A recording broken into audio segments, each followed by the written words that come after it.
Keeping Eileen, Farraday Country. Book 11, written by author Chris Keniston. This book is a work of fiction. Names, characters, places, and incidents are the product of the author's imagination or are used fictionally. Any resemblance to actual events, locales, or persons, living or dead, is coincidental.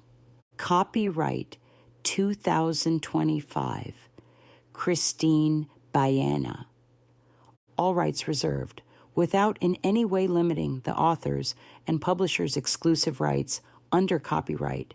Any use of this publication to train generative artificial intelligence, AI technologies, to generate text is expressly prohibited. The author reserves all rights to license uses of this work for generative AI training and development of machine learning language models. No part of this book may be reproduced, scanned, redistributed, or transmitted in any form or by any means, print, electronic, mechanical, photocopying, recording, or otherwise, without prior written permission of author. Narrated by 11 Labs, synthesized voices of Adam, Brooding Dark, Antoni, Legacy, Clyde, Default, Dallin, Storyteller, Declan, Sirius, Emily, Fina, Character, Gigi, Legacy, Glinda, Legacy, Grace, Legacy, Jessica Ann Bogart, Jessica, Default, Juniper, Kathleen Joulet, Alto Sirius, Kiki, Black Woman, Laura, Default, Liam Default, Linda McDonald, Glen 1, Lola, Matilda Default, Mia, Clear Smooth, Michael Sweets, Michelle, Casual Professional, Nathan, Rachel Default, Robert Riggs, Roger Default, Sarah Explains, Sheriff Ben, Tanya, Upbeat, Will, Wyatt, Wise, and Rustic. Audio production copyright 2025 by Christine Baena.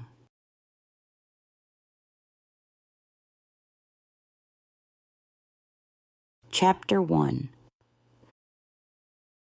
Of all the gin joints in all the world, Eileen Callahan, known as Aunt Eileen to half the town, swallowed hard and blinked.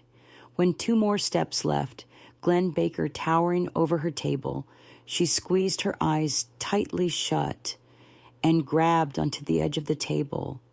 Slowly opening her eyes, the vision was still standing in front of her, sporting a shaky smile. "Hello," he croaked out. "Why, Mr. Baker?" Meg Farraday, Eileen's niece-in-law, pushed to her feet. "What a pleasant surprise. Glad you decided to venture out of your room." His gaze locked on Eileen. "Decided I was hungry after all. There was no one at the cafe. He shifted his attention to Meg. Followed the music here." "Then you're in luck because Farraday's has the best corned beef and cabbage this side of the Blarney Stone." "Does it now?" His gaze once again shifted to Eileen. "It's nice to see you, Leanie." If for even a moment Eileen had considered her mind was playing tricks on her, the use of the nickname that only Glenn called her removed all doubt. This man was no hallucination. Glenn. Nothing else came out. Her senses and too many questions battled each other for first words. Any fool could see the man still looked swallow-your-tongue good. A little gray at the temples, a little more meat on his bones, but still tall, still fit, and still too handsome for his own good. Glenn's attention shifted briefly from Eileen to Meg, standing beside him, her brows arched in confusion, then back to Eileen. Letting his hands come to rest on the back of the chair, his eyes leveled with hers. "Mind if I join you?" Her mouth still dry, Eileen gestured toward the chair he'd been leaning on. Meg's eyes darted back and forth between the latest guest at her bed and breakfast and her husband's aunt. One smart cookie.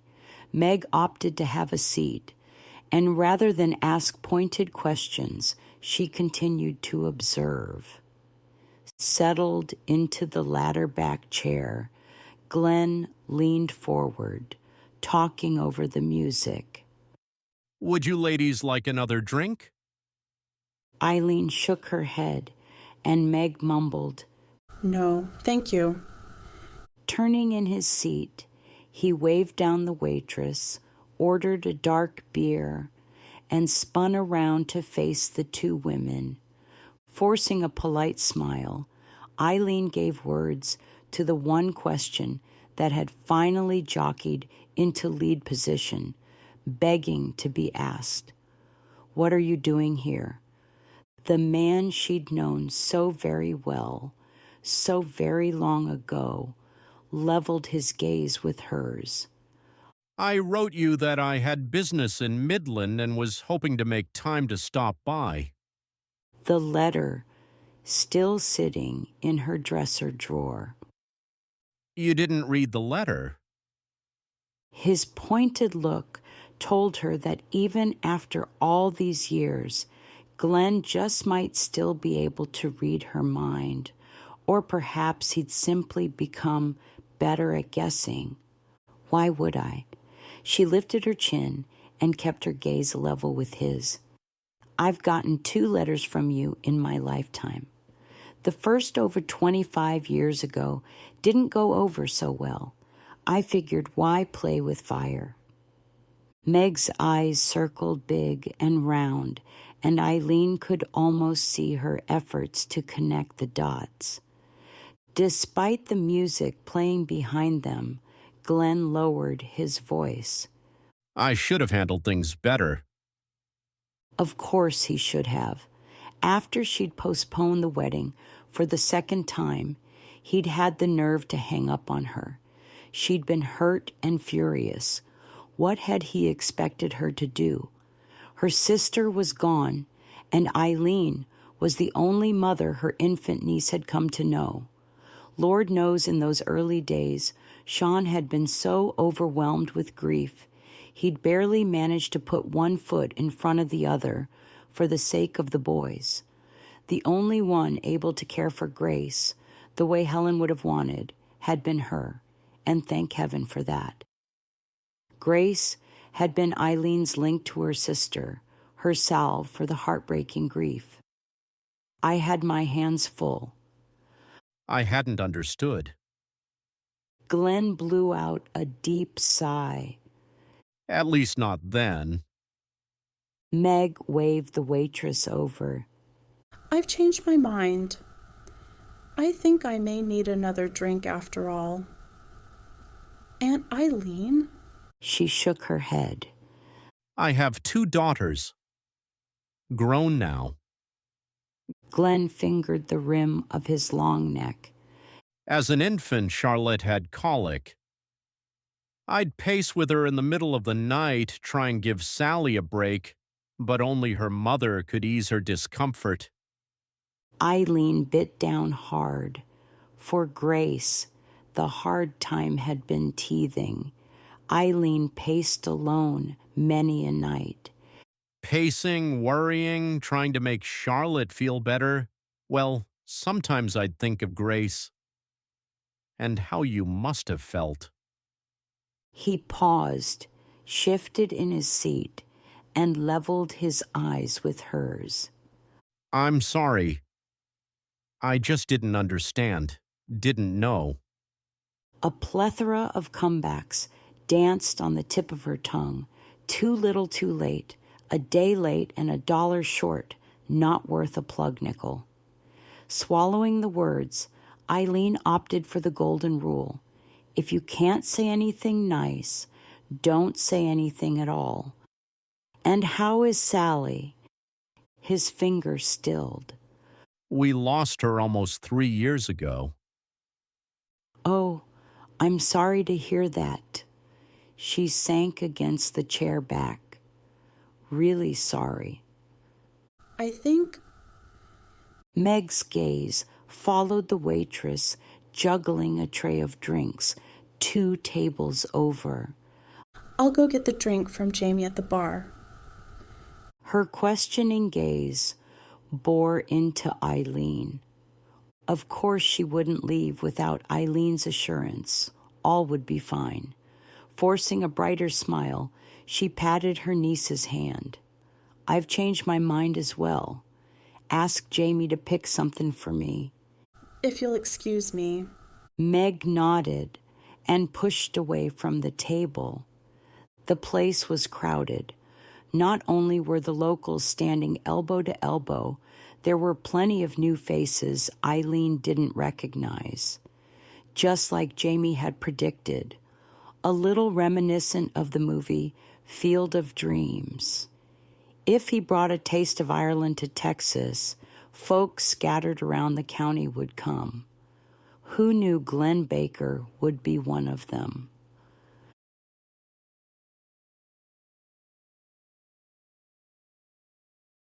Breathe, Glenn repeated to himself for the umpteenth time since deciding to step out of his room at the B&B in search of Eileen Callahan. Stowed away in his room for the last few days, he thought he'd prepared himself for the reunion, until he saw her sitting under the dimmed lights of the old pub. How, after all these years, could the sight of Eileen Callahan still strike him in the solar plexus like a pugilist's blow? She hadn't changed a bit. He also realized the reason she hadn't responded to him was plain and simple. She hadn't bothered to read the letter. And yet, despite the initially frosty reception, here she sat smiling at him. Her gaze drifted to the band and then back to him. "Do you miss it?" he asked. No. Then leaning back, she smiled. Maybe sometimes. What about you? Are you still playing? He shook his head. After our second daughter was born, I took a break from touring, but we continued to do local gigs and studio sessions. With the girls only 2 years apart, they didn't need a father on the road for weeks or months at a time. Then when Sally got sick, well, it was time to stop. She needed me more. The light in Eileen's gaze dimmed, and he knew exactly what she was thinking. That very concept was what she'd tried to explain to him when Grace was born. They needed her home, not on the road. He'd behaved like an ass, and no amount of apologies would make up for that. But maybe fate had finally given him a chance to at least make it up to her a little. Here we go. The owner of the B&B reappeared, setting 2 glasses of wine on the table before retaking her seat. Raising her glass to her niece, Eileen waited for him to do the same. Sláinte.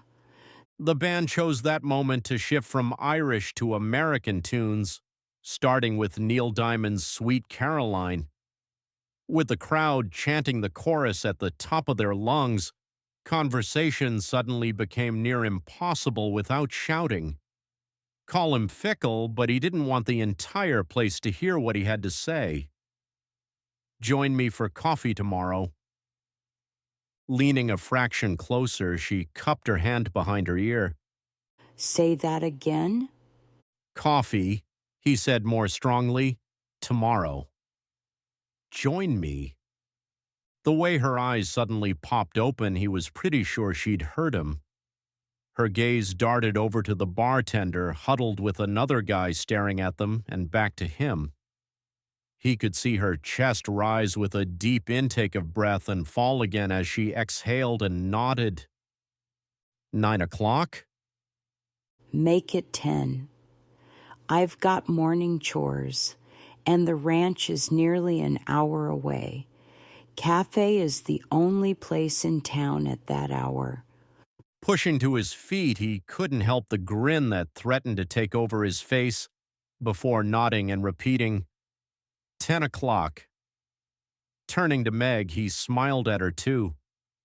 I'll see you in the morning, What about your dinner? Meg asked. Feeling 10 feet tall and the weight of too many years easing from his shoulders, he wasn't the least bit in the mood to eat. Guess I wasn't very hungry after all. Another round of good nights, and he was out the door and making his way up the road to the B&B. So many possibilities had crossed his mind and done battle over what would happen when he came face to face with Eileen Callahan. The way she'd looked at him when he first sat down beside her, he'd expected to be wearing his drink before long. Bouncing up the porch steps, Glenn had to admit one thing: tomorrow could prove to be one heck of a day for the record books.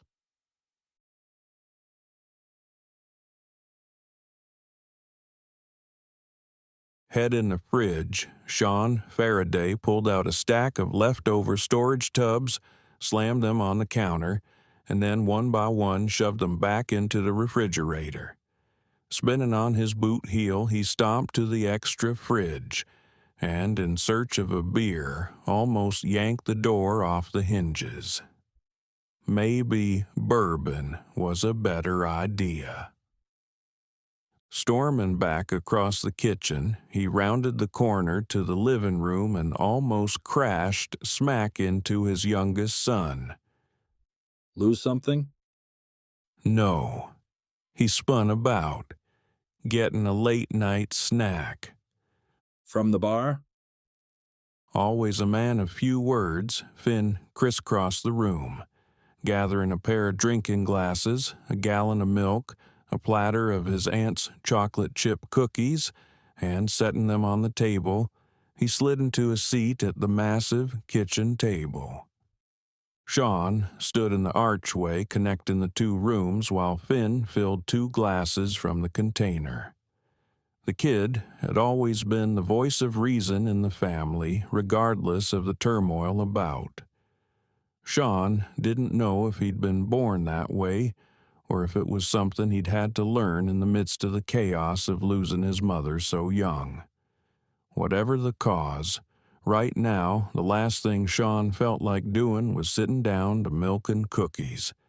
He wasn't 6 years old, and damn it if that wasn't part of his problem.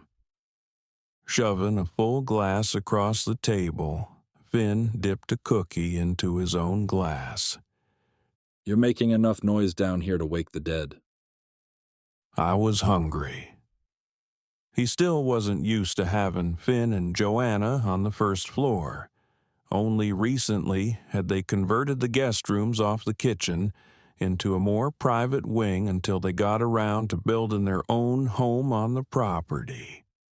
Finn nudged the glass of milk a few more inches in Sean's direction, then took another bite of cookie. Damn infuriating. Without sitting down, Sean took a long swig of the cool glass of milk. He'd rather have bourbon. Swallowing the last bite of his cookie, Finn reached for another. Want to tell me what has your chaps in a twist? Told you. I'm hungry. Finn nodded. So this has nothing to do with the man at the pub tonight with Aunt Eileen? He wasn't with her. At least not yet. The moment Meg told him the name of the man seated with Eileen, Sean saw red. Or is it that she mentioned meeting him again tomorrow that has you all bent out of shape? Whirling around, he waved a finger at his youngest son. Do you have any idea at all who that man is? Even to his own ears he could hear the gravelly distress in his words. Can't say that I do.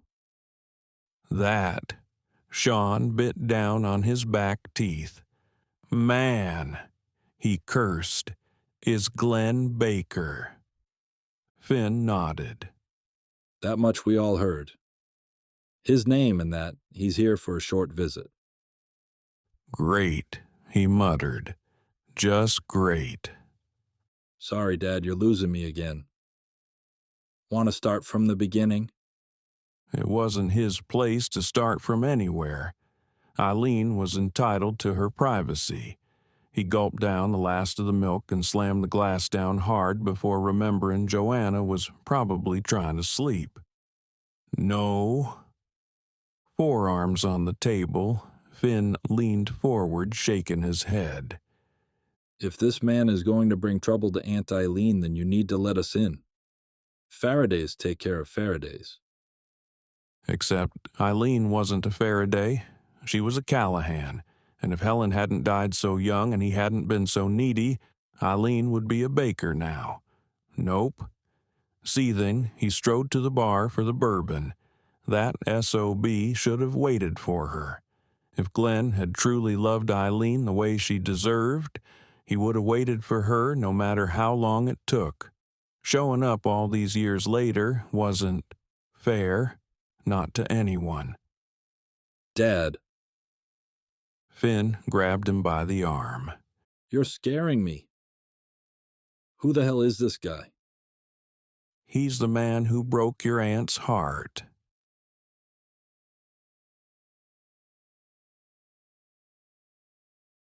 Chapter 2. 3 a.m. was no time for Eileen to be dragging herself out of bed, not even for a rancher, but there was no point in battling her pillow or counting a new flock of sheep. Last night had weighed on her mind and kept her tossing and turning.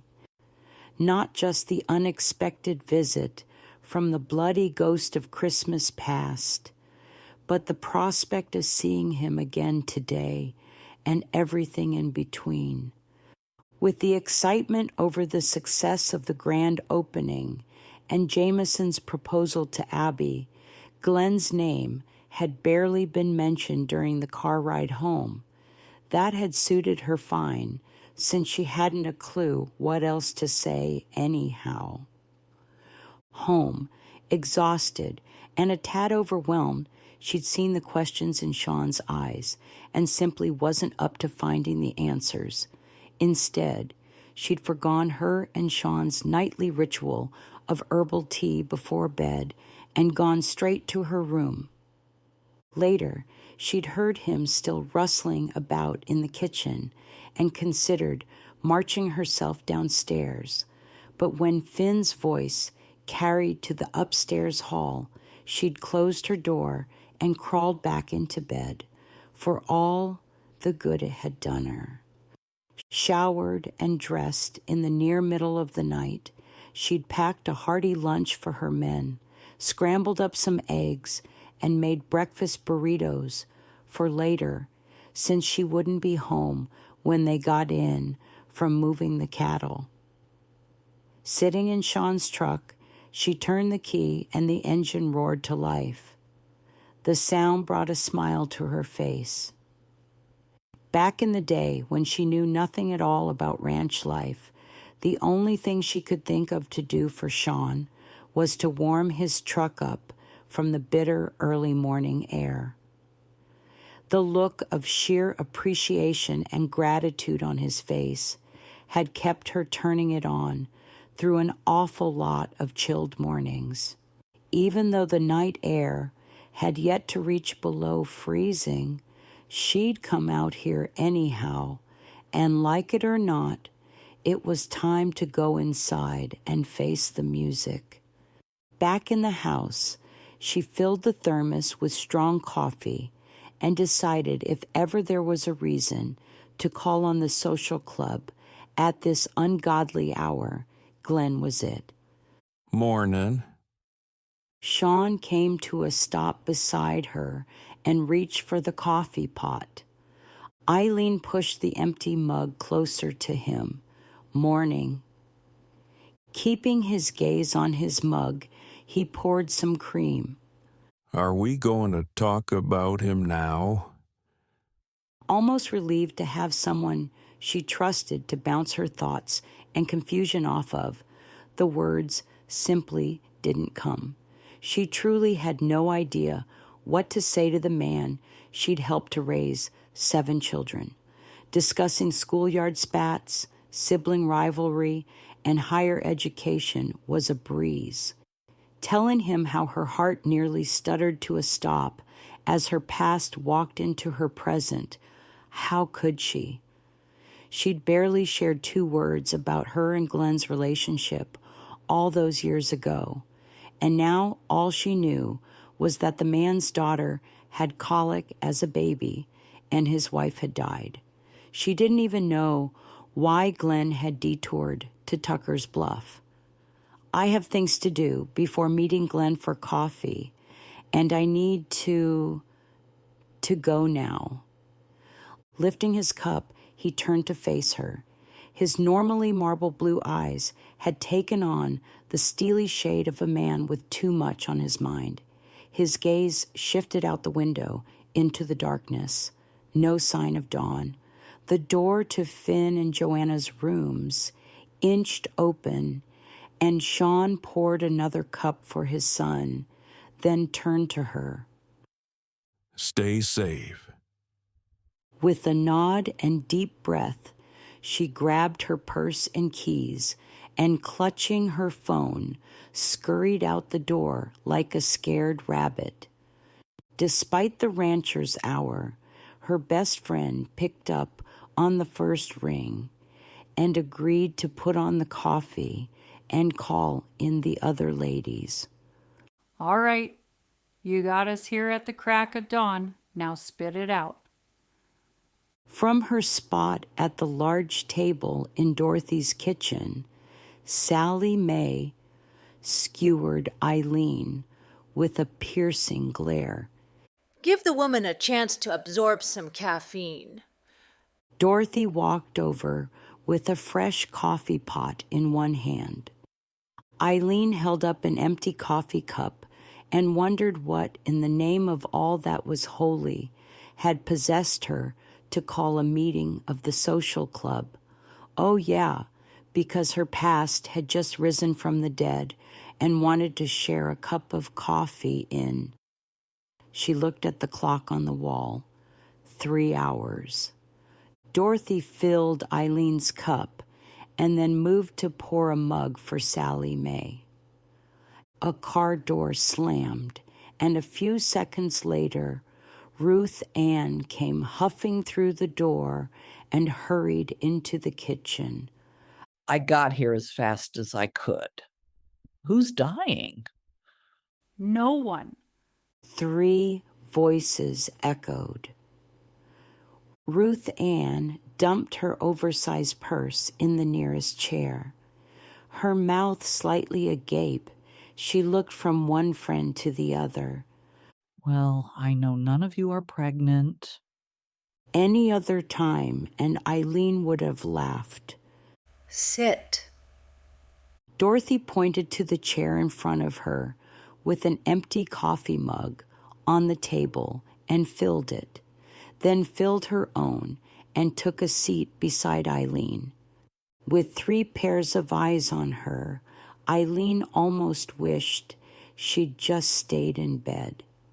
After a few long moments of silence, Sally Mae put her cup on the table. What'll it take for you to loosen your tongue and tell us what couldn't wait till the card game later today? Where to start? She wasn't really asking anyone else. Do you want us to start playing cards here, or is this so bad we need to switch to the hard stuff? This has something to do with the man staying at Meg's B&B, doesn't it? Ruth Ann asked. Eileen raised a brow. She shouldn't be surprised. Half the town saw her drinking with Meg and a stranger, even though he'd left shortly after they'd agreed to meet this morning for coffee at the cafe. Another stupid decision, so that the whole town could watch them. All her nephews and a handful of friends had taken notice, though no one had had the nerve to come out and ask her about him. Now that she was here, at her dearest friend's house, surrounded by the best friends a woman could ask for, she had no idea why she was behaving like a melodramatic teenager. So what if Glenn was here for a visit, wanted to talk, perhaps be friends again, or maybe be more? That was what had her tossing and turning, chasing sleep like the princess atop a mattress and one ridiculous pee. That does it. Sally Mae stood up. Where are the cards? I'll deal. Maybe the woman was right.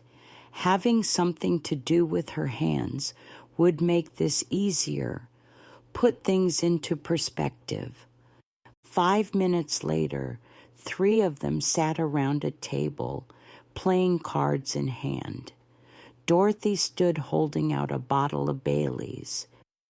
A little Irish in anyone's coffee? All 3 held up their cups. Dorothy smiled.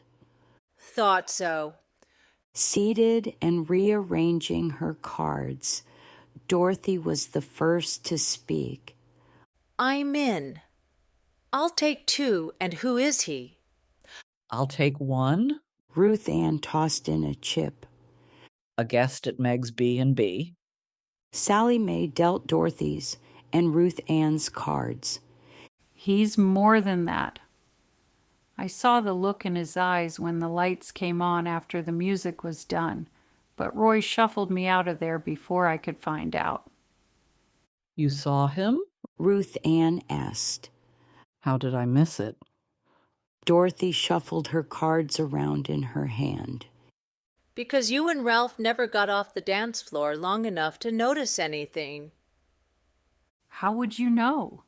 Sally Mae narrowed her eyes at her longtime friend. You weren't even there. I know. I hated to miss it, but when the Bradys asked me to babysit so they could go, well, I figured it was more for the young. They may have mentioned all the canoodling. Dorothy laid her cards face down on the table. So, I repeat, who is he? Glenn Baker. Staring at her hand, Eileen tossed a chip in the pot. I'll have 3 cards, and there was no canoodling. Nothing happened. No cards were dealt. No chips hit the pot. No sounds. Eileen looked up from her cards. All 3 women stared at her, mouths hanging open. Snapping her mouth shut, Dorothy poured more Bailey's into her coffee. I might need something stronger. What's he doing here? Sally Mae asked. I mean now. After all these years? Yeah. Ruth Ann put her cards down. Why now? All the same questions that had crossed her mind. Sally, his wife, died. So, he comes running to you? Dorothy picked her cards back up, then slammed them down again. Talk about too little too late. The gall. Ruth Ann fanned her cards again. Who does he think you are? Her mouth pursed like she'd sucked on a lemon.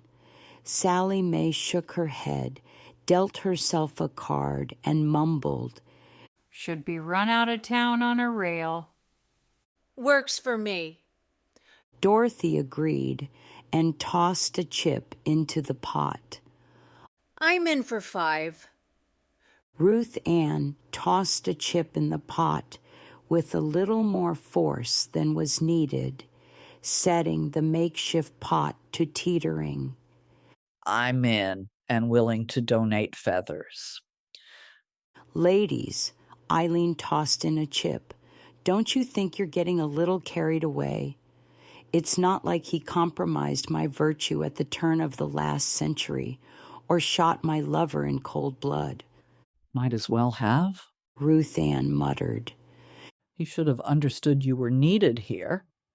Been willing to give you time. At least talked it out. Something. That's right. Dorothy added.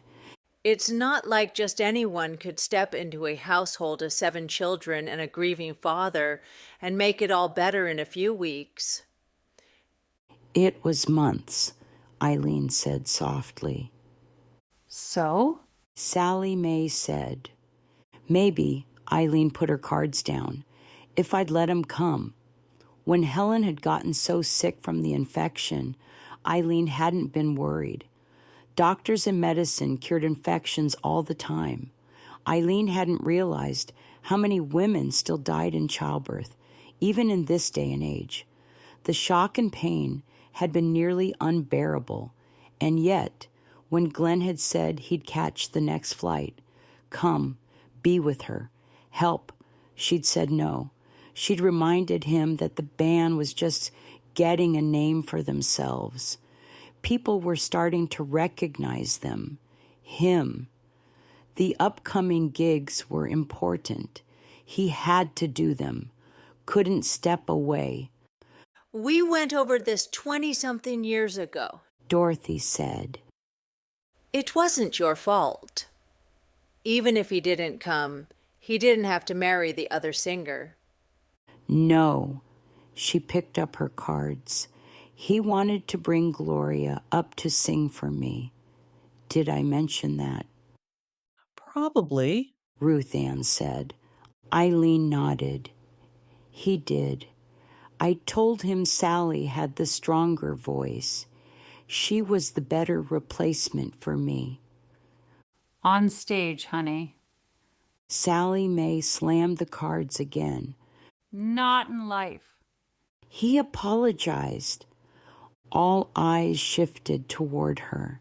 Sally Mae was the one to fold her cards and face Eileen down. Saying you're sorry you left the barn door open isn't going to get the horses back. What do barns and horses have to do with his walking out on her? Ruth Ann asked. Sally Mae rolled her eyes. It's a metaphor. The horses or the barn aren't important. The point is the apology is too late. I don't know. Eileen laid her cards face up on the table.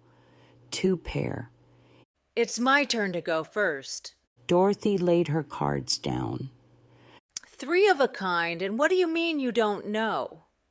What did she mean? The words, even all these years later, had been good to hear, had made her feel not vindicated, not exactly better. After all, it had been over 25 years since they'd broken up, but somehow she felt lighter. I don't like that look. Sally Mae laid her cards down, face up. Full house. It's my turn. Ruth Ann grumbled.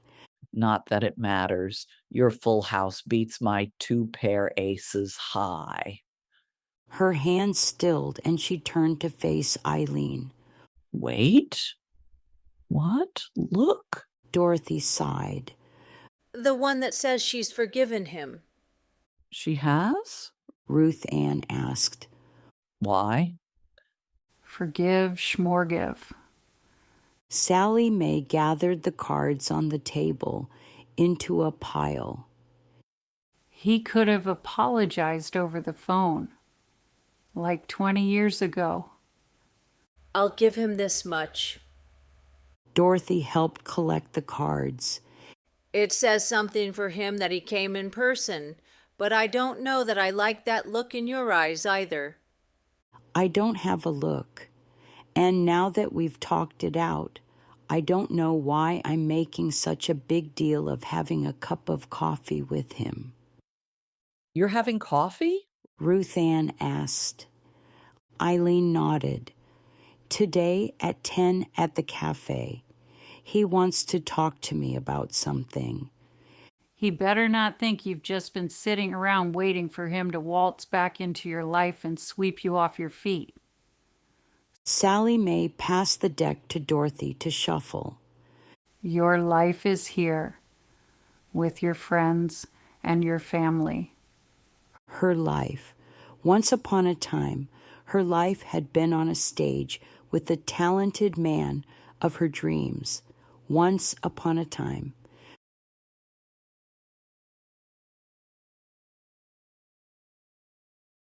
Testing.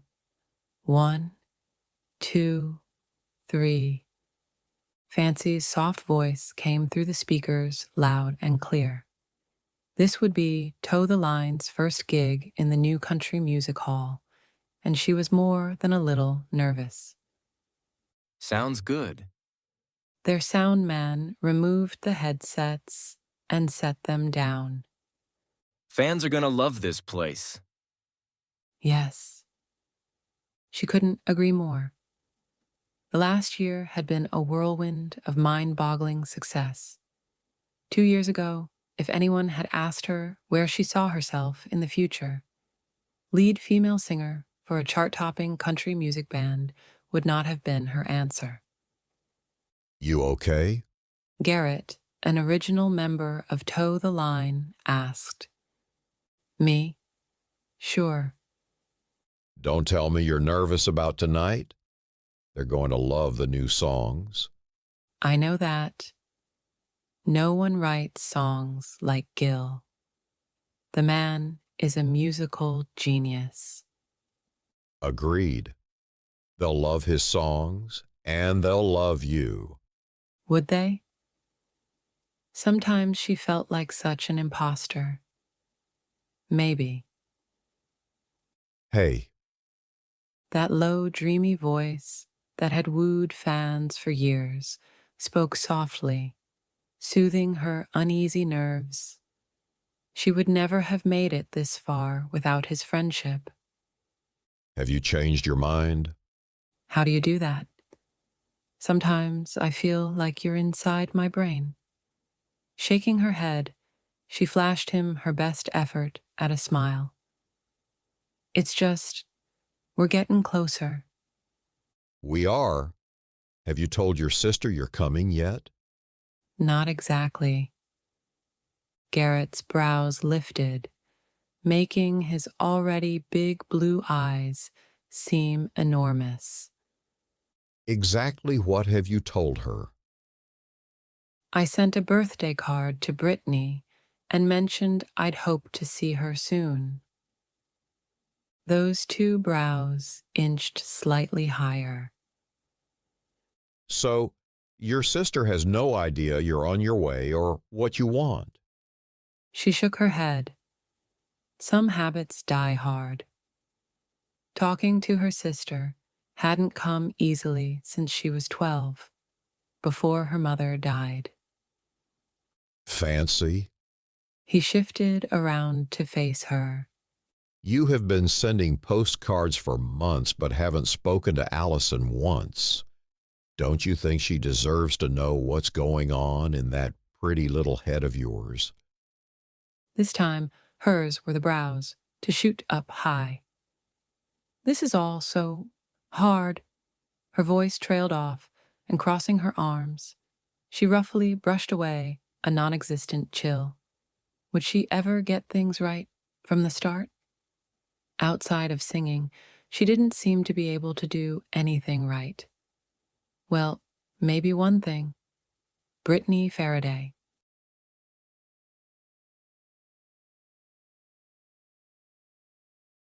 Chapter 3. Now remember, Dorothy rested her hand on Eileen's arm. if you need anything, if you don't like where the conversation is going, you tug on your ear and we'll come running. That's right. Sally Mae agreed. The Tuckers Bluff Afternoon Ladies' Social Club gathered at their usual table in the Silver Spurs Cafe. Leaving Eileen out of this hand, the women played poker the same way they had week in and week out since before Eileen had come to live in Tuckers Bluff. Except now, each of them kept one eye on the door and the other on the clock, waiting for Eileen's 10 o'clock coffee date to appear. Every time the old-fashioned, Over the doorbell rang. The players would nonchalantly glance up. So far, Ned the mechanic, who was older than Dirt, had sauntered in and taken up his usual spot at the counter for his mid-morning libation. Polly, from the Cut and Curl, had run in as though her tail were on fire and picked up 4 cups of coffee to go. You're a lifesaver. I suppose every coffee pot has a lifespan, but I wish ours hadn't picked the busiest morning of the week to sputter and die. Next time, just call and I can get someone to run it over. Abby called to the woman's back as she practically sprinted out the door. But still, no sign of Glenn. Eileen glanced at the clock. Still 5 minutes to go. Maybe she should have played this round. Give her something to do besides kibitz and wait. The bell sounded again, and not until Dorothy muttered, "Oh my," did Eileen turn around. "If you don't want him, let me know. I'll take him." Dorothy, Ruth Ann spat out. "Hey, don't Dorothy me. You and Sally Mae have someone to keep you warm at night." Really? Sally Mae mumbled, shaking her head. Eileen didn't say a word. She stood and, sucking in a deep breath, propelled herself forward. She wasn't walking the plank. This was a simple catch-up conversation with an old friend, nothing more. At first, Glenn looked around, his stance stiff, his gaze searching. As soon as he spotted Eileen walking toward him, his shoulders eased, and a lazy smile, she still remembered, spread from cheek to cheek. Abby came rushing over to the new customer, a menu in hand, and nearly tipped forward, screeching to a halt when Eileen stepped up beside him. "Morning," Eileen said softly. "Morning, Leanie." Glenn met Abby's confused gaze. "Table for 2, please." "Someplace quiet. Maybe a booth," Eileen added. Abby's gaze bounced from Glenn to Eileen to the row of empty booths and seemed to work extra hard to make her mouth move. "Follow me." Eileen did her best to pretend every eye in the place wasn't watching her. Frank's lunch special is ready early today. Chicken cacciatore and the pie is Boston cream. Her gaze darting over to Eileen and back, Abby handed a menu to Glenn. She took his drink order and snuck a sideways glance at Eileen, pulling a couple of napkins from her apron, setting them on the table, and casting one more inquisitive look in Eileen's direction.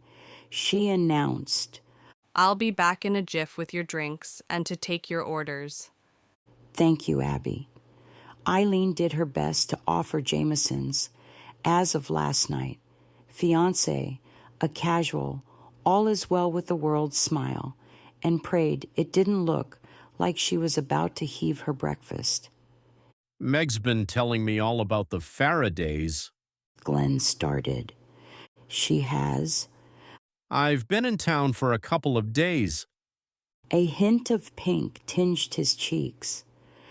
"I was working on my nerve.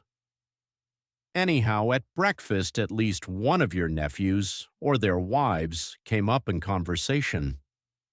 By last night, I pretty much realized what all the boys in Grace have grown up to be, and I discovered there are 3 more cousins." Actually, there are another 6, but we don't get to see them very often.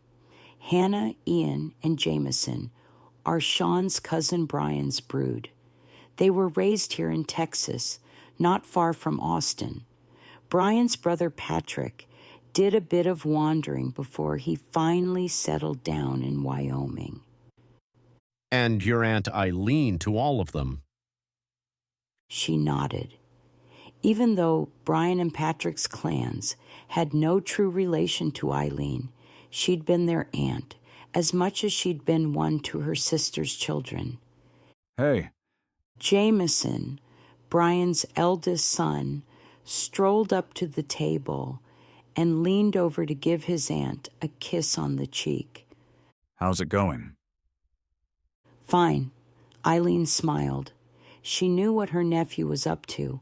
No doubt Abby had texted him about Eileen's coffee companion the second Abby had crossed through the kitchen, double doors. What brings you about at this hour? Oh. Jamie's gaze lifted to the view of his cousin's clinic across the street, clearly surprised at his aunt's intentional failure to introduce him. Heard Boston cream was on the menu today. Thought I'd come get me a mid-morning pick-me-up. Uh-huh. Eileen nodded. Anyway. Jamie's gaze danced from his aunt to her companion and back. I'd better get going before the pie's all gone. You do that. Eileen smiled, watching her nephew walk backwards a few steps before turning around and greeting his fiancée at the counter with a big, fat kiss. Not a surprise, considering young love and all. He was working the bar last night, right? Yes, Faraday's was Jamie's brainchild. Shaking off her thoughts of Jamie and Abby and his sudden appearance this morning, Eileen smiled at Glenn. Tell me about your girls. 2, you said? That's right. They're the reason I began looking up old friends. They insisted. Hello? Declan came to a halt in full uniform at his aunt's side. Thought you'd be playing cards this morning? Eileen glanced around her police chief nephew to look for a guilty expression on Abby's face. Was the woman planning on alerting every one of the nephews about her companion this morning? I was taking a coffee break. I see. DJ turned to face the man sitting across from her. I'm Glenn Baker. His hand shot out. Nice to meet you. DJ nodded. Chief Farraday. Wow. The communications this morning from Abby must have been a doozy for DJ to introduce himself with his official moniker. What did he think? That Glenn was here to Shanghai her into a sex slave ring? I hear the Boston cream is pretty good. Why don't you get a slice to take back to Heather? That woman works too hard. The suggestion was about as subtle as Eileen could manage at this point. DJ's one brow lifted higher than the other. As a matter of fact, Eileen waved a finger in Abby's direction. You should take a piece to read at the station. Isn't he on duty this morning? Of course, Eileen already knew that, because not an hour ago, the other officer had come in for a cup of coffee before heading out to patrol the outskirts of the town. Since her nephew didn't seem to be in any hurry to move, she smiled up at him. Thanks for stopping by. Yes. Guess I'll get some of that pie you suggested. Waiting a few beats, she kept an eye on DJ until he was at least out of earshot. If the man moved any slower, he wouldn't make it back to the police station before next spring. Facing Glenn again, she blew out a breath. You were saying? He glanced over her shoulder, either considering what to say next, or perhaps searching for where the conversation had left off. Where were we?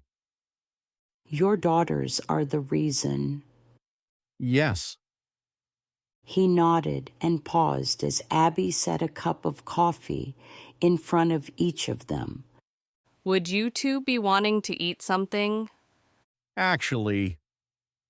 Glenn flashed the charming smile he'd used often to get his way. A piece of that Boston cream pie everyone's talking about sounds pretty good. Abby nodded and turned to Eileen. And you, Aunt Eileen? Make that 2 with a dollop of whipped cream on mine. Got it. 2 pies coming up. Glenn leaned forward, elbows on the table. As I said, Sally passed 3 years ago, and I'll be honest, that first year I was in a haze. Eileen nodded. She knew exactly what he meant. Even though she'd been kept on her toes with a new baby and an energetic crew of 6 boys, there had been a thin layer of fog filling her brain for a long time after she lost her sister. He continued. Earlier this year, they sat me down and said I needed to get out of my rut. I hadn't considered my life a rut, but 2 years had passed, and my girl's persistent nagging to rejoin the living got me to realize how lost I'd been. It hadn't taken much more persuasion on their part to convince me reaching out to old friends would be a good thing. And that's why you're here? Heaven knew she's lost enough sleep last night, wondering why now. Part of it. You see, I've also been looking up. Morning.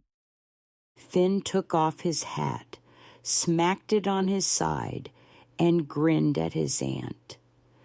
There was way too much smiling and grinning going on, and absolutely no reason for Finn to be in town today. All she'd told her brother-in-law and nephew on the ride home last night was that she'd be meeting Glenn for coffee today. She didn't mention what time or if they'd be staying in town or driving to Butler Springs, unless her gaze darted to Abby across the cafe, and she practically groaned, slapping her hands flat on the table. That's enough. Finnegan Farraday. Finn extended his hand to Glenn, ignoring his aunt's little outburst. Folks call me Finn. Eileen shook a finger at Finn and the others. We're not going to do this with every member of the family. Finn, this is Glenn, an old friend who is passing through town. She paused to look at Glenn, who nodded. And we're just catching up a bit over coffee and pie. That's it. Nothing else. I'm not at risk to be shanghaied. What? Glenn looked up. Eileen shook her head and waved off the comment. Never mind. I just want you to spread the... Morning. Sean Farraday maneuvered around his youngest son, but unlike the others who stood awkwardly at the table, he slid into the booth beside her, folding his hands on the table. At the same moment, Abby walked up with 2 slices of pie. Oh, that looks good. I'll have the same. For the first time since Glenn had come through the door, Abby smiled brightly. Another piece of pie coming right up. The bell over the door sounded, and Eileen didn't dare look up, but like passing a train wreck near the highway, she simply couldn't resist. Sauntering in their direction, Brooks came her way, stopping to slap his brother DJ on the back before the 2 of them, accompanied by Jamie, came her way again. Morning. Brooks flashed a smile at his aunt and slapped his brother Finn the same way he had DJ. Eileen scanned the men in front of her from left to right. Doesn't anyone work for a living anymore? Man's gotta eat. Brooks shrugged one shoulder. Actually, just came from making rounds at the hospital. I was meeting my wife for a late breakfast when I spotted you. Sure, she believed that one. He probably wanted to sell her a waterfront property in the desert. Not that she didn't expect his wife to come by any minute, as explained. But they no more met for breakfast on a Friday morning than she had tea with the Queen. You'll have to get your own booth. This one's full. Are you expecting someone else? Finn pointed to the empty spot beside Glenn. No. Glenn's response tumbled over Eileen's. Yes. Finn looked from one person at the table to the other and hesitated. Here you go. Abby shouldered past the Farraday men hovering around the booth and set a plate of Boston cream pie in front of Sean, and facing Finn, set a blueberry slice in front of the empty spot beside Glenn. I know you like blueberry better, so I brought you that instead. Still smiling, she turned back to the others. More coffee coming right up. With her brother-in-law installed at her side and her nephew now shrugging into the seat across the table, Eileen didn't see any way out of this without making a scene. She should have suggested having coffee in Butler Springs. Except for one little tiny thing, she wasn't sure she was ready to spend a few hours confined in a car with the man she'd once thought she would marry, until she'd opened that letter and learned he'd married someone else.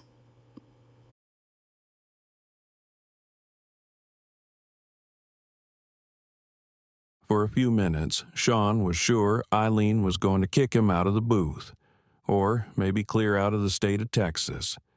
Not that she didn't have good reason to. He had no business barging in on her reunion. After all, who she spent her time with was her own business. In all these years he'd never overstepped his bounds, and now was no time to start. And yet something deep inside wouldn't let him get up and leave. Most likely that something was the way this man across the table smiled at her as if she were a prize rodeo buckle. Or maybe it was the memory of those first nights after this same man had called off the wedding with a single slamming down of the phone. More than once he had passed by Eileen's room on the way to his own and could hear her quiet sobs. He hadn't known what to do or say, how to make it better. Even though he hadn't a clue how he'd get along without her help, he'd encouraged her to go back to her own dreams. When she made it clear that Grace and the boys came first, no matter the cost, he'd wanted to throttle the man with his bare hands for being unwilling to wait. How could he not have given her the time they all needed? How much could this musician have loved her not to wait a little longer? And then the ultimate betrayal only a few months later. There would be no forgetting her valiant efforts to bat back tears as she scanned the contents of that blasted letter. Someone else was singing her songs, married to her love, living her dream. She deserved more than this man years ago, and she certainly deserved more than him now.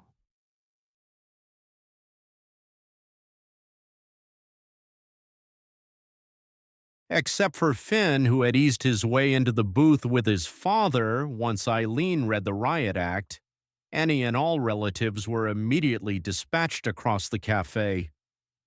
Despite the distance, Glenn could feel each pair of eyes boring into the back of his head. The Farraday clan were as close to them now as if Eileen had invited them to pull up a chair and join the table, which brought him back to the man seated in front of him. Last night, Glenn had been prepared for the possibility that Eileen would throw him and his apology into a pit of slithering rattlers. He had not expected the piercing glare throwing daggers his way from Sean Farraday. Now, more than 2 decades after the implosion of his and Eileen's engagement, Glenn more than understood he could have handled things differently. All right, better. His first mistake had probably been not coming for the funeral despite Eileen's objections. Maybe then, if he'd seen for himself, he would have understood, been more patient, or not. In the end, he'd come to believe he could not compete with her sister's children. Or maybe he'd simply been afraid to really try. None of which mattered anymore. What he needed now was a few minutes alone with Eileen. He hadn't been this excited about anything in years, and not until last night did he realize just how much Eileen still mattered. He very much wanted her to be excited, too.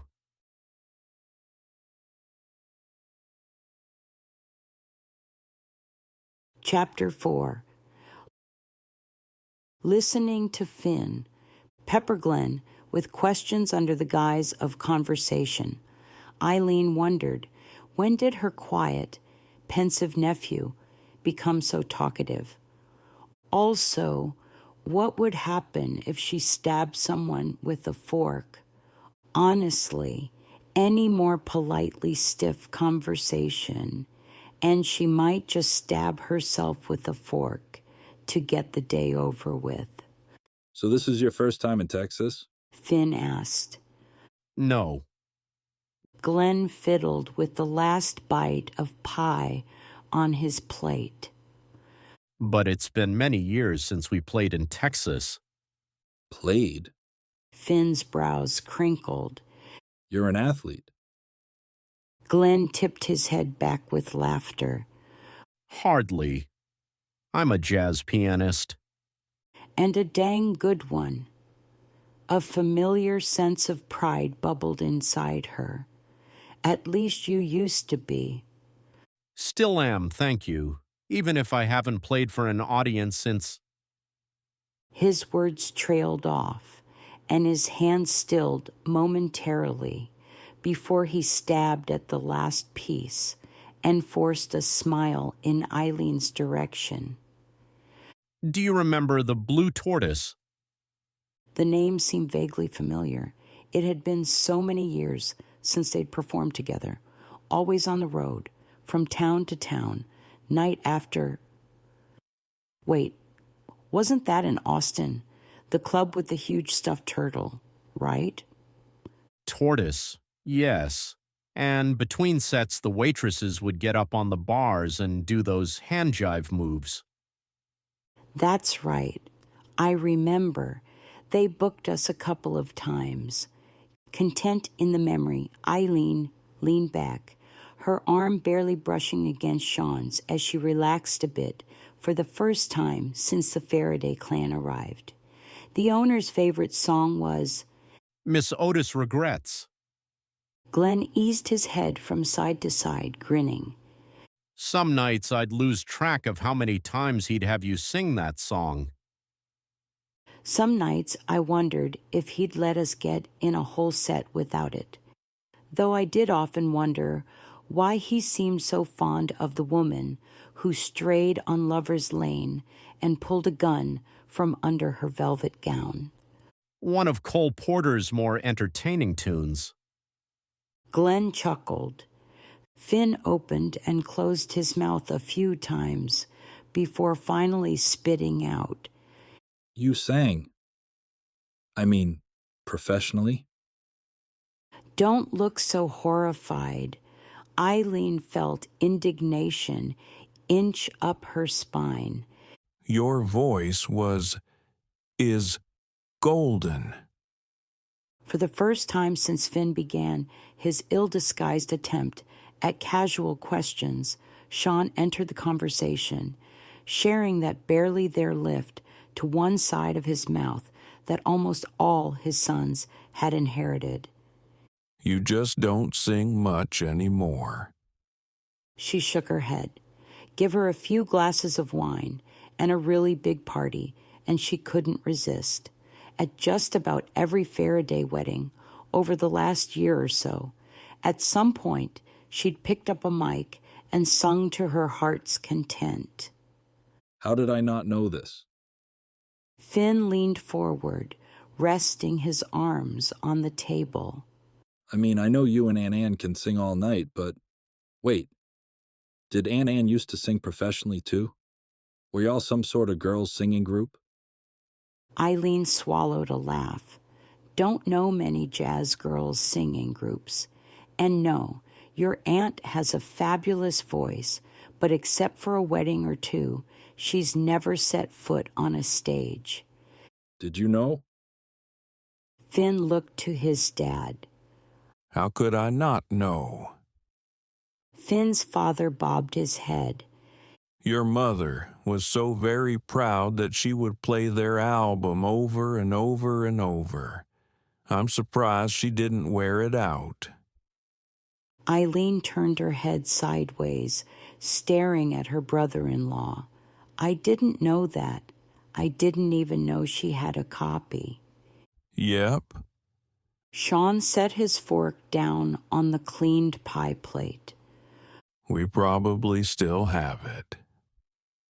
As much as Eileen loved singing and music, once she took over, raising Grace and the boys, there was no time for playing with the stereo. Honestly, she had no idea what record albums Helen and Sean might have had. It had probably just been easier for her that way. Once again, Finn's jaw fell slightly open before he snapped it shut to speak. You made an album? Just one, she said. Glenn raised a finger. Actually, almost two. What do you mean, almost two? You know how difficult Slim was on that first production. Eileen nodded. For all I knew, all producers were like that. Not really, but we didn't know any better. Anyhow, two of the recordings didn't make it on that first album. Our new producer thought they were phenomenal and added them to the second album. Glenn leaned back in the booth. There were releases that had to be signed. You must have seen them and signed them and sent them back, or the songs wouldn't have been on the album. Somewhere in the recesses of her mind, Eileen had a vague recollection of receiving a stack of paperwork from the record company's attorney. At that point in her life, she'd signed anything that hinted at receiving royalties. So let me see if I understand this. Finn waved a hand from his aunt to the man beside him. You guys were famous enough to record multiple albums? Eileen pointed at Glenn. Not while I was with the band. We were just starting out, mostly on a wing and a prayer. Besides, Glenn had the magic fingers that could make any keyboard sound like music from heaven. I always knew the unconventional way he used meters would get the band noticed. Wow. Finn leaned back. Just wow. Abby appeared, a pot of coffee in her hand. Anybody for another cup? I need to pick up an order at the feed store and get back to the ranch. Finn shook his head and, placing his hands flat on the table, pushed to his feet, then swung his gaze to his father. You want me to pick you up on my way back to the ranch? Sean looked at his son, then shifted his attention to Glenn and back to Eileen. She'd been reading this man for over 20 years, knew what he was thinking as clearly as her own thoughts, and yet, at this moment, she didn't have a clue what all the emotions lingering behind those steel blue eyes were all about. We've got a ranch to run. We had better get going. This is on me. With little more than a nod to Eileen and a wave to Abby, Sean followed his son to the register. Eileen glanced across the way to see that the table of relatives had cleared. Lost in conversation and the past, she hadn't even noticed when they'd gotten up. On the other hand, The social club was still playing cards. To anyone else in the place, the ladies looked to be intent in their poker hands. But Eileen could see the furtive glances cast sporadically in her direction. The family is quite close, I see. For a fraction of a moment, she'd almost forgotten Glenn was sitting across from her. Yes, she nodded. Yes, they are. Visions of all the Farradays, their other halves, and still another generation working in the kitchen, filling the enormous dining room table, and even now showing up uninvited. The togetherness made her smile. She'd done good. Well, she and Sean had.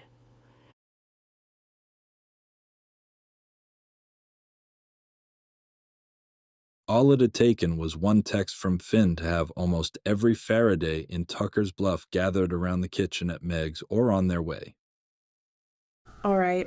Meg was the first to speak up. I'll admit I'm extremely curious to know what's going on. This is seriously out of the norm for your aunt. Adam stood behind his wife, looping his arms around her waist. All any of the patients at the vet clinic this morning could talk about was Aunt Eileen and the new stranger, who apparently isn't much of a stranger. I'm as curious as the next guy, but if we're going to talk about Aunt Eileen, shouldn't she be here? Or at least Dad. Becky leaned against DJ. Brooks looked to Finn. Where is Dad? While we were at the feed store, Ken Brady came in to pick up some parts for his skid steer that jammed up again. Since Dad can work those contraptions in his sleep, he offered to go help. It's only a two-man job, so I told him I'd pick him up on my way home. Meg sat on a nearby stool. Does he know we're all meeting here? No, Finn said. I just thought this would be a good time to get most of us in the same place without Dad and Aunt Eileen. Why? Brooks asked. I'm sure Aunt Eileen is going to get around to telling all of us herself, maybe. But in the meantime, I figured it's best to get everyone up to speed. Starting with how I found Dad really ticked off last night, slamming things around in the kitchen, and then this morning, Aunt Eileen must have said something to him because he suggested we take the morning to come pick up our feed order instead of waiting for Chase to bring it tomorrow. And as most of you know, we wound up at the cafe. Let's wait for Ethan and Allison and... Okay. Grace blew in the front door with her husband Chase on her heels. What is going on that can't wait until Sunday supper tomorrow? Still waiting on Ethan, Finn said. Don't want to say things twice. What about Connor? Adam asked. Finn shrugged. I'll have to fill him in later. The front door squeaked open and shut, bringing Ethan and his wife into the room. We're here. Me too. Tony waved at everyone and spotting Brooks, sidled up next to her husband. I wish I'd known we were going to have such a crowd. Meg pushed a stand and made her way to the fridge, pulling out cold cuts, cheeses, and condiments. Do-it-yourself sandwiches are now on the lunch menu. Looping his arm around Tony's waist, Brooks gave his wife a quick peck on the lips. Don't worry. We all ate something at the cafe. Oh, yeah, Meg muttered, then frowned at her two sisters-in-law. Who's with Brittany and baby Helen? Aunt Eileen. Tony answered. Aunt Eileen? Aunt Eileen. Aunt Eileen. Several voices echoed so loudly Tony actually took a step back. Tony glanced up at Brooks and back. I told her that I was invited to a last-minute gathering, and could she please cover for me with the kids? And... She looked to Finn. I don't suppose this meeting has something to do with the man who is now helping our aunt babysit. Finn blew out a sigh. Unless she's hiding another man in the closet, yes. So not surprised. Tony eased onto a stool near the island. Not having made it to the cafe this morning, Adam reached for a loaf of bread. You have the floor, little brother. As I was saying, Finn started, Dad was really sore last night after this guy showed up at the pub and sat down with Aunt Eileen. It was a little weird. Meg slathered mustard on her bread. One minute my guest was popping in for a bite to eat, and the next minute he was calling Aunt Eileen Leanie and asking how she was doing. Leanie? Several voices echoed. That's what I'm talking about. Finn waved away Becky's attempt to hand him a sandwich. Last night, Dad was fuming because of who this guy is. And who is he? Meg looked up from slicing a tomato. Aunt Eileen's ex-fiancé. If Finn weren't so concerned about this turn of events, he would have laughed at the number of jaws hanging open. Apparently, Finn continued, they broke things off when she chose to stay at the ranch after Mom died. Eyes popping open wide, most of Finn's siblings looked like a flock of spooked owls. Yeah. Finn ran his hand across the back of his neck. I had no idea either. And here's another tidbit of news. Glenn is a jazz pianist, and Aunt Eileen was his band singer. Mouths that had snapped shut fell open again. Meg spun away from the island and crossed the kitchen to open her laptop. Keyboard clacking, all eyes were on her. Nobody seemed to be able to find anything to say. Holy. She whirled around. This guy is actually a renowned jazz pianist known for his unusual use of meters. And Eileen said something about that at the cafe. He's played with Ella Fitzgerald. A few of his siblings whistled. Diana Krall. Meg continued to read off a list of who's who in the jazz world as scattered. Wow, you're kidding. And more whistles were tossed around. Ethan scrubbed his face. This is surreal. You're telling me Aunt Eileen gave up the man she was going to marry for us? Looks like it. Finn hefted one shoulder in a half-hearted shrug. And now he's back? Brooks added. DJ stood in the corner, arms and ankles crossed. You think he's come back for her after all these years to what? Steal her away? Listen to this. Meg interrupted. He had a wife who passed away 3 years ago from ALS. She was diagnosed 11 years ago, right around the time Glenn disappeared from the music scene. So he stopped playing music to care for his wife. Ethan leaned back against the counter. Sounds like a nice enough guy. Not someone we'd need to worry about with our aunt. Wait. Meg waved at Ethan. The plot thickens. Glenn Baker and his lead singer, Sally Marshall, were married exactly 11 months after Grace was born. Didn't waste any time, did he? Brooks scoffed. DJ pushed away from the counter he'd been leaning against. Doesn't look like it. Okay. Ethan tensed. Maybe not that nice. Something doesn't smell right. Brooks shook his head. Let's say Aunt Eileen broke up with him. Dad said he broke her heart, so I don't think that's what happened, Finn explained. Brooks leaned forward on the island. Now it downright stinks. He breaks the engagement with Aunt Eileen and then winds up marrying someone else pretty quickly. Awfully convenient, if you ask me. That's my thought. If he couldn't be trusted back then, why should we trust him now? Finn looked to his brother. On the other hand, all I want is for Aunt Eileen to be happy. And believe it or not, by the time Dad and I left the cafe earlier, she looked happier than I remember seeing her in years. Of course she was. Adam chuckled. She lives to boss us around.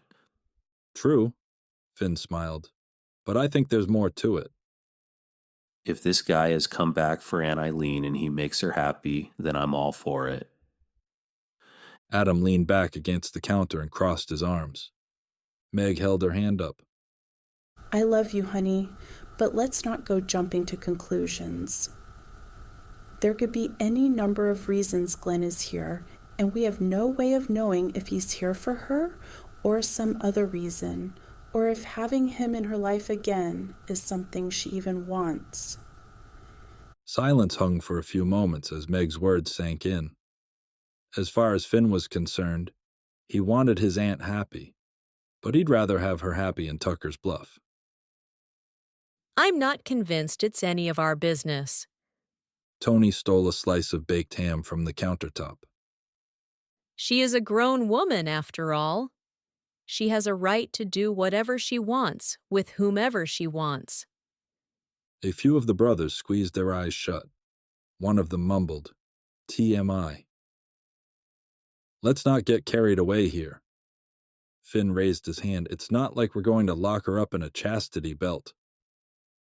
Adam groaned. I seriously don't need these images in my head. You're a vet, Finn shot back. You deal with animal husbandry all day long. Yes, but none of those animals is like a mother to me. Thank you very much. Meg giggled and wrapped an arm around her husband's waist.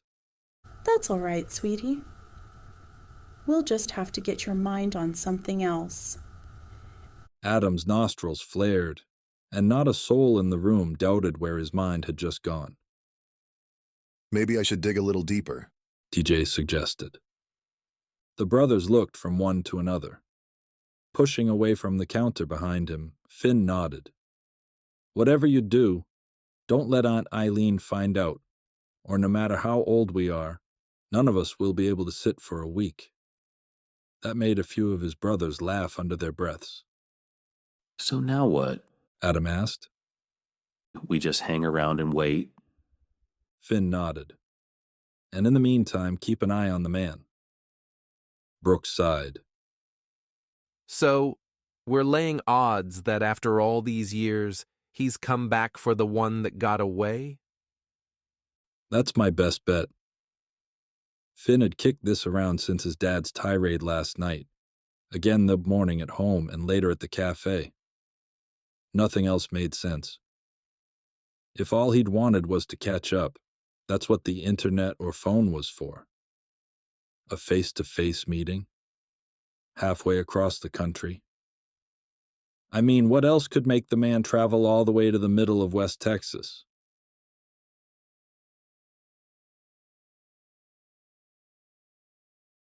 Chapter 5. She seems quite taken with you. Holding Brittany on her hip, Eileen kept an eye on Glenn, making funny faces at little Helen, who kept a firm grip on his nose. Remind me again. This is... He squinted his eyes in concentration. Eileen smothered a soft laugh. That's Brooks and Tony's little girl. Brittany here belongs to Ethan and Allison. That's right. They're both so easygoing. And this one, I don't remember either of my girls being this fascinated with my nose. For a few seconds, Eileen allowed a pang of regret to steal her breath. Had things worked out differently, would she and Glenn have had daughters, sons? Would they have been as fascinated as her sister's namesake was at this very moment? It's very nice of you to tag along. I'm sure you didn't come to West Texas to babysit. Glenn chuckled, and Helen let go of his nose, now drawn to the embroidery on his pocket. I have to admit, this wasn't what I expected, but I'm glad to meet more of your family. Ignoring another pang of regret, she shoved aside the memories of all the times he'd not wanted to meet her family, and did her best to keep the mood light. What, wasn't half the Farraday brood enough for you this morning? Well? He cleared his throat. I'll admit it was occasionally a bit intimidating. Sean didn't say much, but I was not sensing a lot of warm and fuzzy feelings from him. No. Eileen set Brittany down in the corral and handed her a graham cracker to gnaw on. Sean Farraday was a kind, considerate, thoughtful man with a devotion to friends and family worth its weight in gold. If a person needed boosting, the man always had a kind word or gracious smile or helping hand at the ready. There wasn't a soul in the county who didn't know they could count on Sean Farraday and his sons when needed. None of that was obvious from the man almost brooding beside her earlier today. Not since after his wife died had she seen so much darkness in his eyes. You okay? Glenn placed Helen on the floor beside her cousin. Sorry, my mind wanders from time to time. Eileen took a seat on the sofa, one eye on the girls, one eye on Glenn. So much in this man had changed and yet remained the same. That impish smile still tugged at her heartstrings, yet there was something calmer, laid back, warmer about the man, playing with the closest thing to a grandbaby she'd ever have. You still haven't told me what has brought you to Tuckers Bluff. Nodding, Glenn sank into the nearest chair and leaned forward, his arms resting on his thighs. I told you my daughters convinced me I was spending too much time alone in the house. Sally had been sick for a long time. I'm really sorry to hear that. Eileen meant it. At first she was furious and heartbroken that Sally could take her place in such a short amount of time. But eventually she came to realize that her place was at the ranch. Though she'd never expected to still be here long after the kids were grown and gone. Not till Glenn showed up on the proverbial doorstep had she paused to ponder when had she stopped planning her own future. Thank you, anyhow. Glenn continued. They began prodding me to reach out to old friends.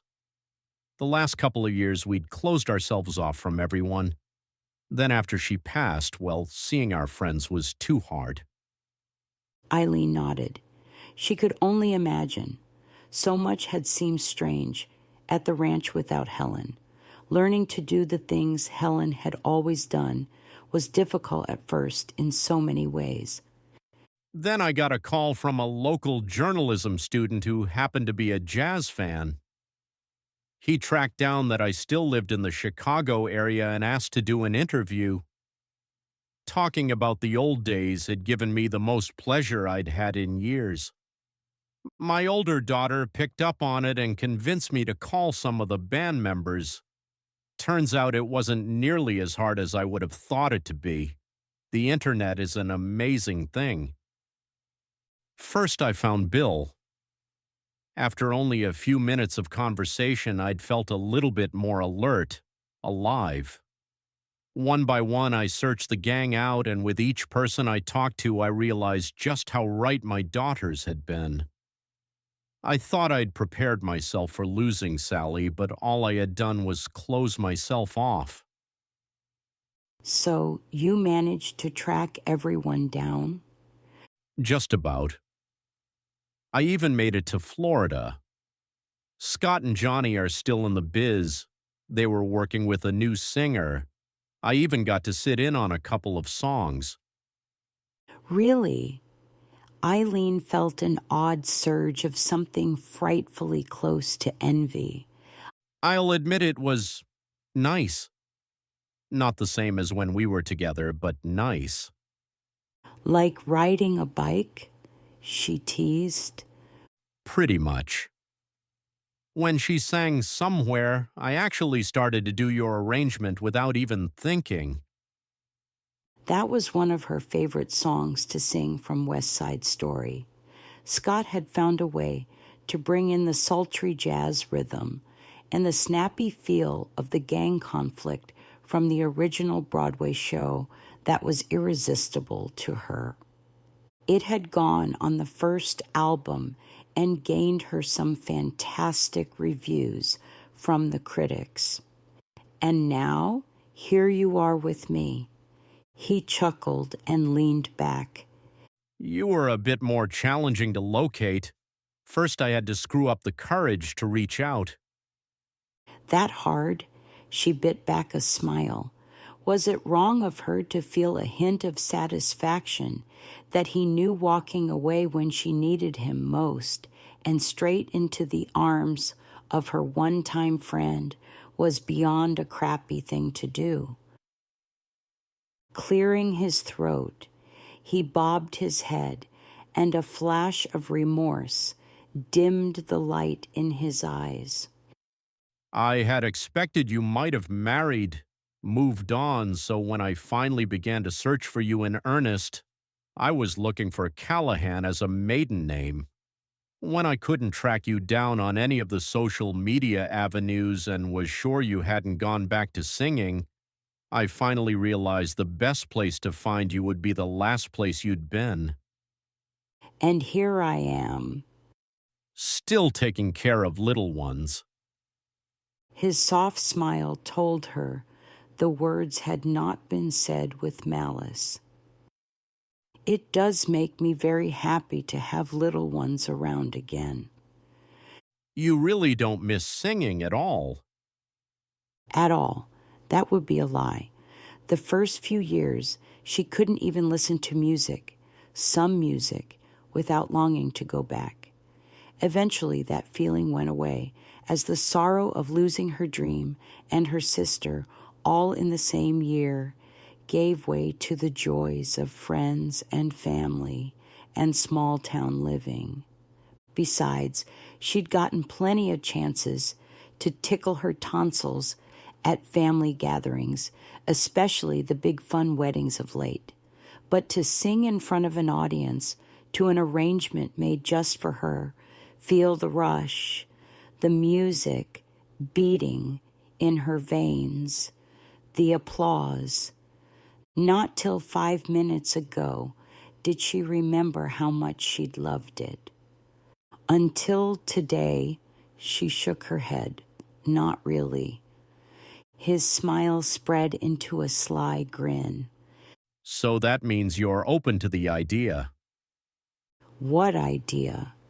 Her heart hitched, skipping a beat. She wasn't sure what she wanted to hear next. He inched forward to the edge of his seat, his eyes gleaming with anticipation. Singing? Singing. A funny feeling was taking root at the base of her spine and slowly crawling north. What kind of singing? Eyes sparkling, as bright as his smile, Glenn straightened in his seat. Public television is doing a salute to the jazz greats.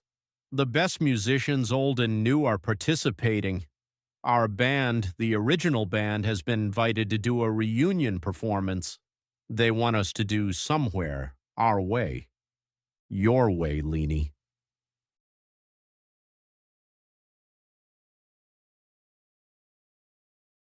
Scrubbing the dirt from his hands, Sean caught sight of himself in the mirror. Not that he hadn't seen himself in the mirror millions of times, but today he actually studied his reflection. Noticed the crow's feet by his eyes, the slight weathering of his skin from years of working outdoors in the sun and the heat and the wind and the rain. A few gray hairs dusted his otherwise dark hair. He chuckled to himself. Eileen had noticed them first. She called them distinguished. For at least 15 minutes he'd sat at the kitchen table over a cup of herbal tea, while she gave a near dissertation on how unfair it was that gray hairs on gentlemen looked distinguished, and on women they just looked old. He didn't think she had a gray hair on her head. He was pretty sure she didn't dye her hair, but he was darn sure she wasn't old. Another thing he was pretty darn sure of, he didn't think for 1 minute that Glenn Baker looked at her like she was anything but the young woman he almost married. And even though Sean didn't have the right, he didn't like it one darn bit.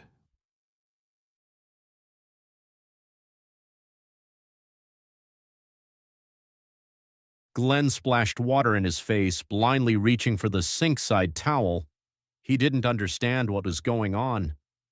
For over 2 decades, he and Sally had a good life, 2 wonderful daughters, no regrets. And yet spending the afternoon with Eileen, chatting, babysitting for a short while at her nephew's house today felt like his life. Comfortable, normal, what things would have been if he'd stayed the course and married Eileen. And wasn't that an unexpected concept? He'd been unsure of how she would receive the idea of a reunion performance. Hell, who was he kidding? He'd been unsure of whether or not she'd be willing to even look at him in the face without spitting in his eye. Even before the reunion offer, he'd known he needed to see Eileen again, to apologize in person for being a total jerk. Something he'd feared she wouldn't let him do when she'd not responded to his recent letter. His gut reaction to the sight of her had caught him off guard. She was still a beautiful woman. Any man would have reacted the way he had. But even after that, it hadn't occurred to him that with the blink of an eye more than 25 years could melt away and he might want exactly what he'd wanted so long ago. Eileen Callahan.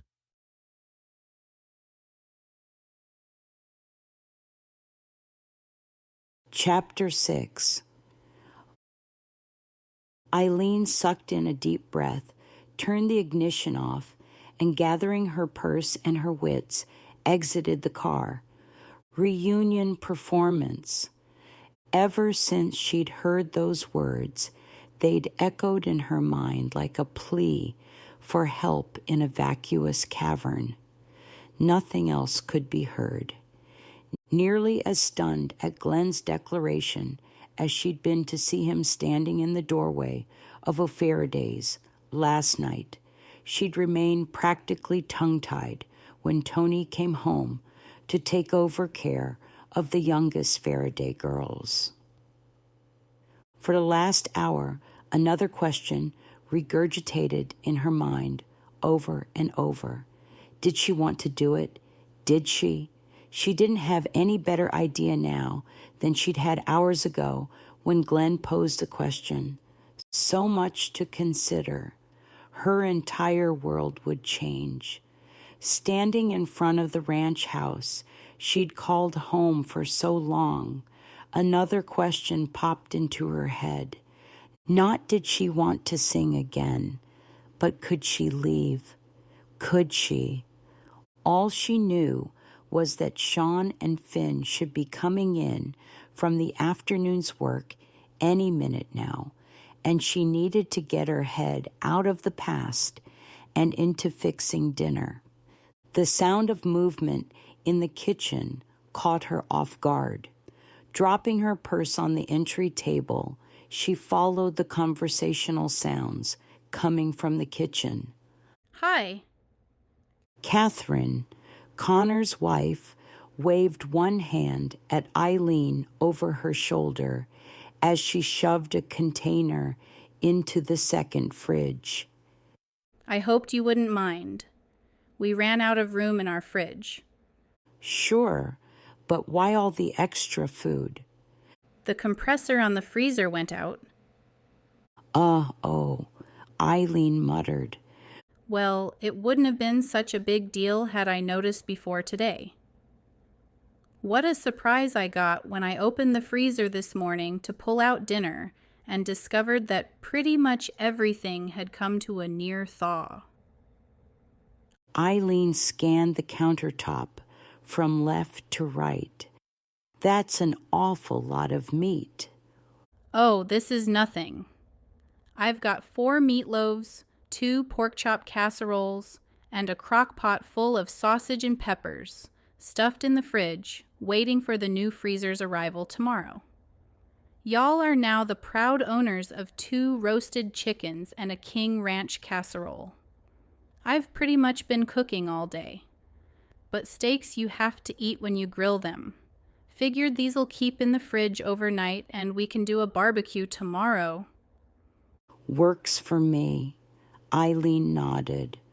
With only a few mouths to feed during the week, we have plenty more room in the extra freezer and fridge. The sound of boot heels on the porch drew Eileen's attention to the back door, just as Finn shoved it open. Man, do I need a shower tonight. Eileen smothered a smile. No one ever said running a ranch was a clean job. No. Finn laughed from deep in his throat. I don't remember anybody promising me that one. Where's your father? Eileen had expected the man to come in on Finn's heels. We finished up a while ago. Dad came in to shower. I stayed to check one of the mares who's having some trouble with one leg. We'll have to have Adam take a look at it tomorrow. Leaning forward, Catherine gave Eileen a kiss on the cheek. I have to run. We invited the Bradys for dinner tonight. Give Stacy a hug for me. Will do. Catherine hurried out the front door. Had Eileen really been so self-absorbed she hadn't noticed her niece-in-law's car in front? The sound of the engine started up, and Eileen swallowed hard. She was definitely out of sorts. Looks like we're having steak for dinner. Showered and shaved, Sean walked into the kitchen, tucking his shirt into the back of his jeans. Baked or scalloped potato, she asked on her way to the pantry, glancing over her shoulder when she didn't hear a response, surprised to see him at the sink, silently staring at her. Baked is fine. Easier. He pulled a large platter from a side cupboard. I'll get started seasoning these steaks. Catherine told you what happened. Yeah, told her not to worry about them. I'd handle it as soon as I cleaned up. Pausing to turn the oven on, Eileen dropped the sack of potatoes on the counter. Hope everyone coming tomorrow is hungry. Want to mix up some of your... Marinade? Sean nodded. Good idea. From the other side of the kitchen, he gathered his ingredients, setting them by the sink, where Eileen washed, poked, and oiled the potatoes. Think I'll boil up some extras and do potato salad for Sunday supper tomorrow. Everyone loves your potato salad. Bottle of Worcestershire sauce in hand, Sean froze mid-pour. I love your potato salad. Eileen blinked and felt the tug of a smile against her cheeks. Thanks. I'll make some extra. That would be nice. This time his nod was accompanied by a lazy smile that made his eyes twinkle. So, how'd your afternoon go? You mean after half the family descended en masse to spy on me? Fine Eileen carried the tray of potatoes to the oven. Loading them in one by one, she refrained from voicing out loud, the reply different, confusing. I was surprised to see you in town this morning. She closed the oven door and turned on her heel, noticing his stiff stance. Yeah? He sighed and turned to face her. About that? I should... Their words tumbled over each other. Submitting to a muffled chuckle, "You first," they both tried again. Eileen walked back to the sink, turned a faucet on to fill one of the larger pots. "I shouldn't have run off this morning." And I should have minded my own business. It's just... He paused and leveled his gaze with hers. So much of what happened after Grace was born is a blur in my mind. But I remember very clearly that he made you cry. Stripping the potato of its peel in almost therapeutic monotony, Eileen stopped mid-motion. She had tried so hard back then to hide her feelings, her pain. You know, to this day, I'm not sure what hurt more. Finding out I wasn't worth waiting for, or finding out how easily I could be replaced. Maybe because you'd be wrong on both counts. He picked up the tray of marinating meat. Your ex was a fool for not recognizing a woman like you is worth waiting forever for.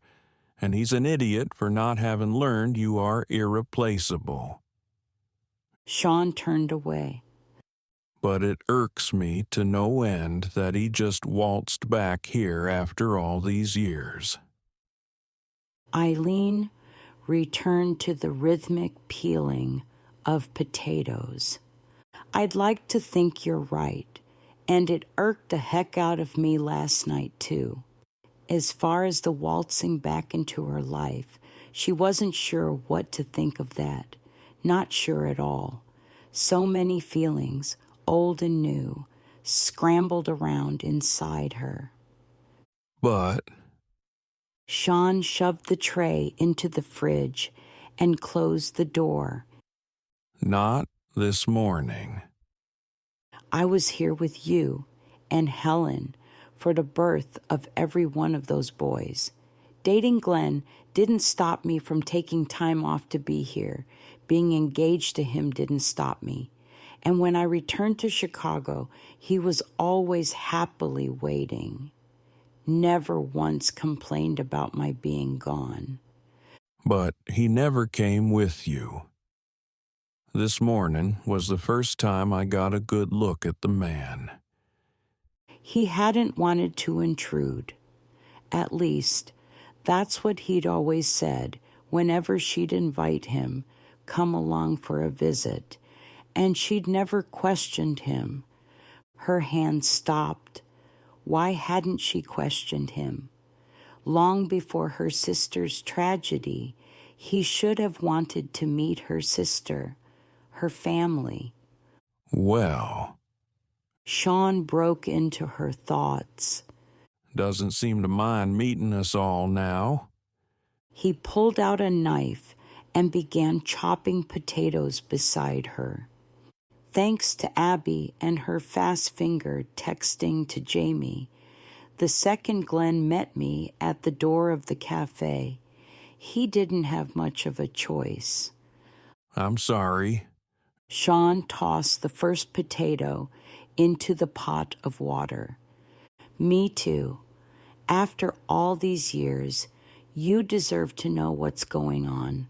I simply wasn't up to any questions about Glenn or why I agreed to meet him. Sean stopped chopping the next potato and tilted his head sideways to look at her. Because you didn't want me to know? Or you didn't have an answer yourself? After raising a family together, she shouldn't be so surprised this man knew her that well. Touché. Do you have an answer now? He continued chopping. No, but at least I know why he wanted to talk to me. Sean stifled a caustic scoff. He wants me to sing with the band again.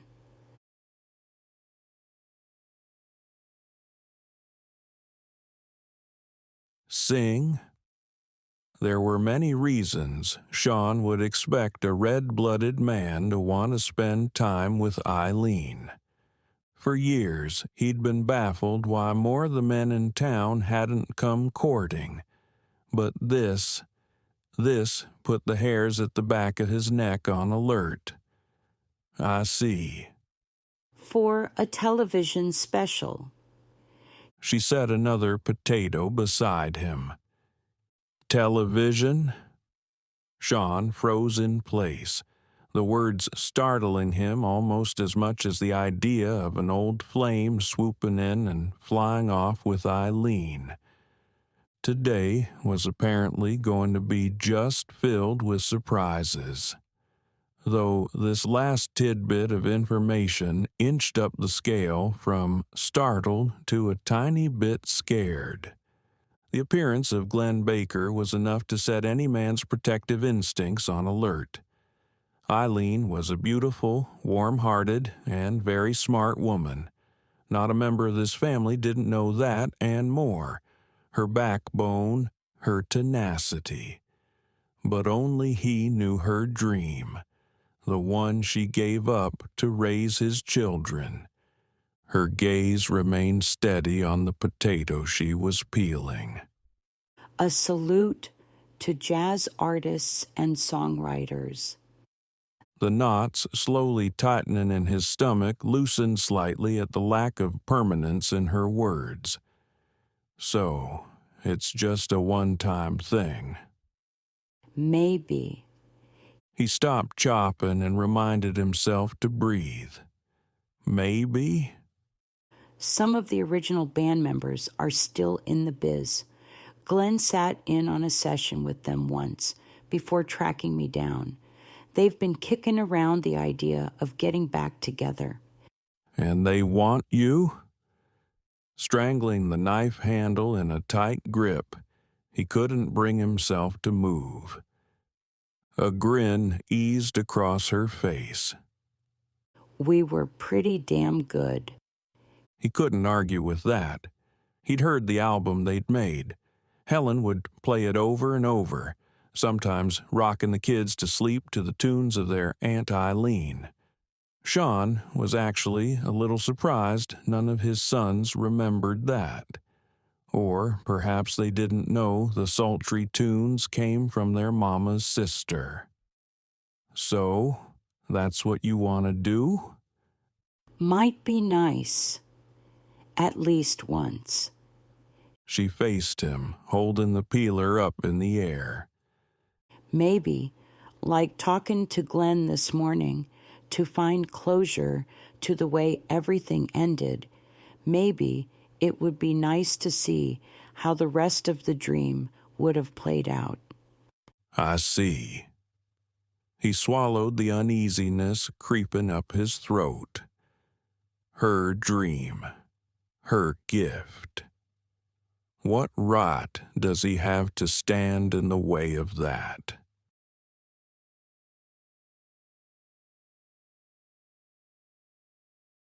Chapter 7. I always knew Aunt Eileen could sing a mean lullaby. Finn set another plate on the table for Sunday's supper. But I had no idea. I don't understand what the fuss is about. Ethan followed behind Finn, placing silverware. Anytime she sang, anywhere, for any reason, people loved her. Standing at the end of the table, Grace folded napkins. True, but it's one thing to have a lovely voice around friends and family. Performing in front of strangers and for a living. She clicked her tongue. That's a whole other ballgame. Aunt Eileen carried in a large bowl of her special potato salad. Y'all need to quit talking about me like I'm deaf or dead. I'm right here, and Ethan is correct. Y'all are making way too big a deal of all this. So, I sang for a living. Big deal. But the truth was, to Eileen, it had been a big deal. From the time she was old enough to listen to the radio with her friends, She knew she wanted to sing for a living. It was all that had mattered to her until Grace. What I want to know. Finn placed the last dinner plate on the massive dining room table. Is why didn't you ever tell us? Smiling, Eileen shrugged one shoulder. You didn't ask. And Finn, he looked up. We need another setting. Glenn is joining us for supper. She didn't bother to wait to register the stunned expressions. She could hear jaws snapping shut and feel eyes glued to her back. She'd have to break the other's surprise on them, slow and easy. Then again, what fun was that? You've got that swallowed the canary look in your eye. Sean held the second bowl of potato salad and shoved the fridge door shut with his shoulder. No canaries, just reminding that bunch that I'm not as old as they think. Barely breaking his stride, the Farraday patriarch paused at her side. Young and beautiful, nothing's changed. Except maybe it's time for you to hit the eye doctor, she chuckled. One step closer to the dining room, Sean hesitated. His mouth opened, shut, and then finally opened again. My eyesight is fine. Looking away from her, he carried food into the other room, smiling at Ethan as they crossed paths. Need some help? Ethan stepped fully into the kitchen. Huh? Eileen looked up at the only light-haired son her sister had produced. Ethan was out of the military now, but still strong and handsome, and right now the narrow crease between his brows told her he was worried. No doubt about her, especially since she stood halfway between the two rooms, empty-handed and staring at dead space where Sean Farraday had been only moments ago. No, thank you. Just wondering if I'd forgotten anything. Like whether her brother-in-law had ever mentioned he thought she was beautiful before. Okay. I'll check on the meat. Ethan shifted around her, the worry lines between his brows intact.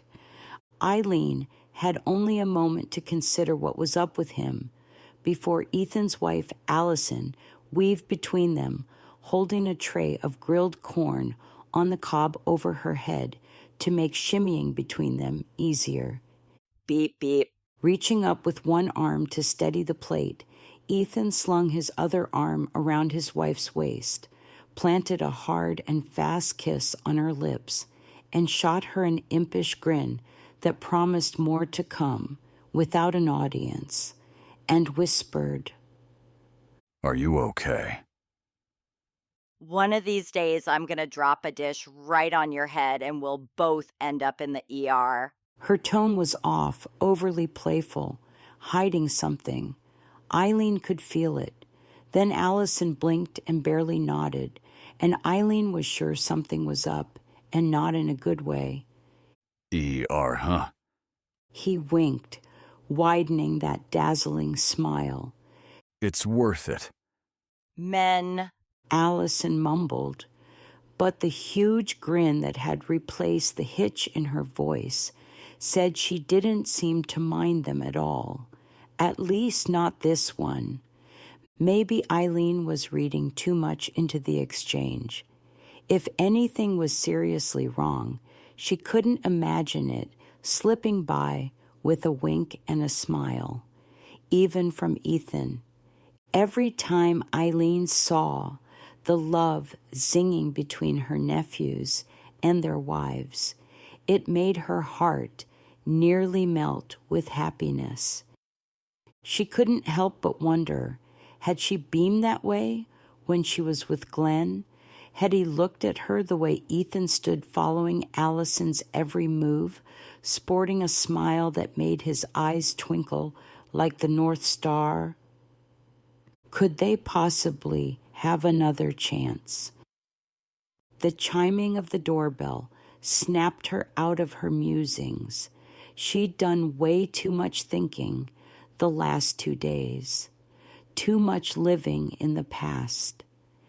Escorted by no less than 4 of the 6 Farraday sons, Glenn approached cautiously with a bottle of wine.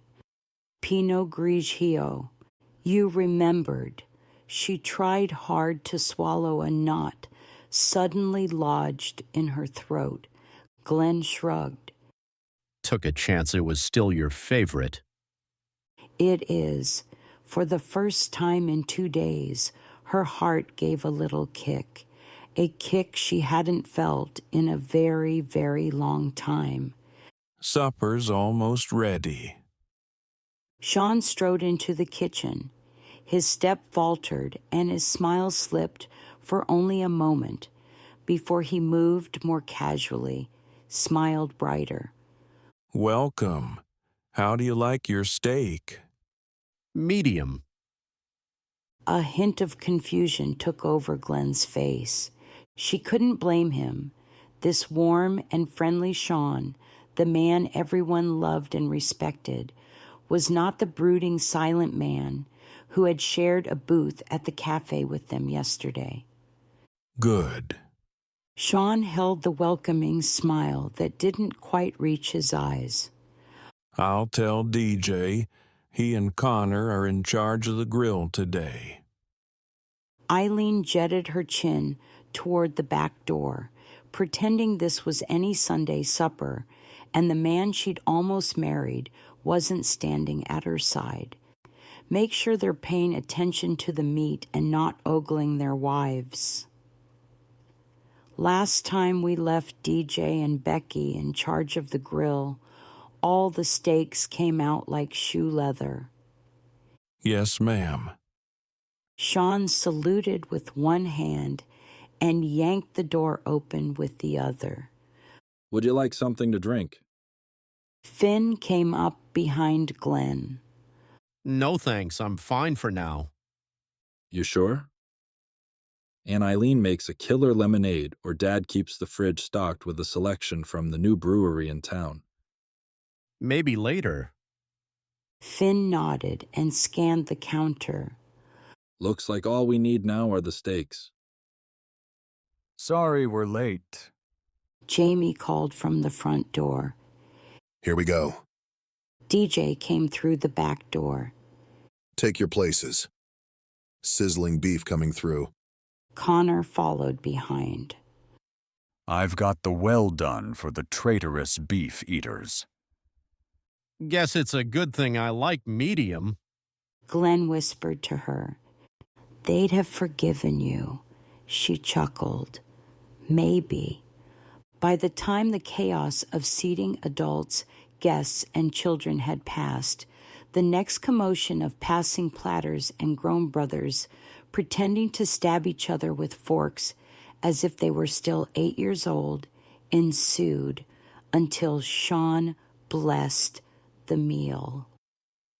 Conversation bounced from sibling to cousin, battling with cutlery, scraping the plates, and quiet one-on-one commentaries to be heard.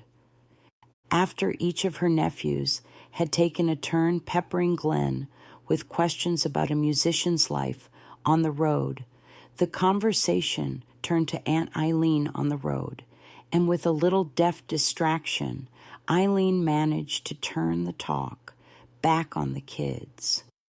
Glenn focused on Joanna, Finn's wife, the published author. I'm incredibly impressed. I can hardly string 2 words together to form a sentence. Joanna shook her head. But you make beautiful music. I definitely play music, and how beautiful was probably in the ears of the beholder. Just about everyone at the table chuckled at the twist on the old cliché. But, he continued, I don't write any of it. just play it. You, on the other hand, weave stories that capture the mind. That remains to be seen, Joanna said softly. Eileen frowned at her niece-in-law. What do you mean? Your book on the ghost towns and Sadieville, or Three Corners, as it was officially known, was a great success. That's only because the town has such a colorful history. I suppose it's like Glenn's music. I only played the story. I didn't create it. Don't underestimate yourself. Finn let his arm fall across his wife's shoulder and gently brushed his thumb along her arm. I could have easily put this entire room to sleep retelling the same stories in a much less interesting fashion. Ghost towns? Glenn asked. Sounds fascinating. Right around here, Eileen put in. Really? We have quite the history around us. Our very own chicken ranch, Eileen said, with as much pride as if she were announcing a relationship with a renowned university and not a brothel. Glenn's brows arched high on his forehead. Chicken ranch, as in the best little whorehouse.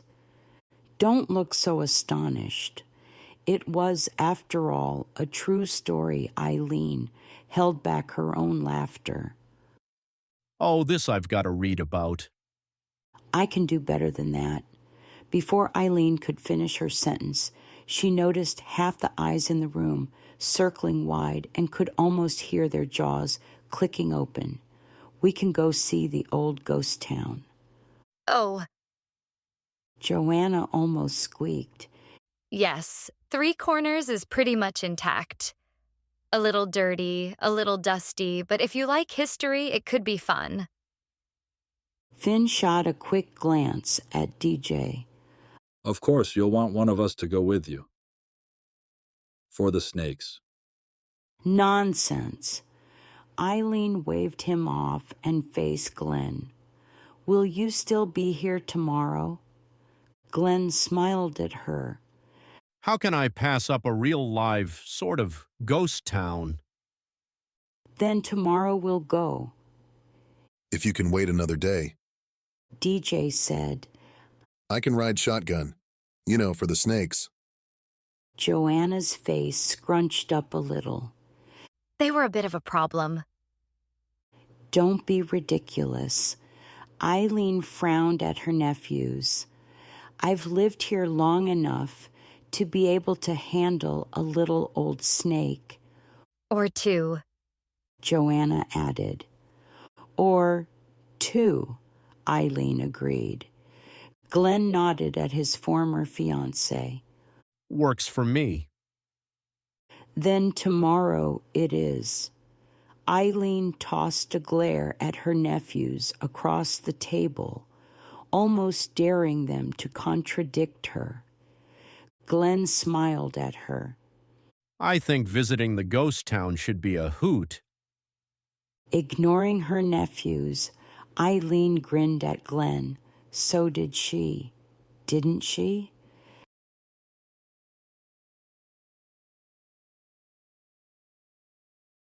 Chapter 8.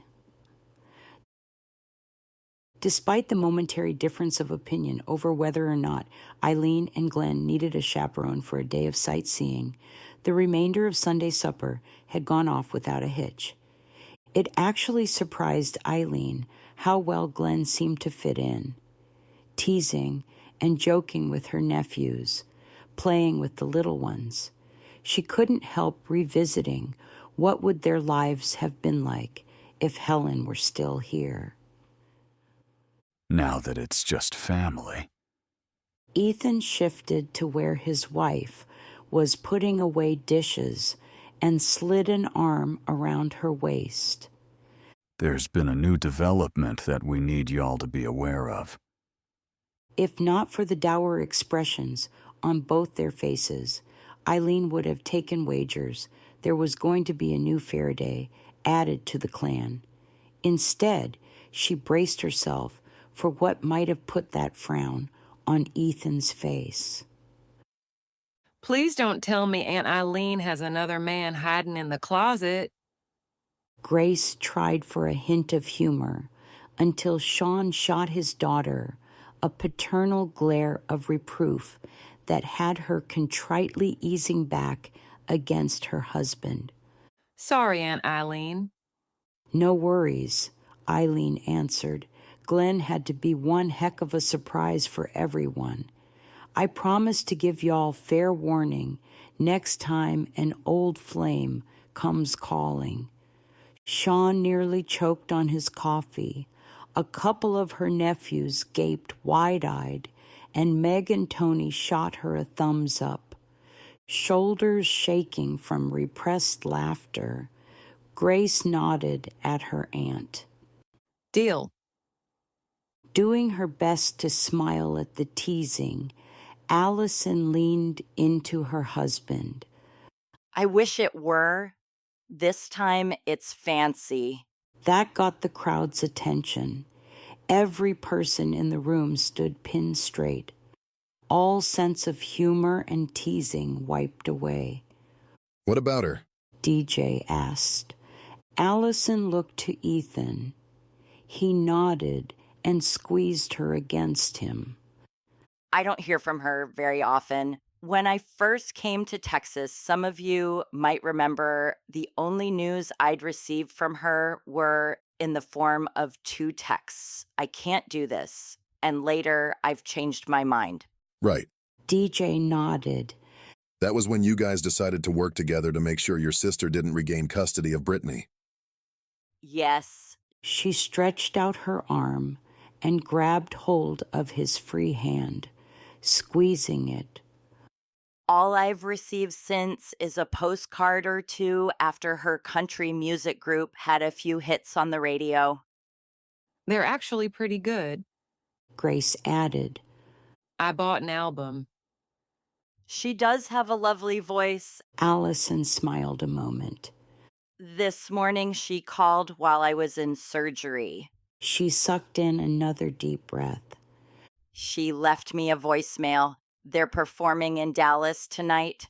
Wow, really? Meg said softly. Allison blinked hard before facing the family again. From there, she'll be coming to Tuckers Bluff. She can't get Brittany back. A tinge of panic laced Tony's words. Can she? The moment the words were out of Tony's mouth, Eileen turned to Sean. Across the room, their eyes met, and she could read the same burning concern in them that had taken hold of her heart and squeezed. They couldn't lose Brittany. Grace raised her hands as if to calm all the unspoken fears and shook her head. I wouldn't think so. Not only did she sign away her rights, she left her daughter, her infant daughter, in a box on a doorstep. A safe haven. DJ pointed out. Doesn't matter to a judge. Grace barked back. But that said, I don't know if she'd be entitled to some sort of visitation privileges. If her life is cleaned up. She's a musician, touring, from city to city. DJ interrupted. Cleaned up isn't the first word that comes to mind. What do you think? Brooks addressed Ethan. I don't know right now. Ethan's sigh came out hard and heavy. I really don't. It isn't a problem until it's a problem. Sean had muttered those very words more than once throughout the years, and heaven help them, she couldn't remember a single time the concern had not become a problem. Standing stiffly against the pantry wall, Sean's lips pressed tightly together. Resisting the urge to cross the room and stand beside him proved harder than she'd expected. For years they had been a united front for the children, but starting now, she might have to get used to a whole new family dynamic. And just how did she feel about that?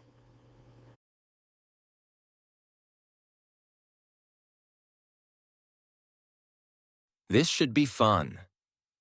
Rick, Tao the Line's versatile occasional keyboard player, once in a while vocalist and mostly drummer, said from the back seat. Though Fancy had no idea what about this dry Texas scenery struck the only other member of the band besides Garrett to want to tag along for this leg of the trip as having potential for fun. Behind the steering wheel, Garrett slanted a sideways glance at Fancy. She knew it was intended to be reassuring, but driving past the dingy motel on the outskirts of Butler Springs only made her realize just how close she was coming to confronting her past, and hopefully her future. Rick continued. I mean, you read about Texas ranchers, cowboys, cattle drives, and imagine things like John Wayne and Clint Eastwood on horseback. But the closest thing to a cattle drive I've ever been to are the big statues in downtown Dallas. Those bronze sculptures in Dallas may be the closest you're going to come to a cattle drive. We're just visiting her sister, not taking on jobs as cowhands. Garrett was the only member of the band who knew the truth of why Fancy was so nervous about visiting her sister. Everyone else gave no thought to singing and touring and rarely taking time to go home for a visit. That was a sad but true story for so many in the music world. But only Garrett had been around on Brittany's birthday, when after a glass too many of wine, she'd broken down and told the best friend she'd had in forever about the little girl she'd left in Tuckers Bluff, to be raised by the kindest stranger she'd ever met. So much had changed since the day she drove that old clunker out of Tuckers Bluff, out of Texas, and nearly out of her mind.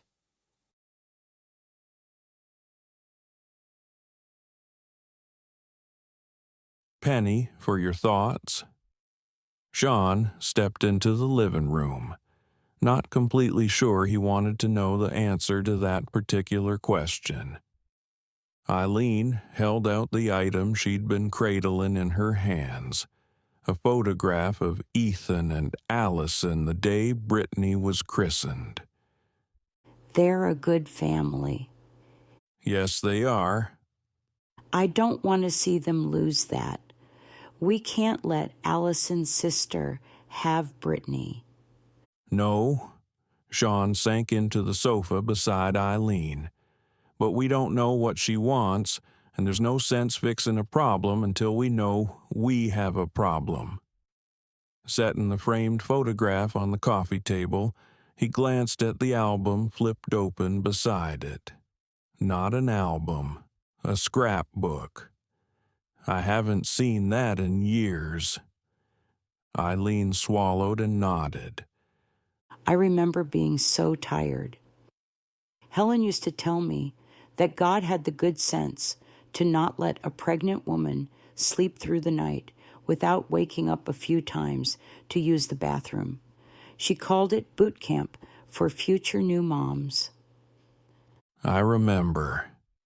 For years, the mention of Helen would bring an ache so strong he thought it would never go away. Never believed that a day would come when he could smile at the memories without a trace of the pain. I'm sorry I wasn't more help early on. Shaking her head, Eileen waved off his apology and turned back to the album. I'm not sure how Helen found some of these photographs, but some nights forever long ago, after I'd been pacing with Grace, when I thought I'd never be able to do right by that sweet little baby, I'd look at this album, and I could hear Helen telling me, "Go for your dream. If anyone can beat the odds, it's my little sister." And I had. I learned to tend bar, serve drinks, wait on tables, do dishes, anything that would pay the bills. Eventually, the singing gigs started coming. I'd work all day, sing all night, and the next day, get up and do it all over again. Then one day, all I had to do was sing all night. I'd done it. I had my dream career. Helen was very proud of you. We both were. You'd come a long way from that 16-year-old girl who traveled in a gaggle of teens and giggled all the time. You remember that? Hard not to. All I had were 2 male cousins who lived in Austin. There were no teenage girls in my family. Let's say you and your friends made an impression. I suppose it could have been worse. We could have scared you off. Not a chance. You know how much work goes into running a ranch. I was just like Finn, lived and breathed this place with my father. I was so annoyed he insisted I go to college. Sean paused a moment, remembering the day he'd sat across from Helen in class, and knew he owed his father a debt of gratitude for being a stubborn old coot. Anyhow, once Helen and I decided that our future was together, she wanted me to spend more time with your family. I didn't know why, but the few times we managed to visit, whether it was family dinner just for the day or longer for the weekend, the house was always filled with giggling teenagers. Eileen rolled her eyes. The reason we always had a house full of girls is because every last one of my high school friends was madly in love with you. And the minute I mentioned Helen was coming home with her boyfriend, the Texas cowboy, none of my friends could think of any place they'd rather be than my house. You're kidding me? Nope. And to tell the truth, Eileen held up her hand and pinched her 2 fingers almost together. I may have had a teensy little crush on you myself. Now I know you're pulling my leg. Maybe. Maybe not. Eileen shrugged on a soft laugh and pointed to the scrapbook. But looking at this record of my career that Helen made and remembering her words, how much she believed in me, I knew not only did I have to do right by Grace and the rest of you, I could almost hear Helen telling me. Of course I could. You did better than right. You were the mother my children needed, the backbone this family needed, and he searched for the words, but none seemed to be good enough. So much more. Thank you. Eileen stared into his eyes, and Sean swore he could feel his heart pounding from the inside out. So much more.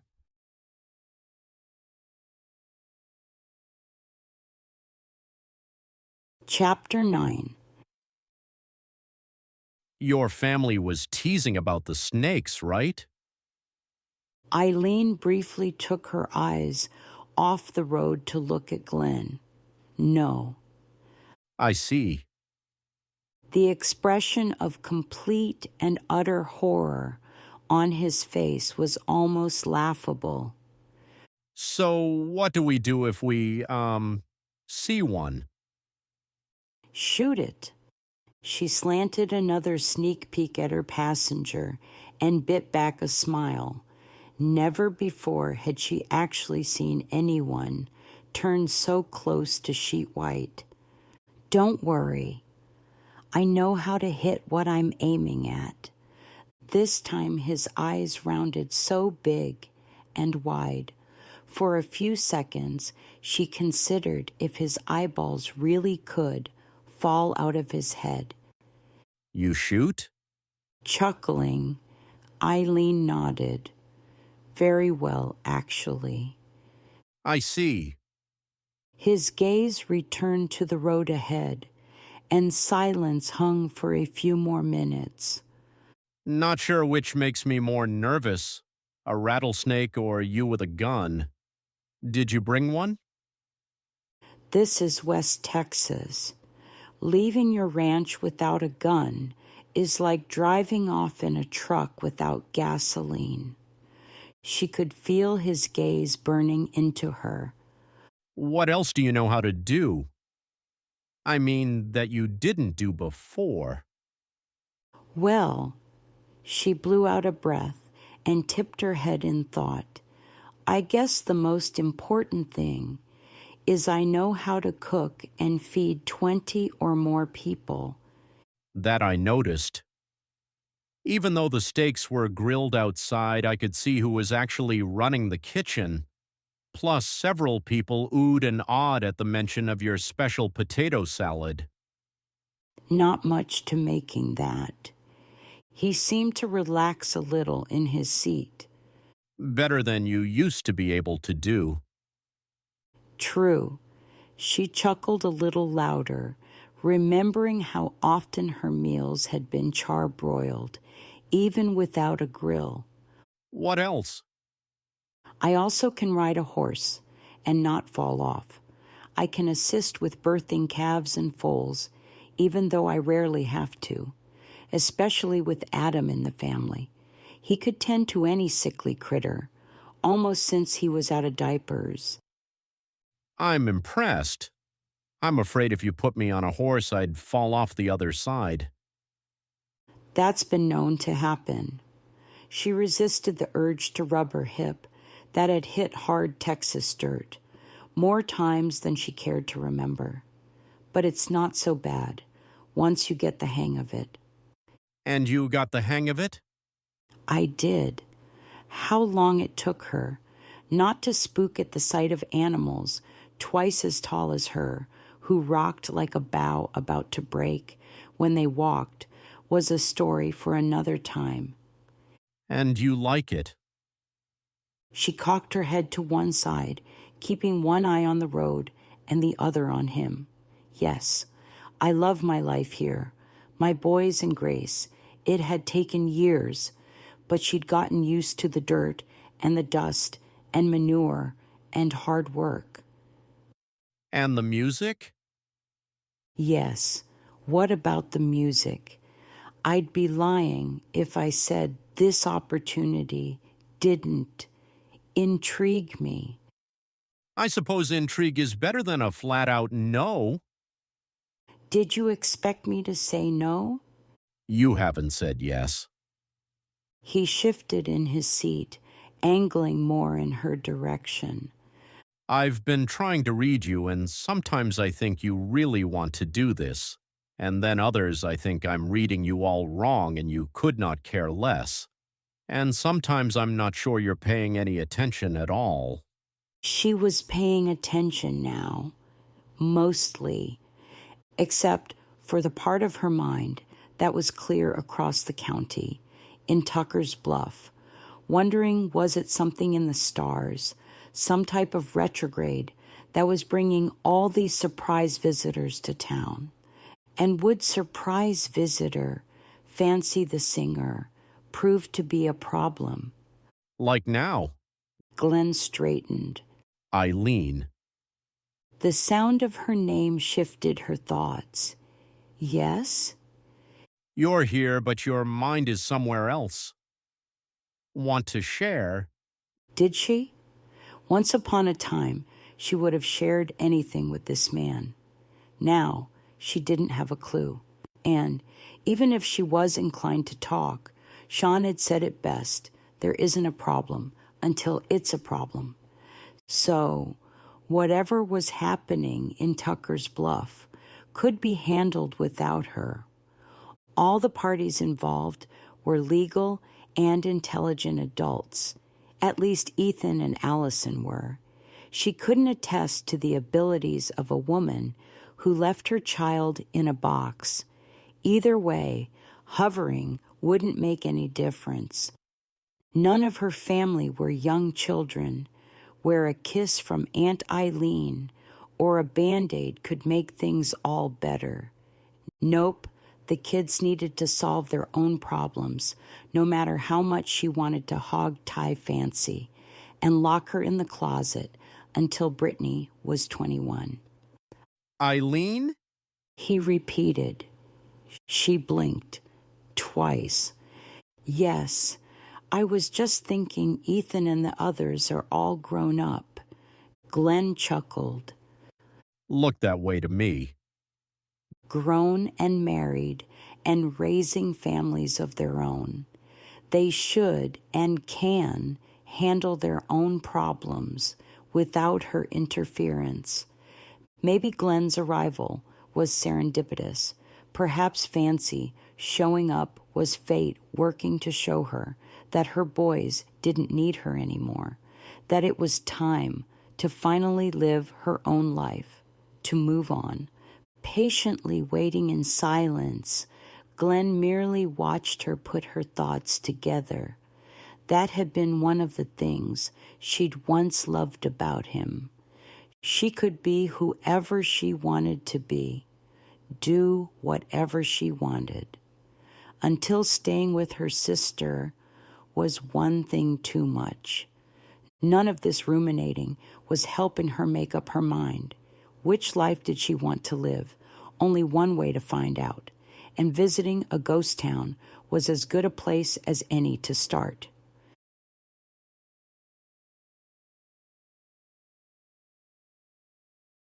Did you sleep well? Meg held out a tray of warm muffins. Yes.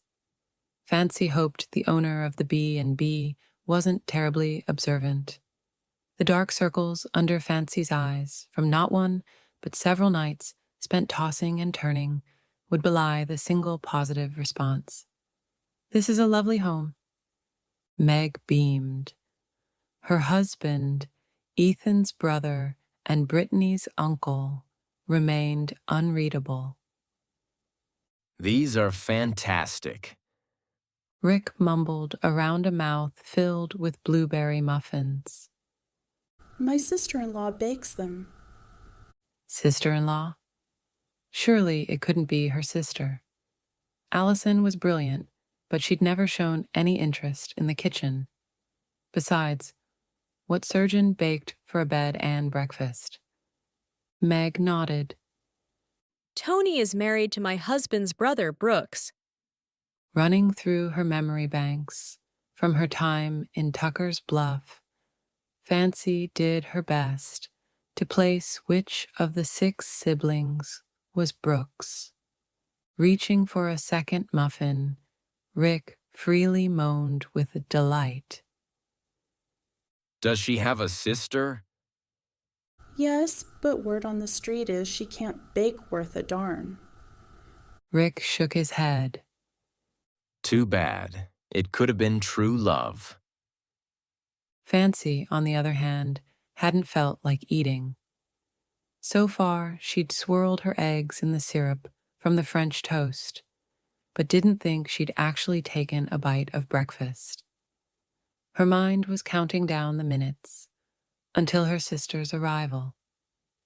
The phone call last night to inform Allison she had reached Tuckers Bluff, safe and sound, had been brutal. Allison was reserved and friendly, and the few words spoken to arrange for this morning's meeting were as stilted and brittle as her mom's winter peanut crackle. With every passing tick of the clock, she'd felt less and less like consuming any food, except now all this talk of muffins had her thinking she could manage one swallow. They taste even better with a little butter on them. Meg set a fresh tub on the table. Her hostess had been polite and reserved late last night when they'd checked in. A subtle shift that told Fancy loud and clear the woman had figured out who she was. I'll admit, after Tony's mimosa cake balls, these are my favorite. Okay. First bite, and Fancy was a fan. Maybe Neil could write a song about these. Garrett shrugged. If he throws in a cowboy and a broken heart, it could be a huge hit. And great advertising for the town. Meg laughed, the first hint of the light-hearted person who had taken their reservation and talked up her little town. Oh, and a dog, Another guest added. You have to toss that in. The room filled with more laughter as the grandmother clock in the hall clanged the hour. The easy mood Fancy had indulged in for all of 2 minutes slid away. With near military precision, the front door squeaked open and footsteps traveled down the hall. Garrett shot her a "you can do this" look of confidence, and she prayed more today than any day before that he was right and that this trip would be enough to bring her what she'd always wanted. A wall of solidarity in the form of her daughter's father holding her sister's hand came through the doorway. Fancy pushed to her feet, sliding her hands down along her denim skirt. Hi, Allison. Her sister stood straight and strong, and suddenly her lower lip trembled. Her eyes sparkled with moisture, and blinking fast at the water dripped down her cheeks. She softly muttered, Fancy. A second later, her baby sister's arms were tight around her, and all Fancy could think was how many years she'd foolishly wasted.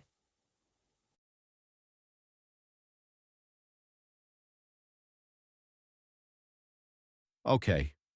Glenn could see the old wooden buildings at the end of the bumpy road. This wasn't a building or two on a tumbleweed-laden road. This was still an intact town. Not what I expected. Eileen slanted a glance in his direction. What did you expect? I don't know, he shrugged. But not this. That made Eileen laugh from deep in her belly, and he remembered what a beautiful sound it was. I thought we'd park here on the edge. Then we could walk to the church and back. Works for me. He squinted, focusing on the end of the street, then slowly scanned the old wooden sidewalks. Where are the snakes hiding? Tall grass, usually. There was plenty of dirt and dust as far as he could see, but no grass. Where? Eileen stretched her arm out, a slender, unpolished nail pointing in the distance to the left. From what I remember, Joanna and Finn ran into trouble in the churchyard. Her eyes narrowed. But it looks like someone may have gone at it with a weed whacker. Are you telling me millennial ghosts have learned to use lawn tools? Oh, brother, don't even go there. Eileen rolled her eyes. Come on. Slowly they walked side by side, peeking in windows, checking doorknobs. When they got to the old saloon, the doors opened easily. Here, he said. Oh, wow. Eileen's jaw nearly hit the floor. This is... Not what you expected, Glenn teased.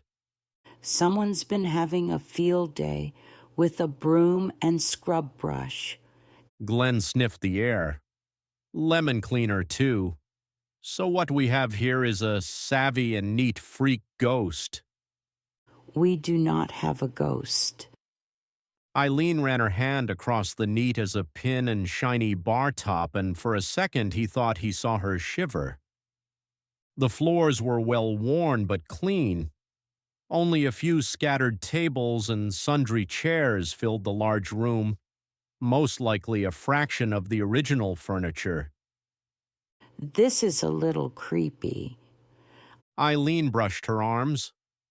Thoroughly amused at this place and her reaction, Glenn stepped in closer. I think it's cool.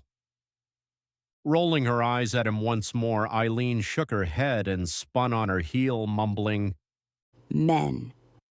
"Shall we explore upstairs or continue down the street?" he asked. Eileen's gaze trailed up the wooden stairs to what back in the day would have most likely been the private entertainment rooms. I think I'd like to see what else is out here. Works for me. He held the door for her and watched the gentle sway of her hips as she walked past him. Some things really didn't change. You know, this town reminds me a little of that town outside of Reno we played in our first year on tour. Strolling beside him, she stopped to cup her eyes and peer into a dirty window before glancing back over her shoulder at him. I'm not remembering anything like this. Well, it was more cleaned up. The sidewalks were concrete. The town was much bigger, too, but a few blocks of the main street felt exactly like this. The hall we sang at was a converted saloon. Eileen snapped straight, her eyes twinkling. With the red curtains on the stage. That's the one. I'd completely forgotten about that. A whimsical smile took over her face. Apparently, she held fond memories of that first year together, too, and that was a very good thing. Rumors were that the town had a resident ghost, too. This town does not have a ghost. And apparently she hadn't lost any of her stubborn Irish either. They'd walked almost to the end of the street and stopped in front of the old bordello, the house with the history that had caught Joanna's interest, the house that now had two shadows in the front window. "And that, Miss Callahan," he smiled and waved a hand at the gabled porch, "is probably your ghost's."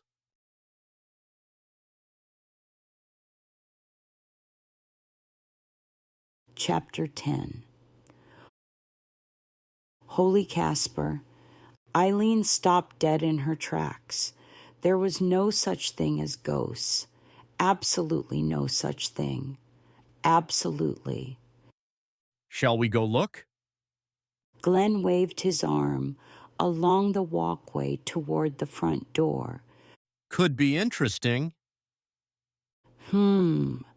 Eileen muttered, silently repeating her mantra, "There's no such thing as ghosts." Slowly making her way up the path, out of nowhere, a soft wind blew across the neatly trimmed yard. No such thing as ghosts. So distracted by the shadows inside, she hadn't noticed the yard till now. Someone here, too, had been busy with that weed whacker. A real someone, a human someone. So what if she didn't have a clue who or why? No such thing as ghosts. "Could use a coat of paint."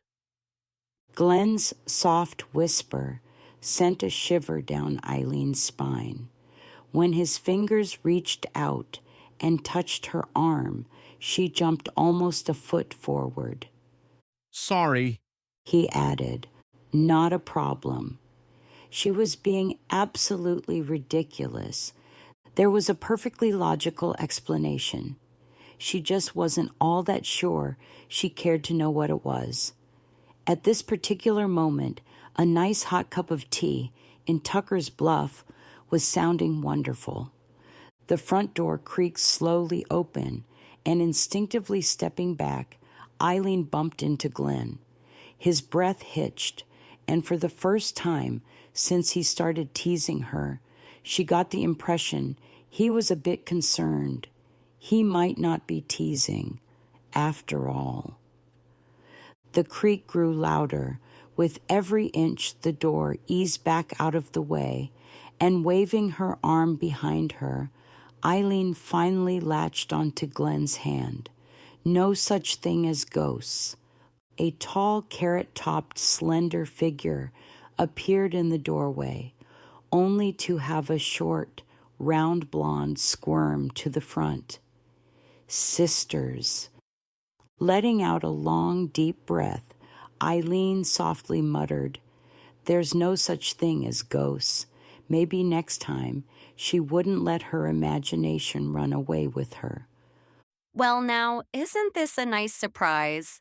Sissy rubbed her hands together with delight. Yes. Yes, it is. Sister agreed, beaming from the front door. And who have we here? As if the two women and half of Tuckers Bluff didn't already know. Eileen stepped up onto the porch. "Sister and Sissy, this is an old friend, Glenn Baker." Nice to meet you. The two siblings echoed. Likewise. He bowed just slightly from the waist, sending the two women momentarily into a matched fit of giggles. We've been working hard for weeks, Sister said. I hope you like it. Oh my. Crossing the threshold, Eileen was convinced she'd stepped back in time. "Oh my," she repeated. We petitioned the state to return it to us as the only heirs. Since this was our great-great-granny's home and all. Sister explained. Yes. Sissy added. Approval didn't take long at all. We thought it would be fun to fix the old place up, make it more appealing to tourists. That's right. Sister picked up where Sissy left off. This way, when they're done poking around here, they'll come spend money in Tuckers Bluff. Eileen blew out a whistle. You did all of this, just the two of you. Jameson helped. After we did a little sprucing up. Sprucing up, Eileen mumbled. Even Mr. Clean would have scrubbed his fingers to the bone. Yes, well, your nephew made a few repairs here and there. Might have loaned us his painting crew, though you didn't hear that from us. The taller of the two sisters whispered conspiratorially. Then he let us have the pick of all the old furniture in the pub's attic. He and Frank helped us bring it over last Sunday afternoon. Frank? Eileen asked, not really surprised that the old Marine would get involved. The two sisters nodded, their heads bobbed with such force it was a miracle they hadn't fallen off. We love how it turned out. We've been thinking it might be fun to let tourists spend the night and visit with the ghosts. Told ya. Glenn smiled. Don't. Eileen held her hand up. We're not going there again. Would you like to look around? The mismatched sisters stepped to opposite sides and urged Eileen and Glenn across the room. Now this, Eileen took in the room, reminds me of that gig we did in Nevada. The rich colors, the Victorian-era furniture. Remember the woman who worked the registration desk? She must have been 150 if she was a day. Eileen smiled, wiping her hand over an antique secretary. Glenn chuckled. She wore those high-collared, long-sleeved, to-the-floor dresses. Anyone would think she'd stepped out of an American Gothic painting. That's right. Eileen spun around, grinning, and lots of lace and the sourest expression. I teased she must be Lurch's sister. Glenn's laughter rumbled, pulling a laugh from deep inside Eileen. The two softly began to sing. They're creepy and they're kooky. And by the time their voices had grown stronger and Eileen belted out, "Neat." Sister chimed in, "Sweet."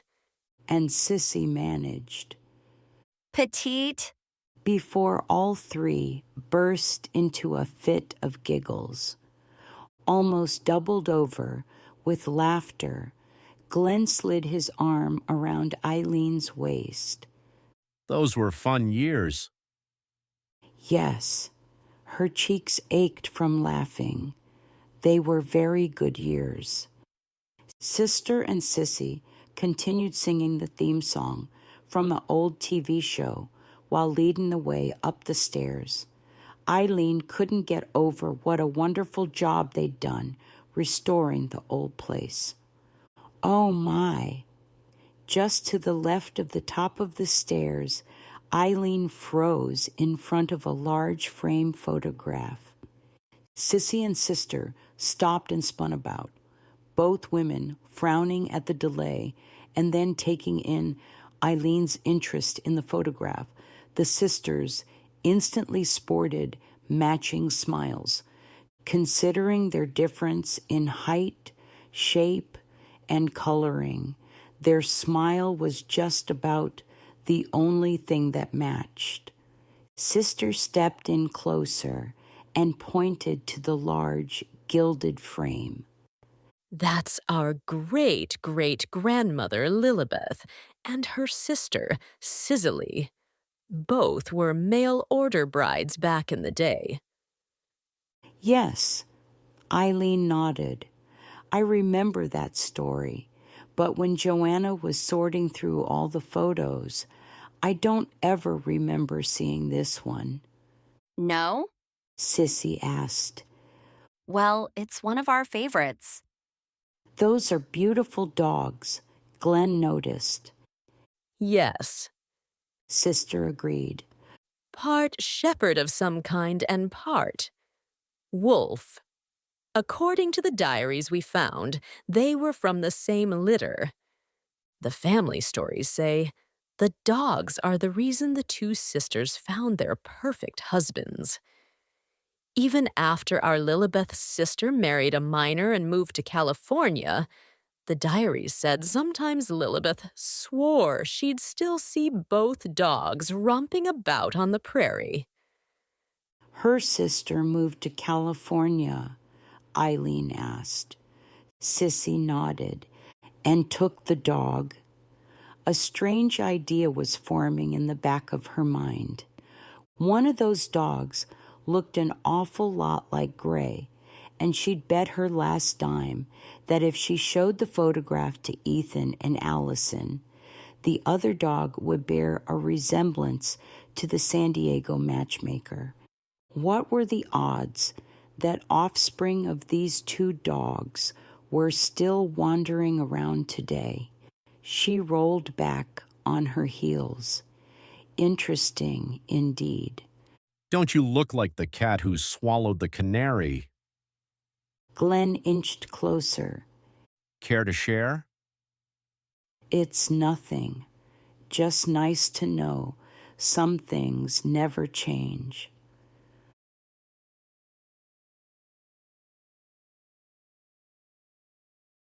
"You look good," Fancy whispered, still hanging onto her little sister. "The famous doctor," she added. Allison coughed out a laugh and eased from the embrace. Says the famous singer. There was no missing the gentle way Ethan kept a protective hand on her sister. "Ethan," Fancy eked out in a more even tone than she would have thought possible. After all, what does one say to the man whose baby she gave up? "Fancy." He smiled. She definitely remembered that smile. And those eyes. How had she forgotten the eyes that had told her almost instantly this was a man she could trust? And they hadn't lied. For 4 days he'd kept her safe and sane, and though he didn't know it, helped her get her head on straight for what might have been the first time in her life. She looked around the two. You didn't bring her? Allison inched back, her hand reaching behind her and slipping easily into her husband's grasp. No. He cleared his throat. We thought it best that we talk first. Yes, of course. Long-lost sister aside, now came the part that wouldn't be easy. She turned her head, and Garrett had come to stand only a foot or so behind her. This is Garrett, the lead singer in the band. A true Southern gentleman, Garrett waited for Ethan to extend his hand. A true Texas gentleman, Ethan did just that. And this, she twisted around and pointed to her other band member eating breakfast, is Rick. Best musician a group could ask for. If you need an instrument played, he's your guy. Still shoveling food into his mouth as fast as he could, Rick gave a quick wave and returned to his meal. Both Ethan and Allison waved back. Did the entire band come? Ethan asked. No. Garrett shook his head. The others have families they wanted to spend the short break with. Meg came out of the kitchen, kissed Allison on the cheek, and then her brother-in-law, tipping her head toward a couple of lingering guests in the parlor. May I suggest y'all make yourselves at home in our apartment? Allison's. Thank you. Tumbled over fancies. That won't be necessary. Meg's brows rose with surprise, then, regaining her composure, flashed a brief smile. Well, I have some paperwork to do. If you'll excuse me. The silence that hung for the next few moments was anything but comfortable. Fancy had so many things she wanted to say, questions she wanted to ask. Too many years had passed. She didn't know where to begin. Fancy talks about you all the time. Garrett started, once he'd realized no one else was going to speak first. I especially like the story about the dog and your aunt's favorite scarf. Allison almost choked on her own spit. You remember that? Every minute of it. Fancy smiled. I thought you'd done a wonderful job of bandaging his paw. The colors matched Champ's fur beautifully. Too bad Aunt Millicent didn't agree with you. Every future doctor has to practice first aid on a patient somewhere. You picked a very lovable and very patient, Allison added. Yes, and very patient, Fancy concurred. Golden retriever to work on. Another guest came down the stairs and made her way into the kitchen, politely smiling at the people huddling in the middle of the room. Maybe they should use Meg's apartment. They needed to talk, the sooner the better, and in private made the most sense. Garrett inched a fraction closer, his hand hovering above her shoulder, as though he were ready to knock someone clear across the room if they so much as threatened to invade her private space. Friend and protector, thank heaven for someone in her corner. Is there a little coffee shop around here? Someplace we can talk in private? Yes. Fancy nodded. I really don't want to displace Meg or her routine. The cafe around here is busier than a salmon swimming upstream. Ethan's calm expression remained unchanged. but the pub doesn't serve lunch.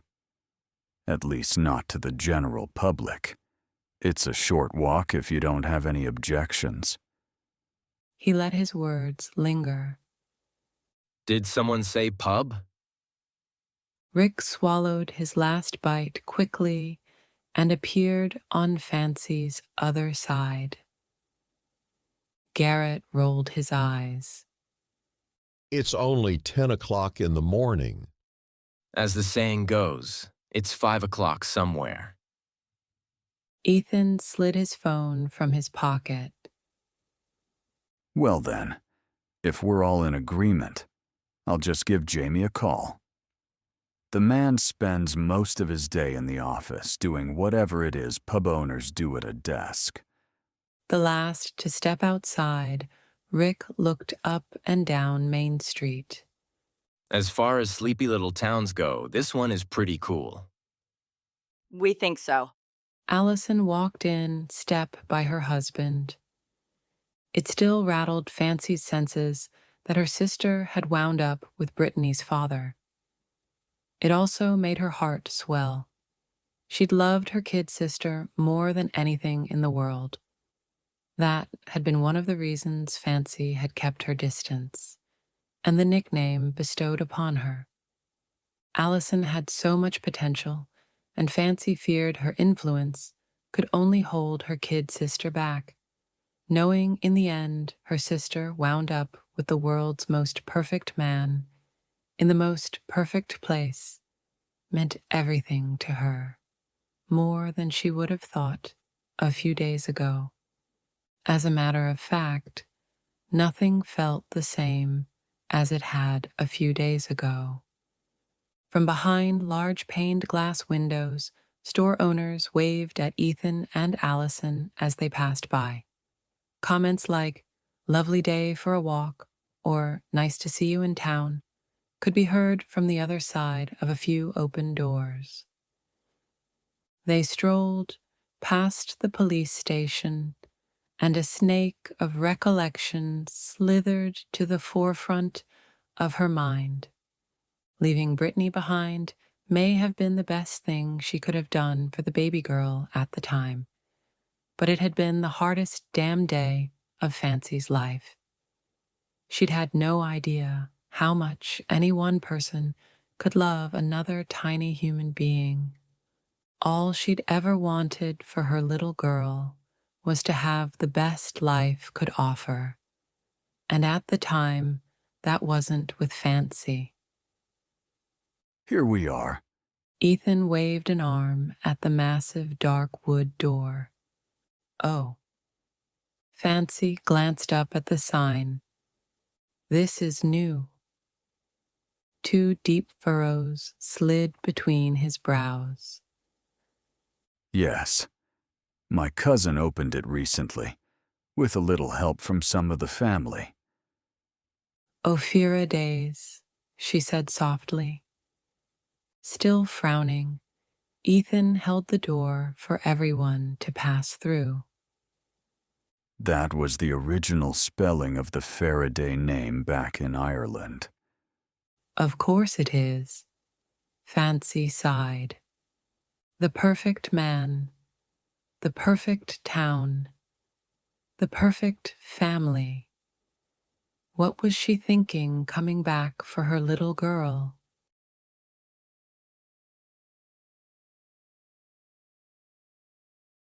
Chapter 11. So, what if after loading the truck, Eileen and Glenn had run off and climbed in like a couple of teens on a first unchaperoned date? Sean Farraday swung the sledgehammer onto the post. Seeing his former sister-in-law happy was a good thing. Former? Once more, he hammered the new fence post a little deeper into the hard Texas ground. He'd taken a vow till death do us part. Was there a statute of limitations on familial relations? Swinging the heavy hammer around and up into the air, he brought it crashing down one more time and froze, staring at the new section of fencing. form or death do us part? Did the in-law relation die with the spouse? In more than 25 years since he'd lost Helen, since the vows had played out, not once had he stopped to consider what that made Eileen to him. Definitely Aunt Eileen to the kids, always Helen's sister. But to him? From his breast pocket, the loud trill of a call echoed in the crisp West Texas air.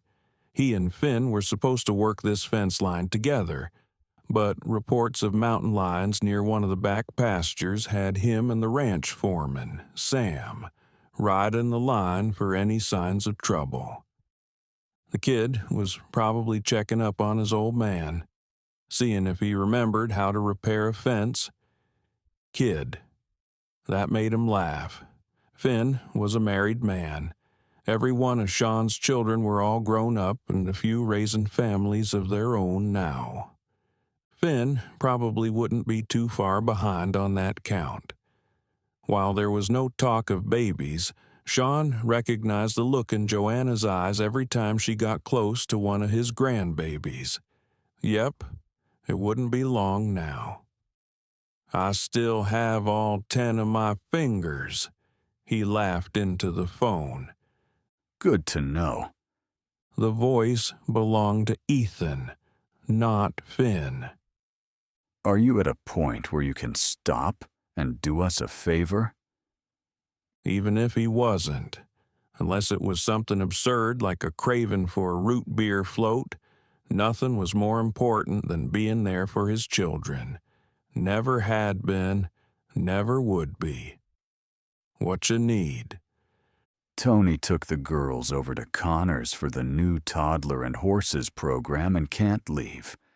Could you bring Brittany to the pub? The pub? Don't you think she's a little young to be learning the joys of a good ale?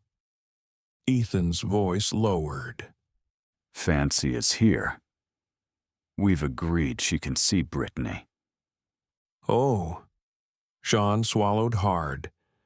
Though little was said, last night every one of the family had been on proverbial pins and needles considering why Brittany's birth mother would be returning to Tuckers Bluff now.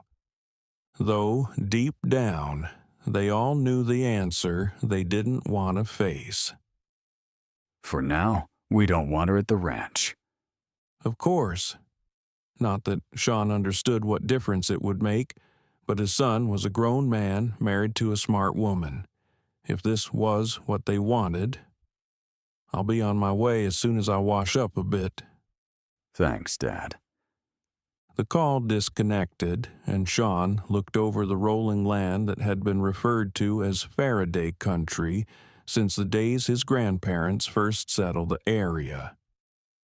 Ethan and Allison rented a small house not far from Brooks and Tony. One of the reasons Tony took care of Brittany with her own when Allison was working.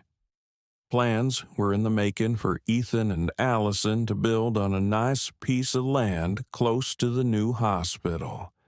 Plans for their family. He prayed this fancy wasn't going to cause any trouble. For some time now, he'd had a picture in his head with all of his kids and grandkids living near or on Farraday land.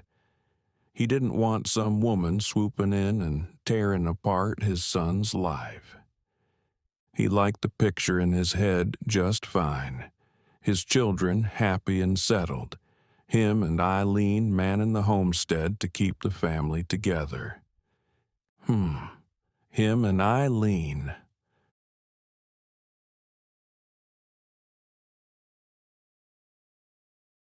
Those two are a hoot. Glenn slid out of the passenger side of the ranch pickup. You could have knocked me over with a feather when they opened that door.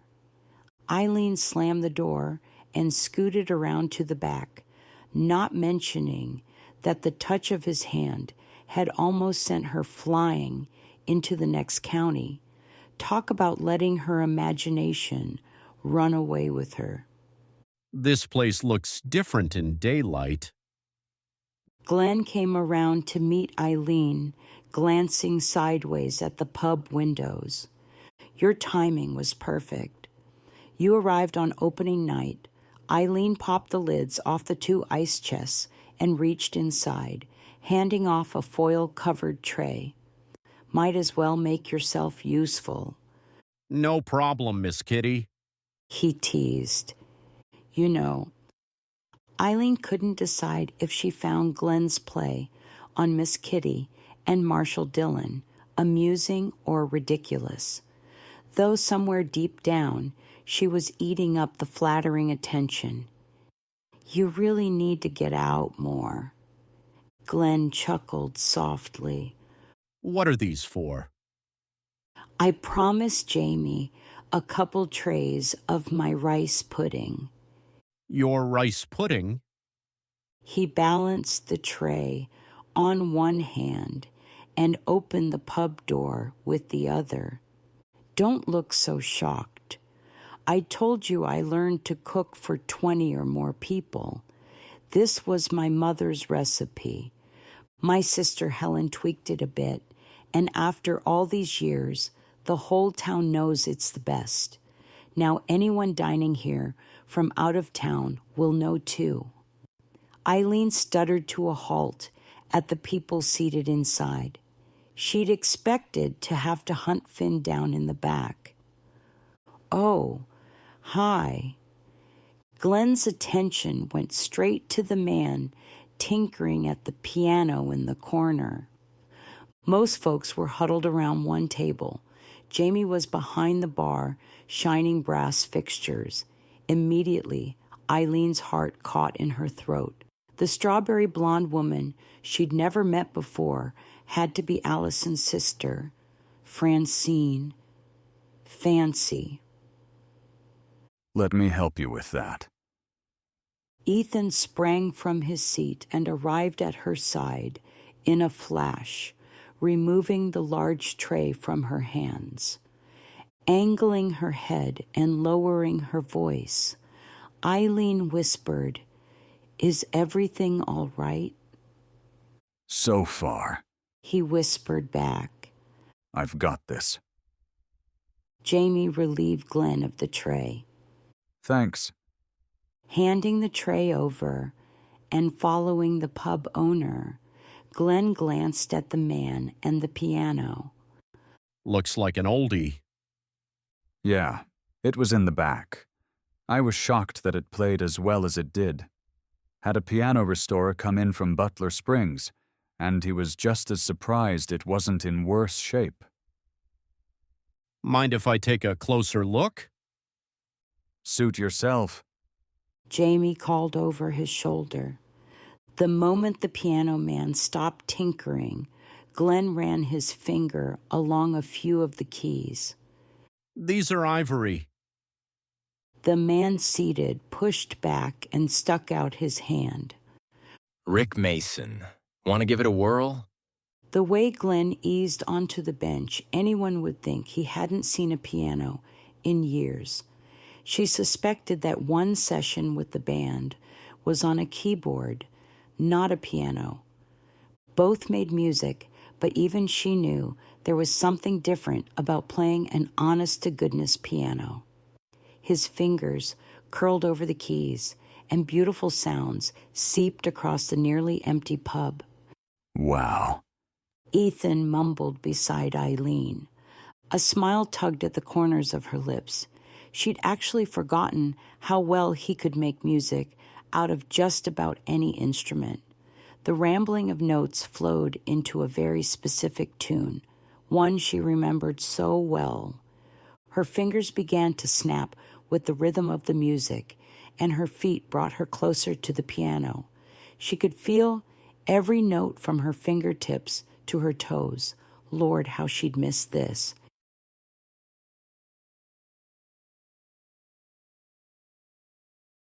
Parked in front of the pub, Sean hurried around to the passenger side of the truck to unstrap Brittany from the car seat.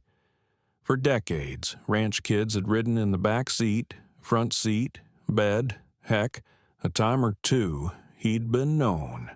a lot older than Brittany, of course, to ride on the hood, and they'd all survived. But the law was the law, not to mention the thing came in awfully handy with only him and a toddler. He never was one of those parents who rode with a kid in his lap. That just struck him as foolhardy and a miserable, heartbreaking accident waiting to happen. So, every single truck at the ranch had a car seat just in case immediate transport was needed. Like today. Holding a grinning, blonde-haired cherub in one arm, he kicked the truck door shut. From inside, he could hear traces of a familiar tune played on a piano. The moment he opened the door, he recognized the song and the voice. Eileen stood, eyes closed, her arms open wide, belting out with more power than he remembered hearing in a very long time. He stood frozen, afraid to move, to make a sound, to break the spell. She was in the zone. The piano was with her for every note, and the energy in the room was palpable. Her fingers spread, one arm lifted, and she sang, "Cloudy or Sunny," and sent goosebumps up his arms, and most likely the arms of every person in the place. She was on fire. The piano vibrated, her arms rose high, and the last words, the title of the old popular tune, "Come Rain or Come Shine," ricocheted around the room. Her arms fell to her side. Applause from the handful of occupants filled the space, and Eileen opened her eyes. She looked stunning. Had Sean ever seen her this happy? For a few seconds she seemed startled, and then a smile slid across her face. Her eyes twinkled, and his heart dropped. They were going to lose her. He could feel it in his bones. That was amazing. A blonde woman Sean had never met who must be Allison's sister was the last one still applauding. Wow. Jamie had practically flown over the bar to give his aunt a hug. I've heard you and Mom sing together enough to know you could carry a mean tune, but wow, I'd never heard anything like that. Behind her, Glenn had pushed away from the piano and come to his feet. Standing over her, he nodded. You haven't lost your touch. Brittany made a loud, gleeful noise and began clapping again. All heads turned to her, the smiles and praises over Eileen's impromptu performance forgotten for the family business at hand. Immediately, Allison jumped to her feet and scurried across the small space to retrieve the beautiful little girl. Mama! Brittany cooed, throwing herself at the woman who had been the only mother she'd known since she'd been left on a doorstep. How's my girl? With the reluctant stride of a person taking their final steps, Allison eased toward her sister. She calls you Mama? Fancy asked on a shaky whisper. Allison nodded. We tried Auntie, but somehow she seemed to connect that if Tony is Mama to Helen and Catherine is Mama to Stacy, then I had to be Mama. Fancy finished for her. Ethan fell into step beside his wife, and Brittany threw her arms up. Duh! Kissing his wife on the temple, Ethan pulled his little girl toward him and twirled her overhead, receiving heartfelt giggles before he took a seat at the table. Brittany's sweet smile slipped. Pressing her head against her father's shoulder, she studied the new people, staring quietly at her. Halfway between the door and the table, instinct told Sean to stick around. This was a time when the family might need to circle the wagons. Without hesitating, he started toward the tiny stage where Eileen stood, watching the interaction with the same eagle-eye intensity he had. The moment his gaze saw Glenn inch closer to her, Sean recognized the move, a protective gesture that stopped Sean mid-step, air sucked from his lungs. She deserved a real man to protect her, one who appreciated her. He pivoted around and strode to the bar. "Isn't this something?" Jamie whispered, wiping the same spot on the bar. Sean nodded. "What did I miss?" "Well, I've been a bit far back to hear it all. But seems like she wants to get to know her daughter." The words made Sean cringe. Normally, he didn't judge people on hearsay, but this woman had done the unforgivable. "That can't be good," he mumbled. "Like I said, hard to hear everything, but there was lots of crying and hugging going on for a while. I think the sisters are bonding." "Bonding, huh?" Sean blew out a sigh. "Who's the guy with her?" Jamie shrugged. "Don't know." It's his band she sings in. Eileen slid onto the stool beside him. "That's all." Eileen turned her head to the small group of 4 around the table, 5 with Brittany. Not sure yet. A soft, mellow tune came from the piano where another man and Glenn were tinkering and talking. "And the other fellow?" Another member of the band. Sean nodded. "What's your take on this?" Her eyes narrowed. Something's not lining up. "What do you mean?" She's not what I expected.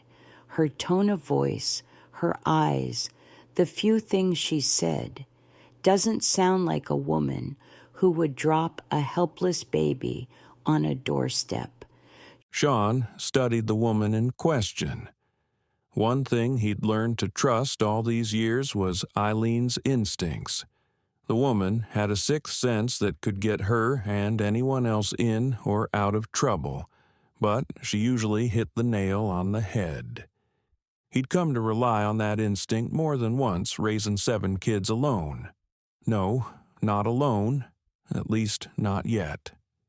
His mind turned over the idea of playing grandpa without Eileen, of Sunday suppers without Eileen, of morning coffee without Eileen, bedtime tea without Eileen. The rest of his life just took an unexpected and unwanted left turn.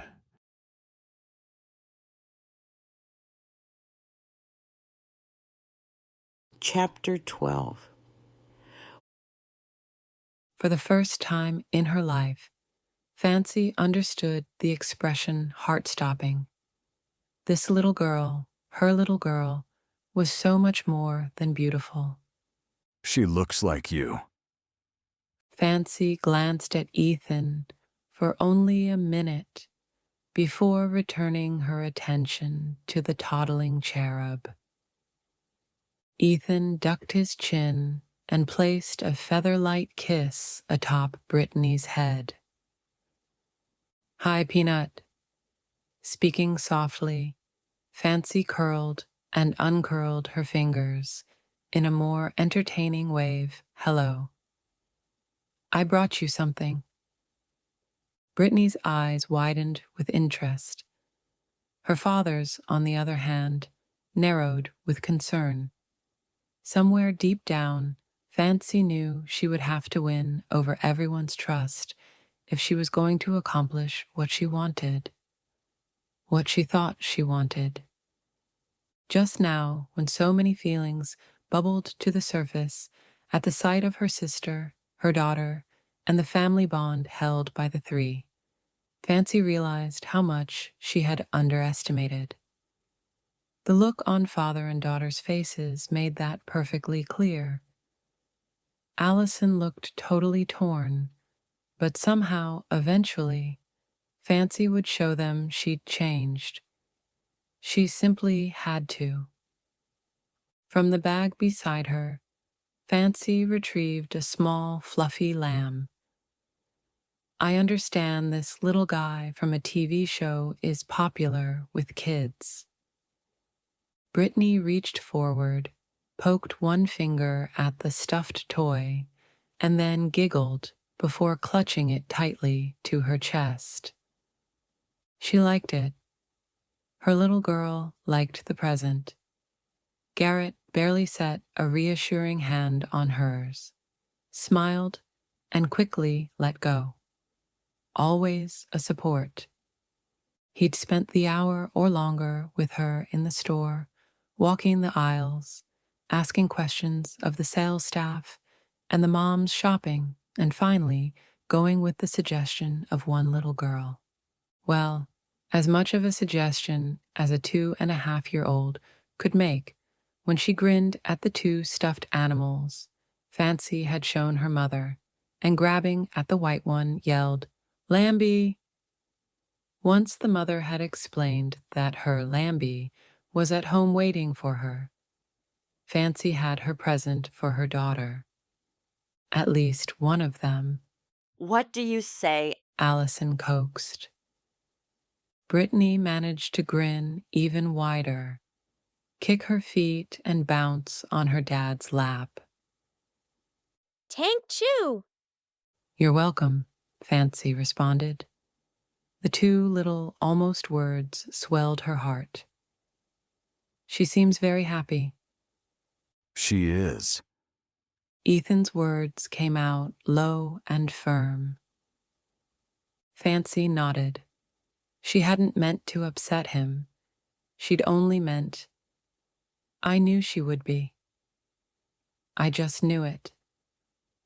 Oh, Fancy. Allison bit on her lower lip and blinked back, the water pooling in her eyes.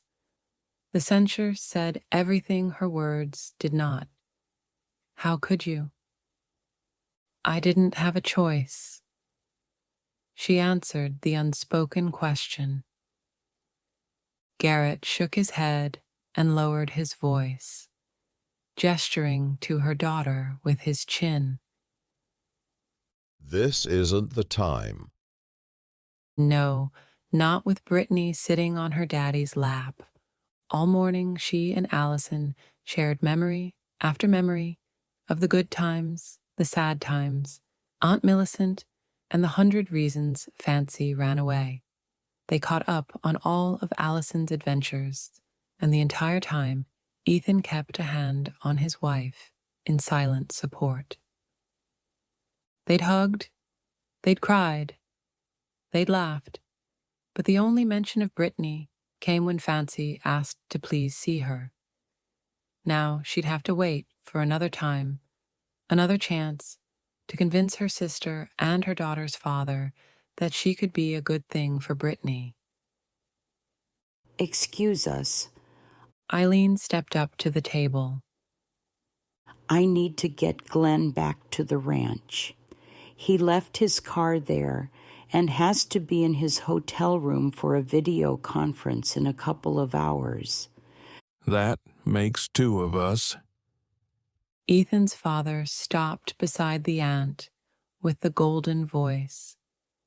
Or Glenn turned away from the table. "Join me for dinner." Ethan's aunt blinked, and his father clenched his teeth, making his jaw muscles twitch ever slightly. "We can stay in town, do the video conference, go out for a nice dinner, and then head back to the ranch for my car." If by nice you mean something more upscale than a pub or cafe. Ethan interrupted. You're out of luck. I did have something a little more private in mind.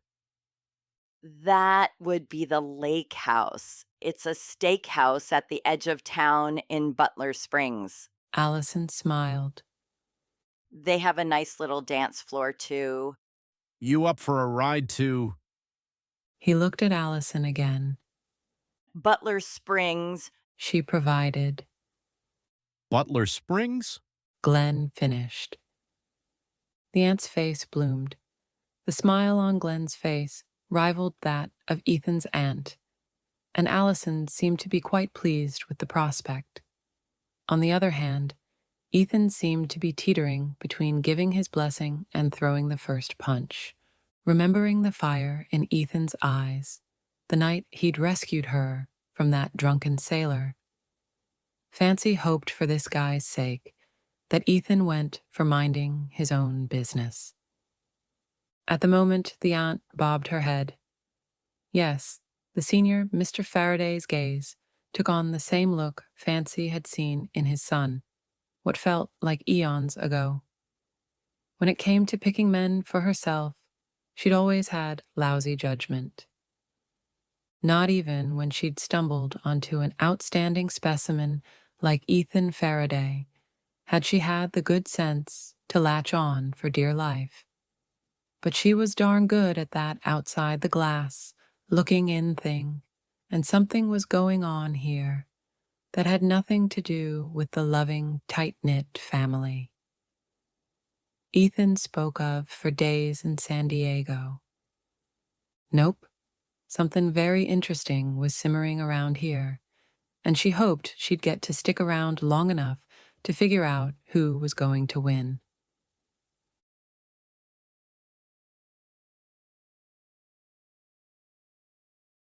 How could he have forgotten? Sean gripped the steering wheel and peered into the distance. The flat, gray distance. Eileen had been singing at family gatherings and murmuring the occasional soft tune while puttering in the kitchen or some other household project. She'd sung lullabies to all the children, even before Grace. But none of that was the same as Eileen Callahan on stage, with nothing more than a 4-piece jazz band to back her up. He and Helen had gotten Ann and Brian to babysit the kids, while the two of them snuck off for a weekend in Albuquerque to watch Eileen perform. It was early on, before Glenn's group, and she hadn't quite perfected her style, but the voice was there. Here. And why did seeing her belt out the end of that tune make his chest feel as though a bull calf were sitting on it? And now what? Doe eyes last night, ghost town frolicking this morning, and dinner tonight. Just how long was this guy going to stay? And how long before he talked Eileen into going with him when he left? And Brittany. What the heck was going on at the pub? As sure as he knew his name was Sean Patrick Farraday, son of Patrick Aloysius and Sarah Maureen Brookstone Farraday, he knew his son would not give up his little girl without a fight. Thoughts rattled around his head, too many to wrestle into submission. By the time he'd pulled in front of the ranch house, his mind was as cluttered with questions and concerns as it had been before the otherwise peaceful hour-long drive. The lights were out. Only silence greeted him as he crossed into the house. For so long, this house had been filled with noise and clatter and laughter and love. He could still feel the love and warmth, but the silence, that was something he would have to get used to. Don't you look like someone stole your best friend? Finn came out from the newly fashioned suite off the kitchen, freshly showered, clean-shaven, and dressed for a night out. You and Joanna going somewhere on a weeknight? Yep. Finn grinned from ear to ear. Taking advantage of the pub being open every night for the grand opening week. Do a little boot scooting with my wife and get some of Aunt Eileen's rice pudding. Let's hope more folks from around here are thinking the same thing. From the turnout on opening night, I'd guess Jamie was right on the money about how well the pub is going to do. None of us doubted him. Finn tucked his shirt tail into his jeans. You and Aunt Eileen should join us. Under normal circumstances, he'd have enjoyed taking Finn up on the invitation, but tonight wasn't normal. Or maybe tonight would be the beginning of the new normal. Him rattling around after work in this big old house all alone, with no one to talk to but the walls. Maybe he could learn to like watching reality TV. Finn ducked his head, narrowed his gaze, and took a step toward his father. Is something wrong, Dad? No, yes, maybe. No, you and Joanna go have a good time.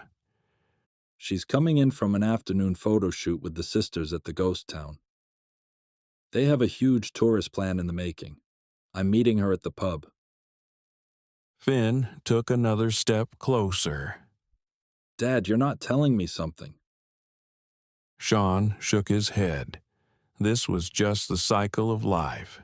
That's all. Nothing stayed the same forever. Hadn't he learned that lesson the hard way? Dad. Finn got right in his father's face.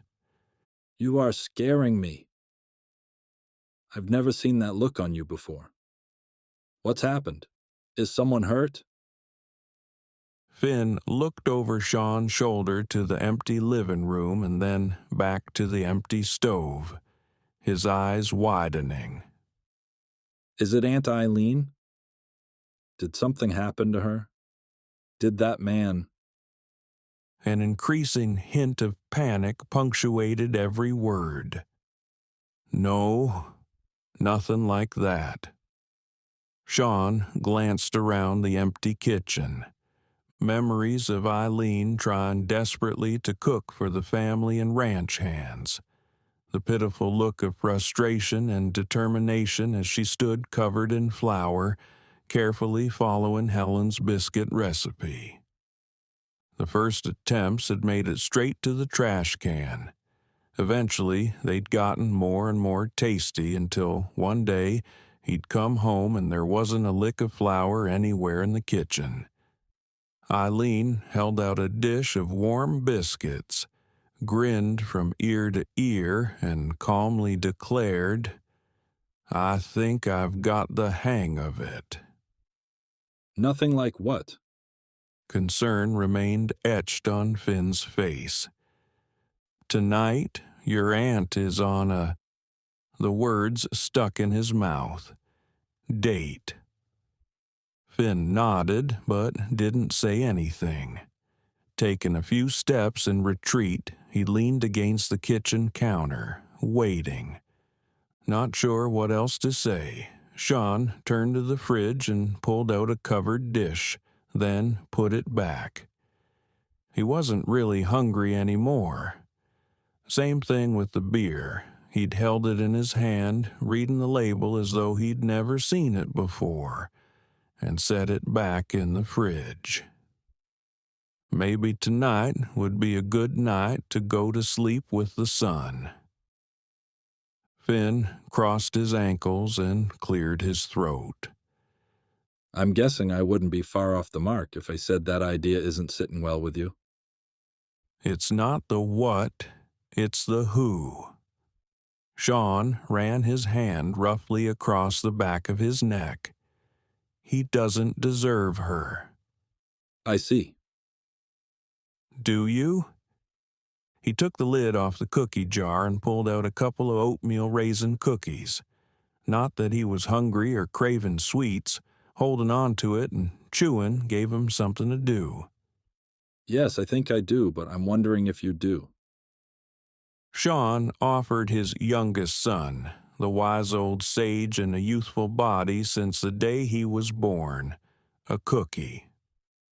Shaking his head, Finn asked another question. Is this ex of hers the problem, or is no one good enough for her? You've been thinking too hard. This guy didn't give her the respect she deserved. How could he have expected her to choose between a helpless baby and him?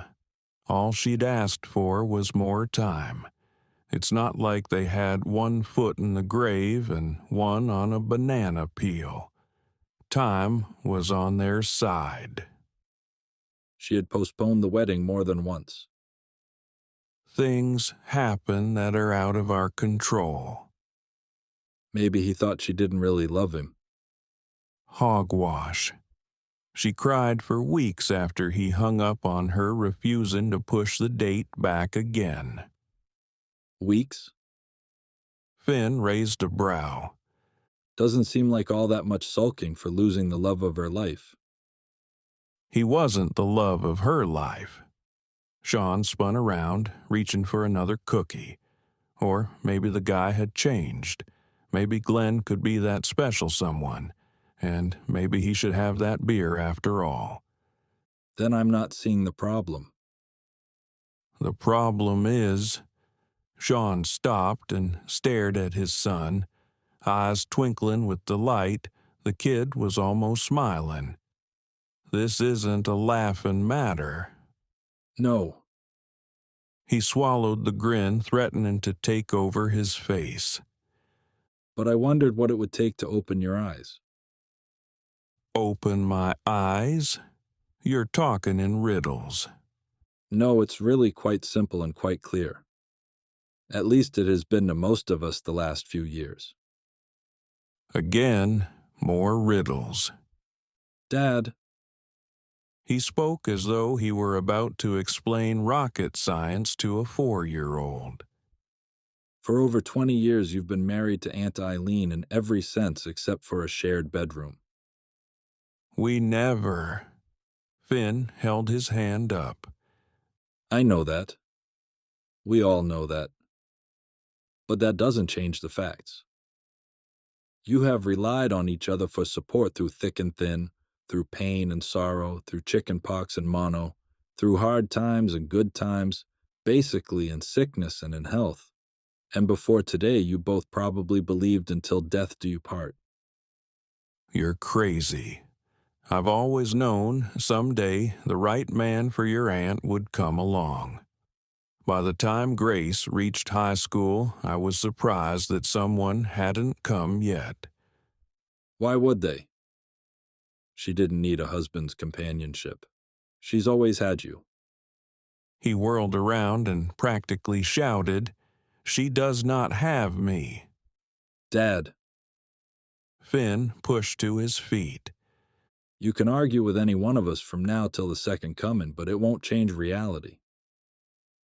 I think you've been in love with Aunt Eileen for so long you don't remember a time you weren't. Sean opened his mouth to protest, and Finn shot up his hand. I'm not looking for an argument or cross-examination. All I'm saying is if it bothers you so much that this guy is making nice with Aunt Eileen, then maybe it's time you did something about it. Stunned, Sean stood silently staring at Finn's back, crossing the house and making his way out the front door. The kid had lost his mind, and if all his children agreed with Finn, then they were all stark, raving lunatics. Weren't they?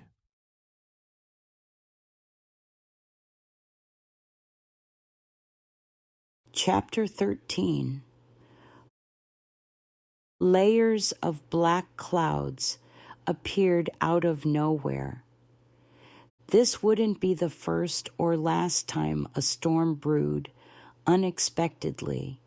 Whether it would pass them by or release their liquid fury was yet to be seen. The conversation in the pub had moved back to Adam and Meg's. Rick stayed talking beer with Jamie and doing his version of sampling and tasting.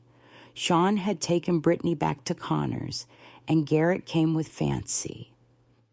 In the corner of the living room, the TV was tuned to a channel with swirling colors of orange and red across the screen. "Oh, that doesn't look good," Eileen muttered. Ethan shook his head. Seems to be moving right past us and up to Butler Springs. There's a tornado watch until 8 p.m. for the entire county. Wiping her hand on a dish rag, Meg entered the room. Adam's canceling appointments for anyone who doesn't live in town. Eileen looked at the screen and turned to Glenn. We should probably postpone tonight. Storms can get pretty nasty here, and that one's heading straight for our dinner plans. Seems to be moving pretty quickly, too. He agreed. Rain check. She smiled up at him. Let me see if I can move the video conference to a later time and we'll head back to the ranch. Eileen shook her head. That will put you driving back in the thick of it, and on these lonely roads, that's never a good idea. I don't think driving back to the ranch is a great idea now either. Meg pointed at the screen. She's right. Ethan shrugged. That thing could pick up speed or shift direction. Eileen stared at the screen a moment. It hasn't even started to rain here, and the storm is coming from other side of Tuckers Bluff. I should make it home no problem. I don't... Ethan started.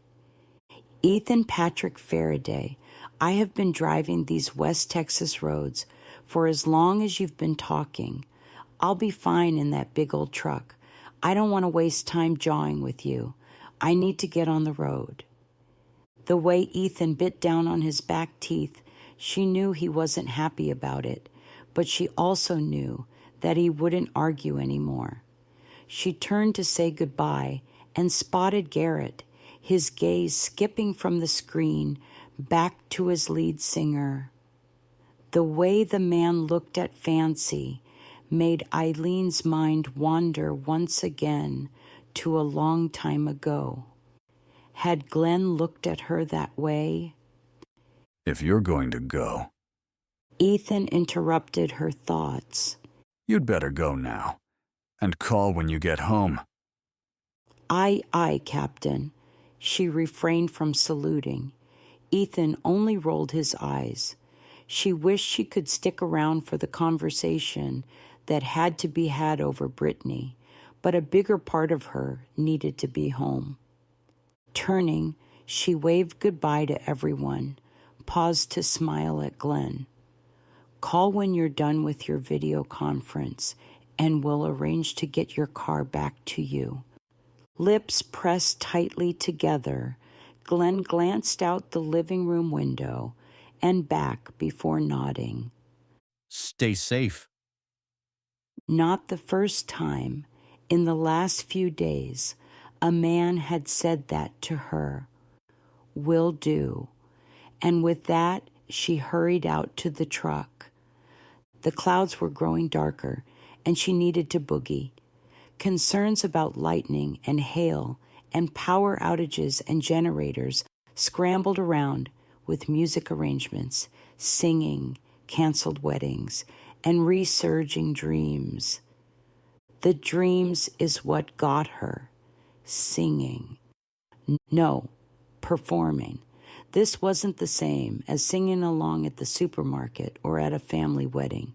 She couldn't deny it, and now all she could think about was how much she wanted it, to give it another try.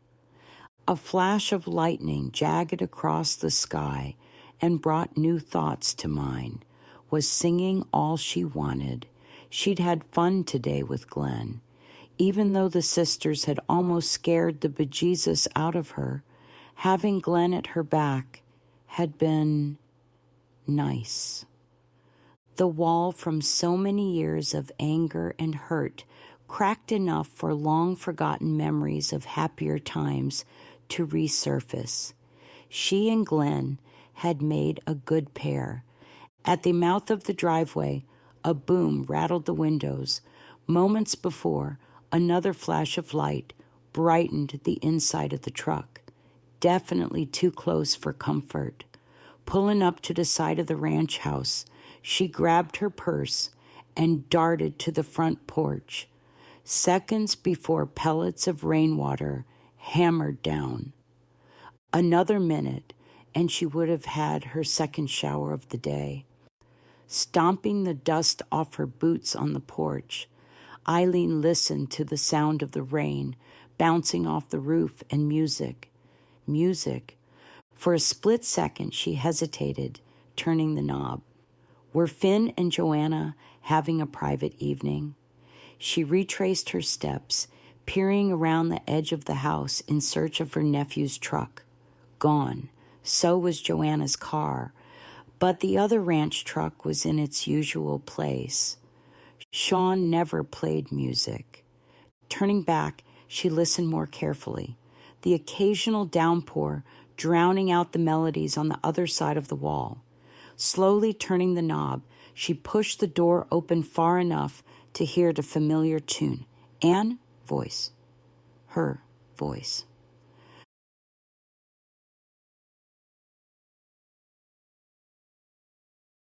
You've been in love with Aunt Eileen. For nearly 20 minutes after Finn walked out the door, Sean argued with an empty room. His son had lost his mind. Of course, Sean understood Eileen, respected Eileen, appreciated Eileen, and, yes, even loved her. He also loved Anne, but that didn't mean he was in love with either of them. Shared everything but a bedroom. If his son had been a few feet closer, Sean would have washed Finn's mouth out with soap. She didn't deserve such a comment. Eileen had given up everything for him and the children. She was good and honest and loving and caring and smart and beautiful. And yes, she was sexy as hell, but that didn't mean sexy as hell. Right about when those words ricocheted in his mind like a pinball on steroids was when Sean dug out the old album that Helen had played so often. He'd listened to the entire first side of the LP, and the first song on the flip side had just begun to play. Images of Eileen in the pub, her eyes closed, her voice the perfect instrument for the sultry jazz tune, swayed with the rhythms from the overhead speakers. In love. His son had to be wrong. He couldn't lose another woman in his life. Letting his sister-in-law go was one thing, but losing a life partner. Finn had to be wrong. Maybe it's time you did something about it. Sean sucked in a ragged breath. When had things changed? How long ago had he stopped thinking of Eileen as his wife's sister? He had to face the truth. So long ago he didn't have a clue when it happened. But in love? The front door pushed open and Sean stood from his seat, hurrying to turn off the music before one of his sons recognized the voice and used it to further make Finn's point. Slowing his pace, his eyes drifted closed. I think the man doth protest too much. Had he really heard Helen's voice laughing at his sudden sense of panic? I didn't know you still had this record. Eileen inched her way to the stereo and smiled. Not bad. Better than not bad. Much better. He took in the sweet expression on her face as she listened to her own voice crooning, "Summertime." Gorgeous didn't begin to describe her. No wonder Glenn was back. I thought you were going out to dinner. Storm's coming in. Didn't think it safe to drive all the way to Butler Springs. You could have stayed in town. He refrained from saying should have. At least if he wanted to keep her from handing him his head on a silver platter. She shrugged a lazy shoulder. I like to be home in case of anything. Anything? How much longer would she think of this as home? Her home. You know. She lifted her chin toward the gas lanterns on the shelf. Power outages, roof leaks, whatever. Thunder cracked overhead, and she shuddered before taking a step closer to the shelves. We might be needing these tonight. As if proving her point, thunder struck again, and he nodded. Good thing the generators are ready to go.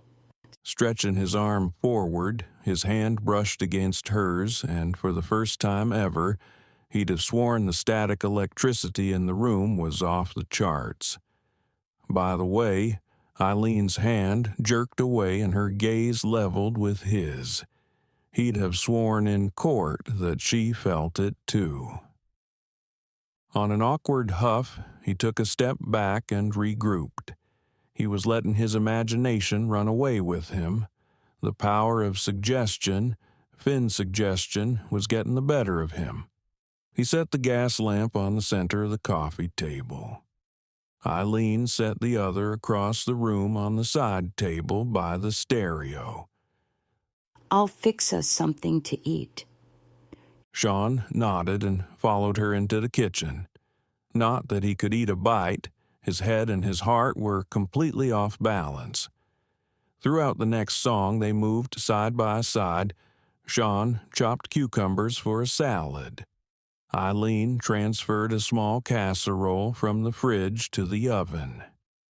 The table was set, and drinks were poured. One song faded away, and the silken sounds of "somewhere" broke the silence. Maybe it's time you did something. Turning to face Eileen, he reminded himself anything worth fighting for was worth taking a risk. Extending one hand out in front of her, he cleared his throat. "May I have this dance?" Eileen blinked once and then again, and for a split second he thought she might wave him off as being silly, but she didn't. The corners of her mouth shifted slightly as she took hold of his hand. Twirling her into the fold of his arms, he swayed with the rhythm, thankful for the spacious kitchen, ignoring Senior Mary Rose's admonition to always leave enough space when dancing for the Holy Ghost. Eileen fit perfectly against him. If she'd lean in a little closer, her head would tuck in perfectly under his chin. Right now, more than anything, he wanted to pull her more closely against him. Instead, he twirled her out and around, and when she returned once again, curling into his shoulder, he slowed his steps, breathing in the scent of her, savoring the feel of her. The final chorus played. The recorded Eileen of years ago sang out loud and strong, hanging on every beat. Sean wished this song, this moment, could go on forever. Brother, was he in trouble, especially if he did what he was thinking, wanting. The music stopped. The room fell into heavy silence. The only thing he could hear was the beat of his own heart, and then the piercing shrill of the weather alert radio. Pulling apart, he lowered his eyes and stepped back, both their voices tumbling over each other. Tornado.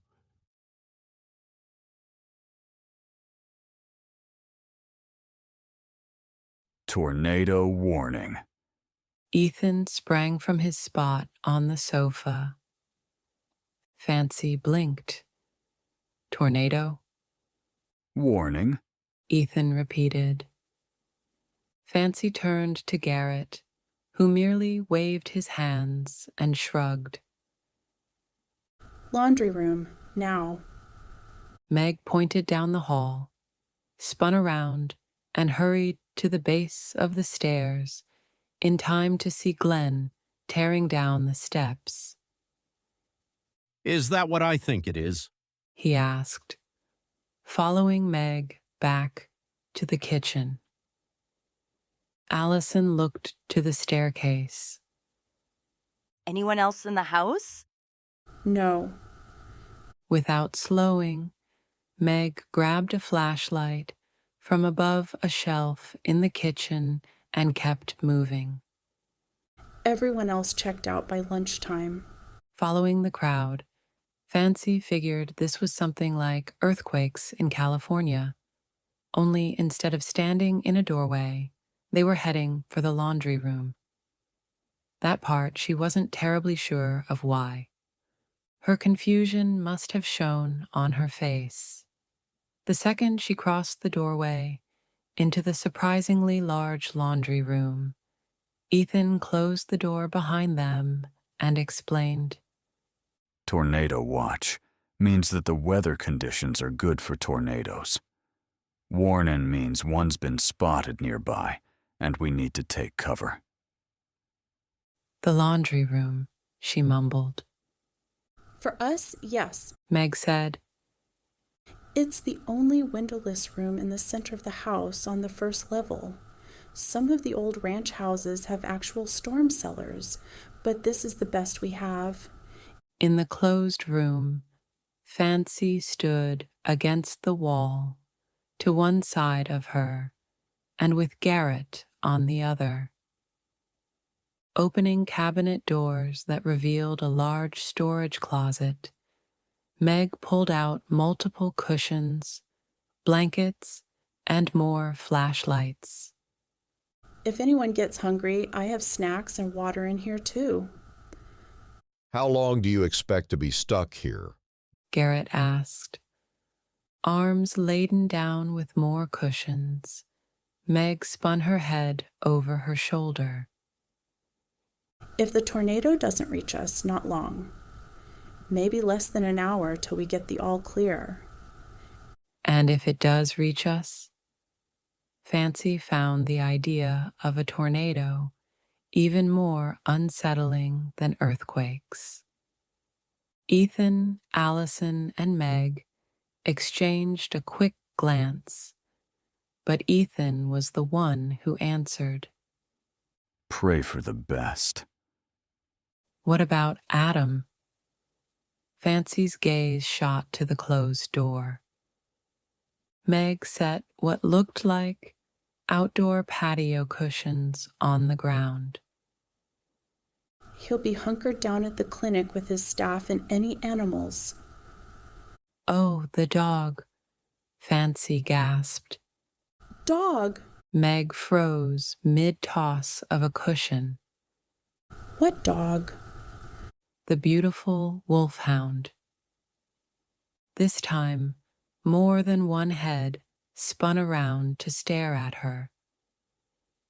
At first, I thought it was a wolf, but he was so friendly and well-trained, I realized he had to be a cattle-dog mix. At the still stricken look on Meg's face, Fancy continued, You know, the one that guards the vet offices. Meg's, You know where Adam's vet clinic is? Collided with Ethan's. When did you see this dog? Reaching for her hand, Garrett barely covered hers before pulling away and nodding for her to tell her story. I guess I should start at the beginning. That would be good. Ethan crossed his arms. Fancy took in the cushions, dispersed with blankets, snacks, and flashlights on the ground. We might as well make ourselves comfortable. This was going to take a while.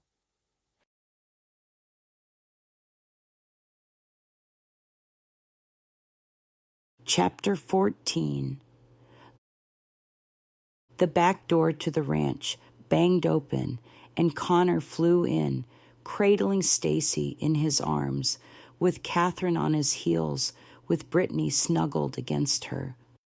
Paul Brady called to let us know a tornado was spotted just east of his place, and it's heading this way. The occasional need to take cover in the storm cellar was a fact of life that came with living in Tornado Alley. This wouldn't be the first time the Farradays had ridden out a storm in the old cellar. The original homestead had come with a root cellar. Somewhere along the way, it was converted to a storm cellar, and Sean's father was the one to modernize it into a solid structure that would keep his family safe, even if Dorothy and the Wicked Witch of the West came whirling past, riding a Kansas tornado. Sean narrowed his gaze out the kitchen window. That sky looks ugly. We'd better hurry. No sooner had Sean led the way out the back door than the wind that had already been strong enough to carry a hen across the county kicked up a notch, nearly knocking him back into the house. Keeping close to his son and daughter-in-law, Sean looped his arm around Eileen and shuffled them the few feet to cellar doors that nearly swung off the hinges when he pulled them open. At the same moment, Eileen and Sean glanced up at the nasty clouds.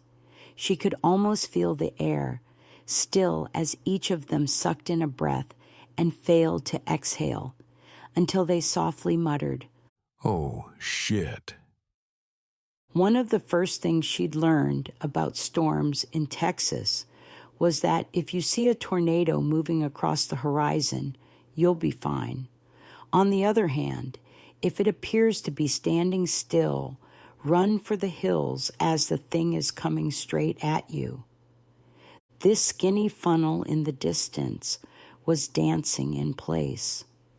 What about the animals? Catherine pointed over her shoulder as she descended the steps.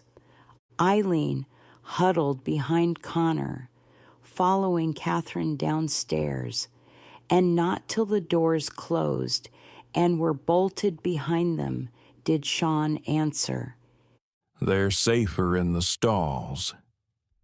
If that thing doesn't shift course, the barn might lose a roof, but the animals will be mostly safe.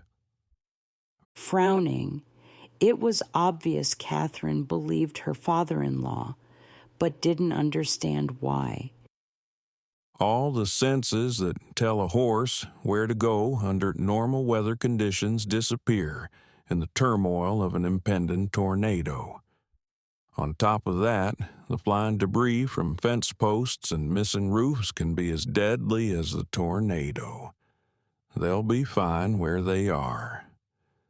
This was only the third time in all these years since Eileen had moved in that the storm warnings were close enough to send them running to the cellar for cover. Eileen didn't like the anxious feeling any more now than she had the last 2 times. Back then, the tornadoes had touched down, danced around, but hadn't come close enough to the ranch to do any damage. Except back then, she hadn't had time to see one. The hairs on her arms stood upright, and an icy chill slid down her spine, as unsettling as if someone had dropped a frozen cube along her back.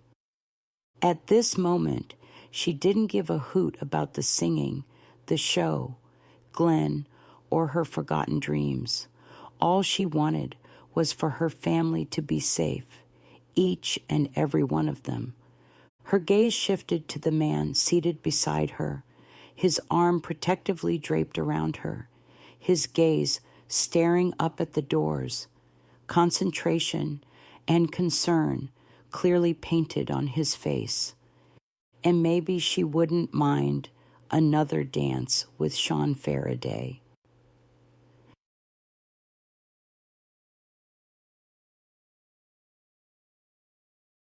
Living in San Diego had taken my life from bad to worse. Fancy started, ignoring her sister's silent shudder. Immediately, Ethan enfolded Allison's hand in his. That scumbag Damien had me convinced he was my ticket to Hollywood fame and fortune. Even after the first scrape with the drug charges and him dragging me to San Diego, I still believed in him. was afraid not to. She slipped her hand out from under Garrett's and rubbed both palms against her legs. I might be a little slow sometimes, but I've never been totally stupid. By the second time, I almost wound up in jail taking the rap for him. What little smarts Mama infused in me kicked in. Allison's heartbroken expression lifted momentarily at the mention of their mother. The problem I struggled with was that without Damien, I didn't have any money, any place to go, or anyone to turn to. So you wound up at the Salty Dog. Ethan volunteered. Fancy nodded. Now that her life had become something akin to normal, the idea of that being the first place she thought to go, to find a way out, actually made her cringe at her own stupidity.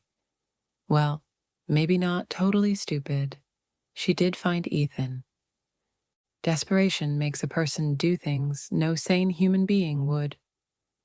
Add that I might have had a little too much to drink. Her gaze shifted to Ethan, silently taken in her side of the story. Always the gentleman. She'd learned that much about him in the few short days they'd been together. No way would he confirm what she'd skirted around, but he knew she'd been a hell of a lot more than tipsy, and truth was, she knew it too, but saying so now came hard. Folding her hands in her lap, she noticed a sunflower poster on the wall. So, like Meg, pleasant and sunny, even if doing laundry. Keeping her eye on the positive image, she pushed forward with her story. That's when I found myself having to choose between the lesser of two evils. Ethan's brow shot up high on his forehead. His near comical reaction was almost enough to make Fancy smile.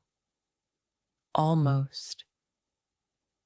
Then her mind flashed back to the sheer terror that had swallowed her whole when she realized there would be no solutions, temporary or otherwise, from the sailors determined to get something for all the booze he'd bought her, the slobbering drunk with a vicious grip, or the stone-faced mountain of a man with the nerve to take Mr. Grip on.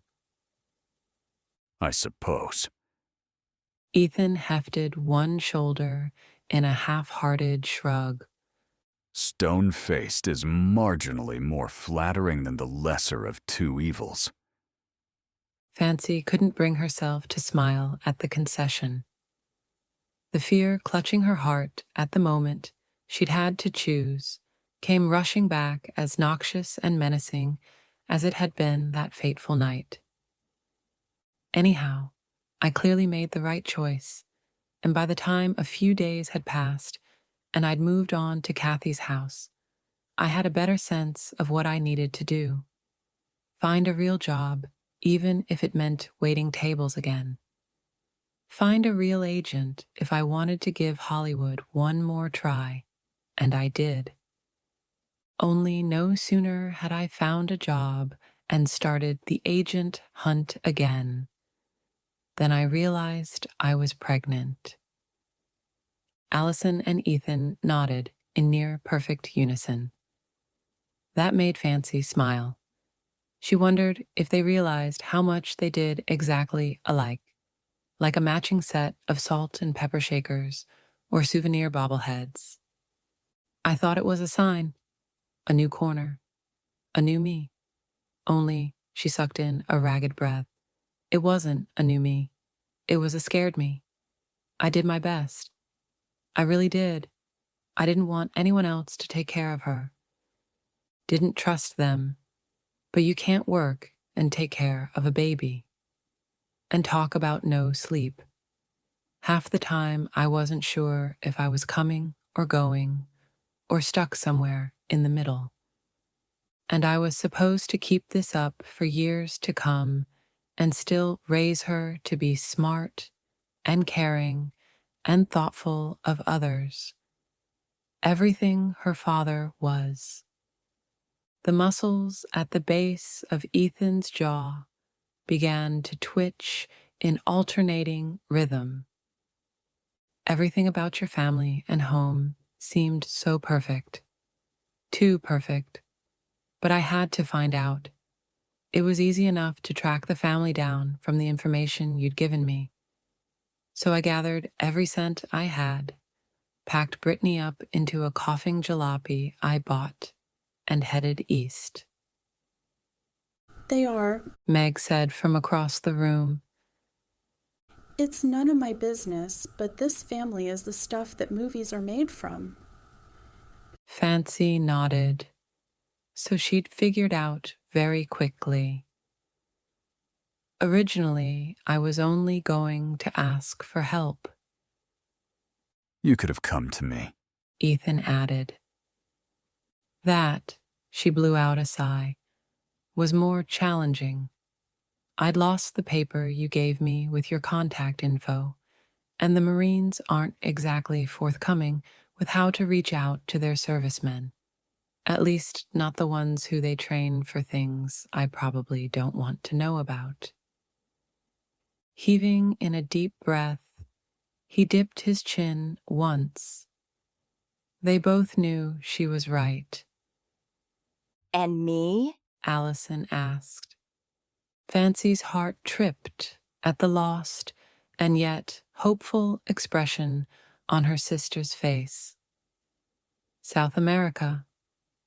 Allison nodded. Anyhow, I don't know what I thought I'd find, but not until I pulled into this sleepy little town did I realize it was everything I wanted my daughter to know about life.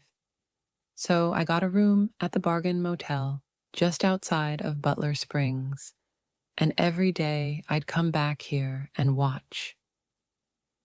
Every day? Ethan asked. Fancy nodded. For how long? Allison squinted in thought at her sister. A week. A week? Ethan almost lunged forward. You stalked my family for a week? Not stalked. She shook her head, observed. Turns out your brother, the vet, really would step in front of a bus before he'd step on an ant. Your brother, the police chief, plays basketball with some of the local teens on his afternoons off. And by the way, any moron could have seen he was in love with Adam's receptionist. The doctor has the bedside manner of an angel. At least that's what the two ladies at the boutique said. Apparently, he's one notch short of the saint your youngest brother is. Not sure I want to know what they said about me. Ethan shifted his weight, but never let go of his wife. Laughing now was easier. Fancy smothered a soft chuckle. You I already knew about. Anyhow, your aunt has the respect of this entire town, and your father is like Roy Rogers, never met a man he didn't like or who didn't like him. And that's when I knew. The best thing I could do for Brittany at the time was give her a normal family like this. How do you go from worrying about her every hour to leaving her in a box in front of the police station? Ethan asked. The dog. Fancy answered easily. The one that sat on Adam's front stoop every morning. A huge grin bloomed on Meg's face. Oh, that's going to be fodder for Joanna and her folklore history of Tuckers Bluff and the ranch. Excuse me? Fancy asked. Meg waved her hands. Nothing. Never mind. You saw a dog camped out at Adam's every morning? Ethan asked. Fancy nodded. I guess he slept on a porch. Then he'd do his perimeter walk around, just before the staff arrived. Eventually, I'd spot him nearby, under a tree or a shrub, just keeping an eye on the place. Ethan and Allison shared a sideways glance. They were telling each other something, but Fancy didn't have a clue what. I'll tell you one thing, he's a pretty smart dog. A couple of days in, he noticed I was watching the clinic and began following me around, kept his distance. When he finally came up close, he'd always park himself close to Brittany. Whether I was keeping an eye on your brothers or the cafe, didn't matter. Lassie stayed by my side. Lassie? Meg asked. Fancy smiled. He reminded me of how Lassie always took care of Timmy. It just fit. Ethan mumbled. Once I made up my mind, I went back to Butler Springs and arranged for all the paperwork so my baby girl could have a good life. Like I said, at the time, it never occurred to me I would ever be able to get out of the vicious cycle I'd created for my life. Then I waited for your brother to go into the police station, made sure everyone was busy enough not to see me through the doors, and placed Brittany safely in the entry with Lassie at her side. Allison's gaze narrowed. But you left her in a box. Technically, yes, but not until I'd seen Declan pick her up and take her inside. I'd had to pawn the car seat and a few other things later that morning for the cash I needed to keep going. I knew her family would take care of everything she needed. And the allergies. Why didn't you tell us? Ethan asked. That made no sense. What allergies? She was allergic to the formula DJ bought for her. I didn't know. How could you not know? I'd nursed her until I left her with your family. The woman at the store who helped me get the formula told me the brand I got was best for babies. It was pricey, but she was worth it. It was in a plastic bag. Yes, she said. I'd set it down at the motel on the wet counter. The box was ruined, but I put the salvaged formula in a bag. I didn't have money for a new box. For a few seconds, her chest tightened at the thought of putting her little girl in harm's way. She could feel Ethan's gaze boring into her, studying her, evaluating, and finally, she saw acceptance brush across his face. He believed her. What do you want now? He asked. 3 sharp siren blasts signaled the all clear, but no one moved. All eyes were intent on Fancy, waiting for her response. Meg and Allison's phones sounded with a text notification, but Ethan's actually rang. Glancing at the number, he swiped at the phone. What's up? The muffled sound of a voice on the other end had Ethan springing to his feet and nodding. On my way. From the wide-eyed look on Meg and Allison's face, their texts had nothing to do with weather alerts. Or maybe it did. Already on her feet, Fancy inched closer to Ethan. What's wrong? At least 2 tornadoes touched down. One of them at the Brady's, another at the ranch. Oh my God.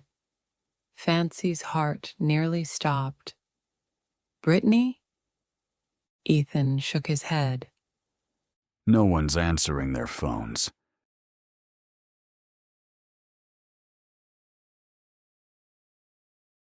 Chapter 15.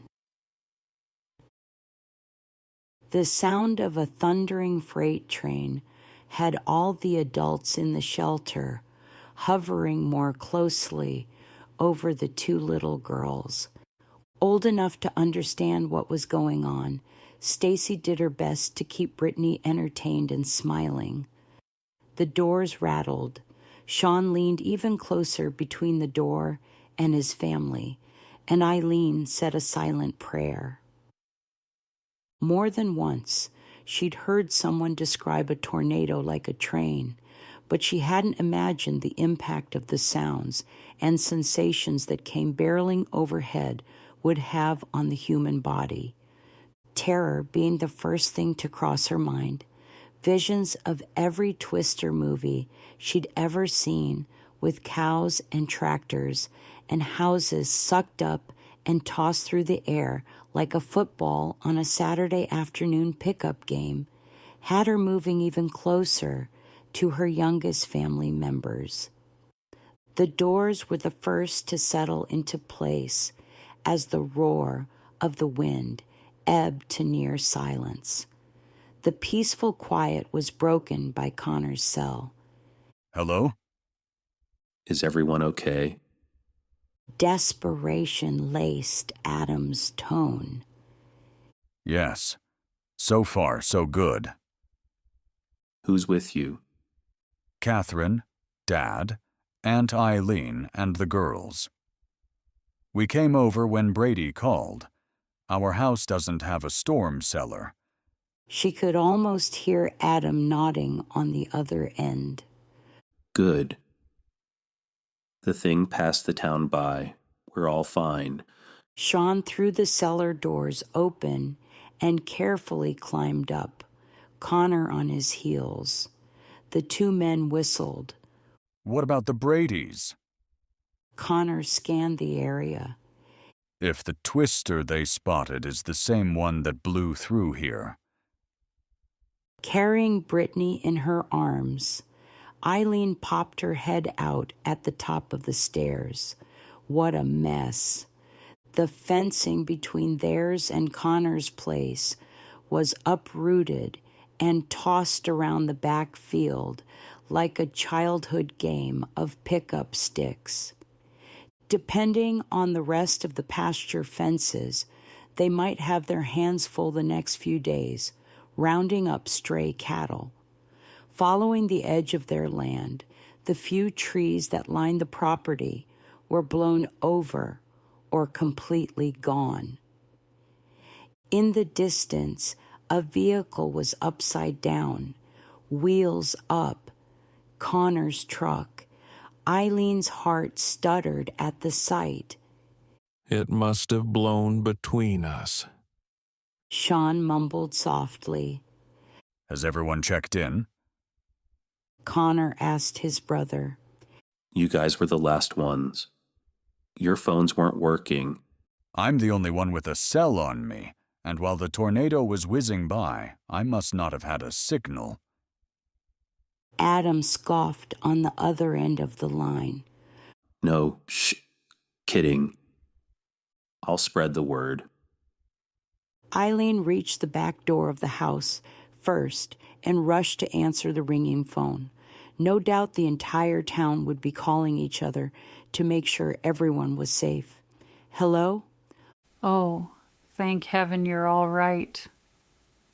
It took Eileen a moment to recognize the frantic voice as Sally Mae.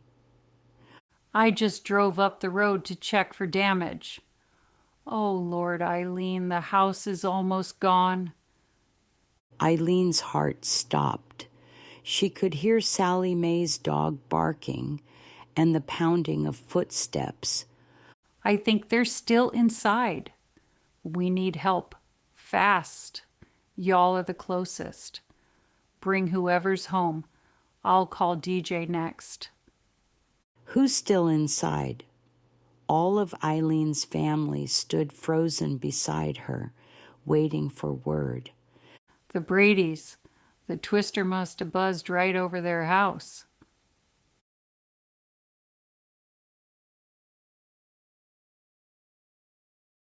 Having filled the back of his pickup with water, blankets, shovels, and any other items needed to dig a family out of a damaged home, Sean Farraday pressed on the gas and practically flew out of the drive, spitting gravel behind him.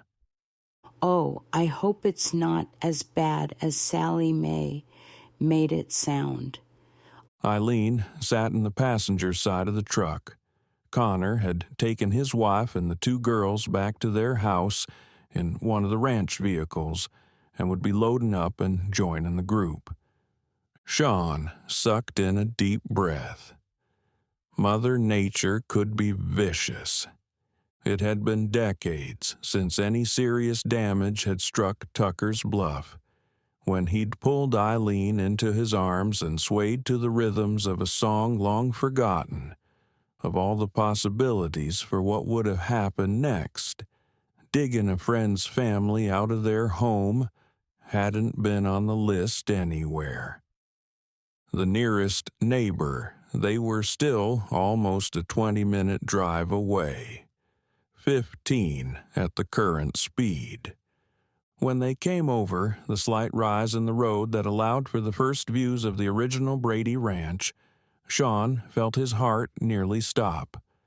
The beautiful 3-story wood-siding home was barely a single floor high. Oh, no. Eileen breathed from the seat beside him. They don't have a cellar. There was no need to answer. They both knew the family would be huddled somewhere under all that mess. Now he had a new dilemma: how to go about freeing his neighbors and keeping Eileen away from crawling all over the dangerous mound of a house in search of the Bradys. Once upon a time, Eileen was very much a city girl, but now she could do most anything on the ranch he or any of his sons could do. She was a formidable woman, and going to serve him his backside on a platter when he told her to stay the hell off that house.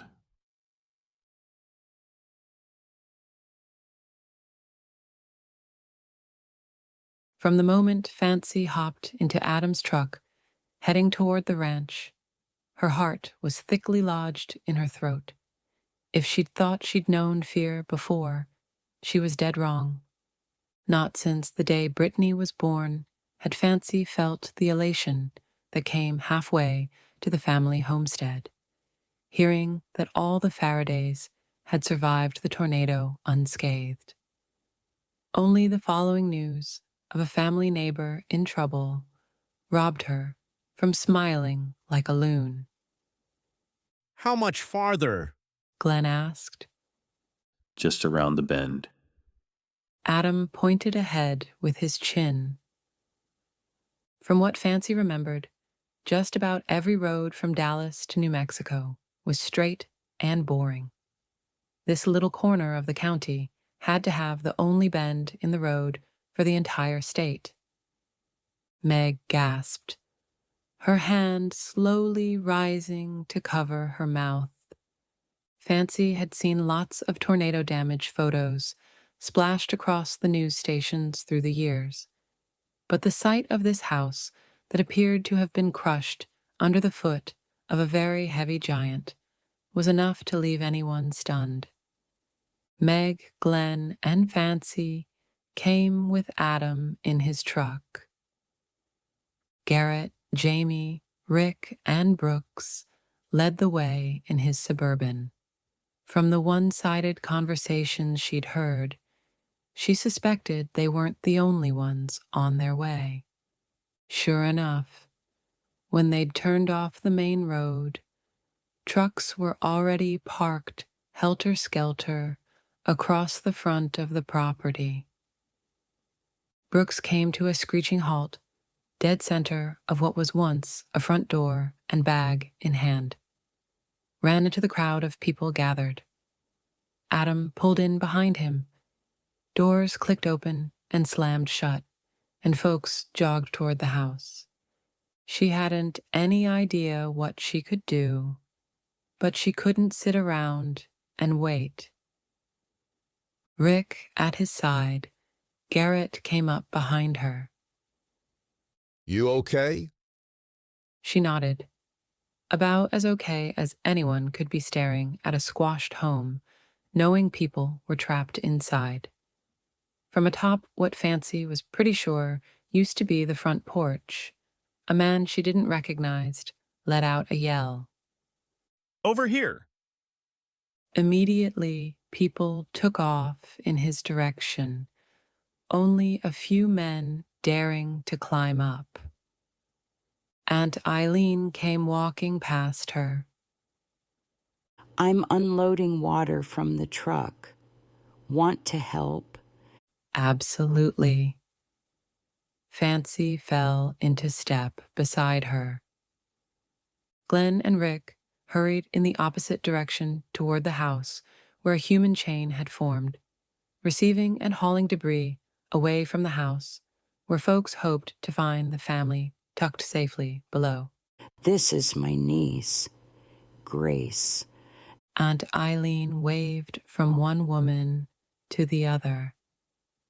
The niece, the one that brought Aunt Eileen into the family. In many ways, the adult version of her Brittany. Nice to meet you. Likewise, Grace answered. Stopping at the open tailgate, she stared blankly at the stacked cases of water and other goods brought from the ranch. Grace? Oh. She smiled at her aunt. Sorry, just contemplating the immortality of the crab. Yeah. Eileen's smile seemed rather wistful. Me too. Grace let out a soft sigh and turned to her aunt. Where do you want these? I've set up a table out of the high traffic zone. Eileen handed off a case of water. Your father wouldn't let me near the building. Can't imagine why. Grace bit back a chuckle. Eileen straightened, her gaze leveling with her niece's, and Fancy would swear the woman was suddenly 2 inches taller. Don't you start with me. Never crossed my mind. Arms weighed down, Grace leaned into her aunt, planting a sweet kiss on her forehead. Love you just the way you are. If you folks can handle the rest of this alone, I'd like to lend a hand to the cleanup crew. Go. Eileen turned from her niece to Fancy and crawled up to push the water cases closer to the edge. Immortality of the crab? Fancy asked. The smile on Eileen's face seemed to rise more easily to her eyes. It's an expression her mama used all the time. Helen was a fountain of my grandmother's sayings. The ones she said most often were, walking quickly, no one will notice. Anyone can keep a secret as long as 2 of them are dead. But the most often repeated fondly by her children is when someone is lost in thought, a person will ask, "What are you thinking?" And in remembrance of their mom, they'll answer, The immortality of the crab, Fancy finished for her. But didn't her mom pass away when she was just a baby? She did.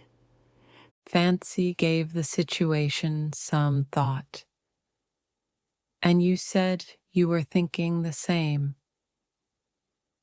Betty Sue is pregnant, knowing she, Paul, and their little boy are trapped in that house, and that if one thing goes wrong, we could lose either one of them. I'd be lying if I said it didn't make me remember when Helen got sick and we had to face losing her. Eileen cast her gaze to the wind-tossed house. I'm praying with all that's in me for that family. It hadn't occurred to Fancy that any of the Farradays would be taken back to the day they'd lost their mom. She should have been more sensitive. And looking at this smart, brave woman, Fancy should have realized sooner how much of today's world held in common with the past. Eileen had raised her sister's daughter, and so far so was Allison. More cars arrived. Fancy recognized some of the faces. Declan and his wife popped out of a police car and hurried to what was left of the house. The two sisters from the town general store came rushing toward Eileen. The tall one spoke first. We have fixings for sandwiches and some energy bars in case this goes longer than we'd like. Aunt Eileen nodded. They have to be so very careful not to make things worse, poking around to find them, that digging them out could take a good long while. The building is so unstable, only folks with fire department or police training are part of the rescue team scaling what's left of the house.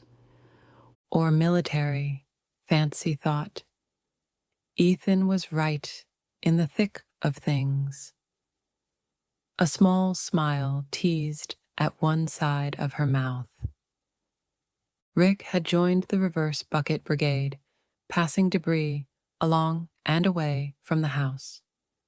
But Garrett had joined the inner circle of the rescue team, doing something with ropes. She'd almost forgotten he'd grown up in a construction family. He really was one of the good guys. Great, Eileen answered the two women. I've set up a couple of tables off to the left. You can work there.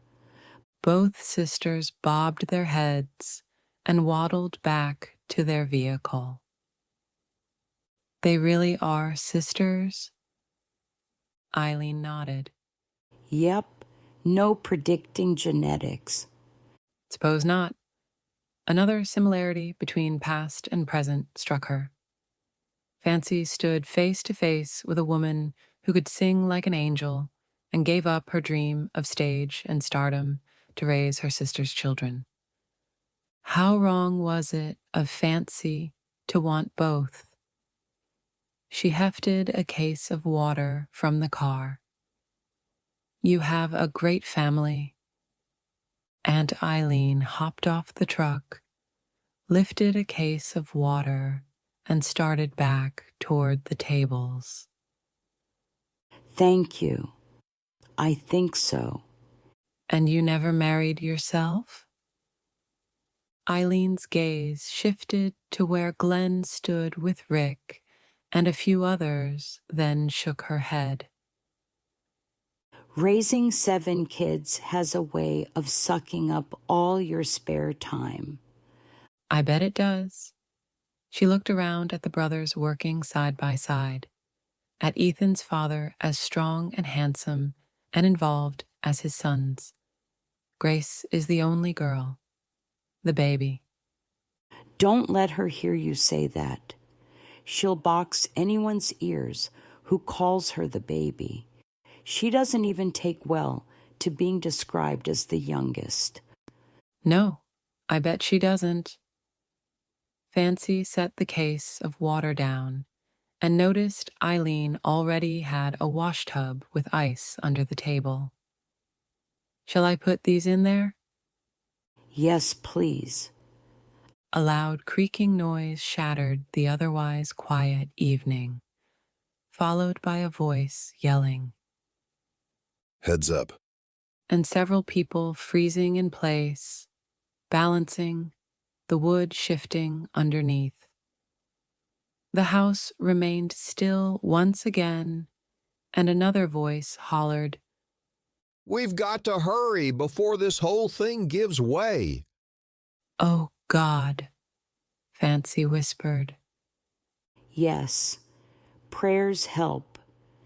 Eileen looked up at the sudden burst of activity, her gaze steady and focused and unwavering. Grace came running back beside her aunt, her expression lighter, and rested an arm across her shoulders. They found Betty Sue. She should be out very soon. Any idea of her condition? Eileen reached up and squeezed the hand draped over her shoulder. Good enough to be talking and directing the rescue team toward her. Grace hesitated. Her smile slipped. They're under a lot of debris. Don't you worry. They'll be fine. That lost in thought gleam appeared again in Grace's eyes. And then, squeezing her aunt tightly, Grace mumbled against her aunt's temple. Love you. I'd better rejoin the debris line. Go, Eileen encouraged. With another nod and a strong shot of the respect Fancy had seen flowing from one member of the family to the other, Grace turned on her heel and hurried back to the crew. Together, Fancy and Eileen went back to the truck for more supplies. Holding another case from the bed, Fancy turned to the family matriarch. She turned out to be quite a woman, didn't she? Pride beaming from clear blue eyes, Eileen nodded. They all turned out great. Yes, they did. She considered her next question carefully. What's it like to raise someone else's child? Eileen stopped mid-step, her mouth slightly open, her eyes a little wide, and then exhaling softly, she nodded. The human heart is an interesting thing. It has the capacity to love endlessly. It doesn't matter if I carried these children in my womb, because they've always been under my heart. And Eileen hefted a crate with blankets and began to walk. When you think you couldn't possibly love anymore, the children of your heart start bringing more children into the family, and you realize how much more love you have to give. Of course. Fancy watched this family. Children raised by aunts. A daughter still thinking of, no loving, a mother she never knew. Respect and love abounding. So many similarities and yet so different. Fate sure liked messing with her.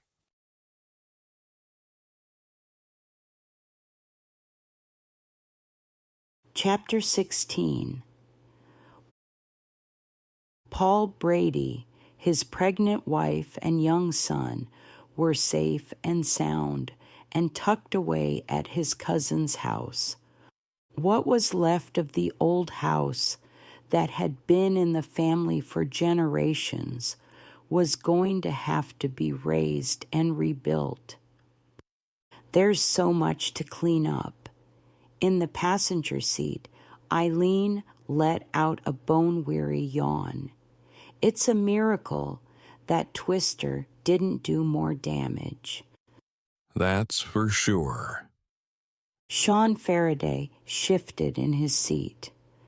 Looks like the Brady's was the only house caught in the path. Some of the other ranchers have felled trees, torn up fencing, and a little wind damage here or there, but it could have been so much worse. Eileen knew not a single member of the Farraday clan hadn't felt deep down the fear and sorrow of losing a loved one so unexpectedly.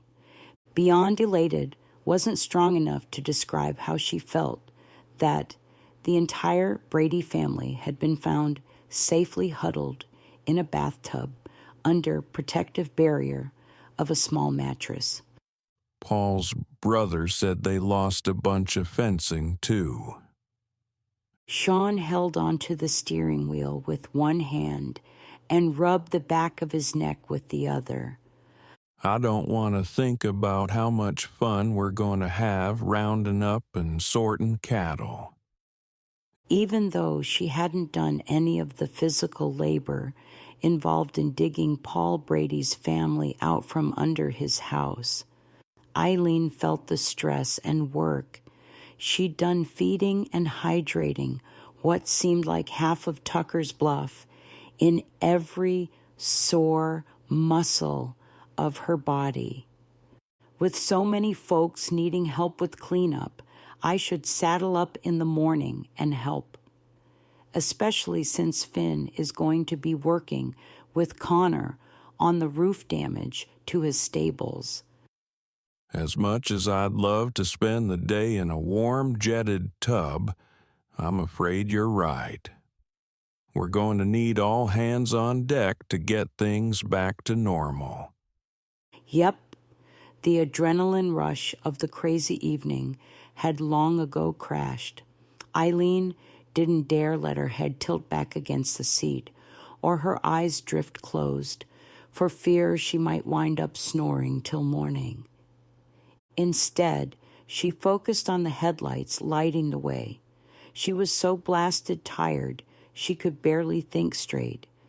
And now was certainly not the time to kick around all that had happened over the last couple of days. Not seeing Glenn, not singing to his old arrangements, and certainly not dancing with Sean. How could it be, after all these years, she'd never danced with Sean? Well, she had danced with him a few times at weddings, but those times had always been by strict Irish Catholic standard, him and her, and enough room between them for the Holy Ghost. Earlier tonight hadn't left a sliver of room for a holy photograph. And wasn't that food for thought?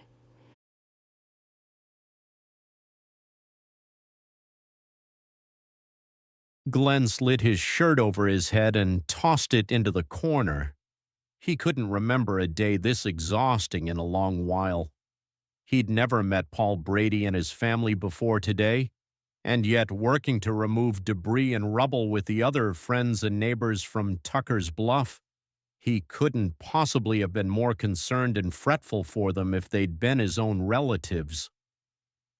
Unwilling to bother with his pants, Glenn collapsed onto the bed. One hell of a day. He didn't envy the cleanup ahead of the Brady family. Though from what was explained to him, the family tree had strong roots and lots of branches from which to draw on for assistance. He still couldn't believe how many people had arrived to help. Every time he glanced toward the main road, more people were coming, and Eileen had taken over as foreman, directing the newcomers to where they could be the most help. This amazing woman never ceased to surprise him. Had she always been so capable? Yes, she'd always had a beautiful voice and a beautiful heart, but he didn't remember this woman. The strong woman who could probably command a Marine platoon if given the chance, and with a smile too. The thought actually brought a grin to his face. Thinking of his day and of Eileen made him smile, a smile from deep down in what used to be an aching heart. First he'd need a good night's rest, and then he'd work on making some changes in his world, changes that would keep him smiling for a long time to come.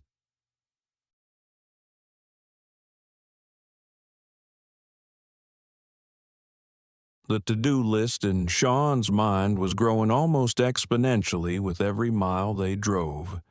The problem at hand, the only thing he seemed to be able to focus on, was the woman across from him in the passenger seat. She'd been a trooper as usual, taken over the directing and nurturing of the friends and neighbors who had dropped everything and come to the aid of the Bradys in a time of need. It was what their community had done for generations, and it was one of the things Sean loved about his sister-in-law. And that was his problem. Ever since Finn had put the word love in Sean's mind, everything involving Eileen seemed to revolve around that one word. He loved how she cared for his family, loved how she dealt with adversity, loved how she could mobilize a team in the face of disaster. All admirable qualities that he might love in one of his sons, neighbors, or dogs. However, when it came to loving the feel of Eileen in his arms, the sway of her hips against his to the rhythms of the music, and the cute way the corners of her mouth tipped north when something made her happy. That was all Eileen and only Eileen. And now, regardless of Finn's words, Sean was going to have to do something about it.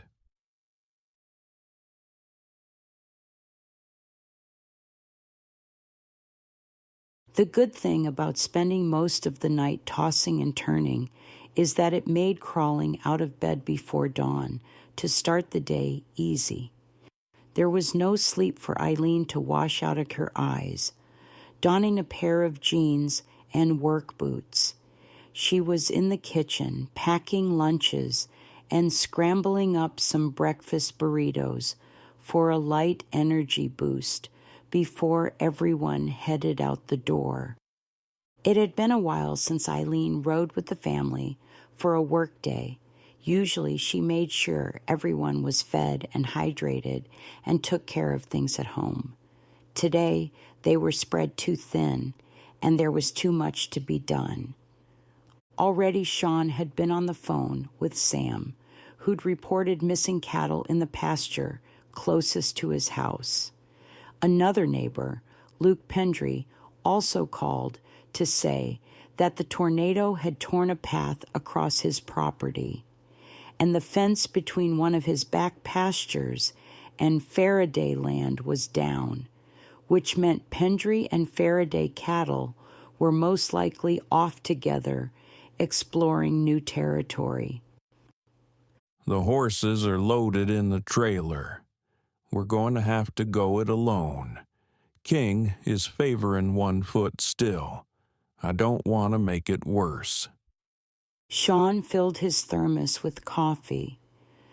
You have been thinking about retiring him. Eileen took a long gulp of her morning brew. Maybe it should be sooner than later. I was thinking the same thing. Sean blew out a sigh. King was such a great cattle dog. Sean had been slow to bring up a replacement. Has Finn come out yet? He and Joanna already had their coffee and toast and left for Connor's. If this doesn't take near the time I expect it to, I'll go over and lend a hand. According to Connor, there's quite the lineup of neighbors going to help. She couldn't put her finger on it, but something about the slow way Sean went about his morning routine told her he was either more worried about King than he'd let on, or he hadn't had the best of night's sleep either. I was thinking. He reached for one of Eileen's biscuits and slathered on some jam. Might be nice to, He turned to face her. Go out for a grown-up dinner. Grown up? As compared to what? It's not like they'd taken the kids for Happy Meals at McDonald's on a regular basis. Hell, the nearest McDonald's was all the way in Butler Springs, and it had been a hell of a long time since her nephews were kids. You know, just the two of us. His gaze seemed to struggle to stay level with hers. Was he asking her on a date? Because if he wasn't, it sounded suspiciously like one. Did it matter? Sure, she managed to eke out, since she'd relived yesterday's dance in her head 100 times trying to fall asleep last night. Going to dinner alone with Sean might stop him from robbing her of more sleep, or not. Friday night? He asked. Sure, she muttered, with only a fraction more confidence than the first time. A smile bloomed on his face. You ready to go? Her mouth muttered, yes, but she wasn't all too convinced. She was ready for anything. Reality suddenly seemed to serve up. The ride to the back pasture wasn't nearly as long in the truck as it would have been on horseback. Sipping coffee made the silence fit. Despite having learned to rise before the sun, Eileen still didn't really wake up until after a few cups of coffee and several hours of daylight. Parking the truck near the first break in the fence, Sean climbed out and unloaded the horses. Saddled up and riding out on the open field, it hadn't taken long to come across the first stray cows. With the fence down, they were going to need to lead the displaced cattle to the nearest pasture with its fencing intact. Nudging the horse into a trot, Eileen veered left, and Sean turned his horse to the right, ready to gather the cows into a loose herd, except 2 young bulls picked that moment to butt heads and send the few cows instinctively gathered close, scattering in opposite directions. Marvy, Eileen muttered under her breath. If this was any indication of the rest of the day, it was going to prove to be really, really long. All they needed were for a few of the animals to move in the right direction, and the others would follow. No one wanted to be the last cow left behind. But so far, despite pressure from Sean and her, the cows this morning seemed much more interested in grazing than walking. Sean came up closer. Rather than ride up on her, he slowed, cutting around, encouraging the cow to move just a bit. Once she moved, a couple of cows began following in the right direction. Eileen refrained from letting go the reins and doing a fist pump. Together, they moved slowly alongside the first group, keeping them from moving too fast or stopping to snack. Not far ahead, they came across a mama and her calf. Eileen went back and forth, seeing one eye, then the other, until the mama turned toward the rest of the herd. It seemed for every cow that got with the program, another one felt more inclined to wander off. These guys were bound and determined to go in every direction. The short drive seemed to last forever and take even longer. As they approached the next pasture, Eileen could see a mass of cows already huddled waiting for them. Thank heaven, at least some of their herd got the memo. Or did they? Inching forward and back, nipping and barking, she could make out 2 dogs maneuvering around in the distance, keeping the herd in line. Eileen trotted closer to Sean and shouted, "Did Luke say anything about bringing his dogs out?" "Not to me."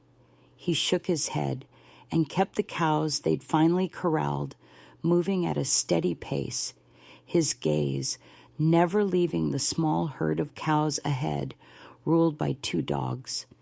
Slow and steady wins the race. They'd read that story to the children growing up and repeated the line 100 times working the cattle. Yet, right now, Eileen was anxious to press her heels into the old mare and gallop ahead to see what the heck was going on. No sooner had the thought crossed her mind than one of the dogs remained hovering around the small herd in the distance, and the other came running in their direction. A few feet closer, and she would have had a close-up view of the large animal. Instead, it stopped at the head of the gathering of cows and began working them. Still close enough to read Sean's expression, she could see he was clearly as taken aback as she was. The way his one brow went up and he moved close enough for the dog to hear him, she wasn't at all surprised when he began giving commands to the dog, though she hadn't expected the animal to do exactly as told. Eileen mumbled to herself. Whoever's dogs had come to help, the pups worked those cattle as though they'd been training their entire lives with Sean. He'd always said one good dog could do the work of several good men. It was why he hated to retire king. And this guy was proving to be one very good dog. Steadily moving the large animals toward the other strays, the dog was impressive, but it was Sean, breaking away and riding toward her, that she hadn't expected at this point.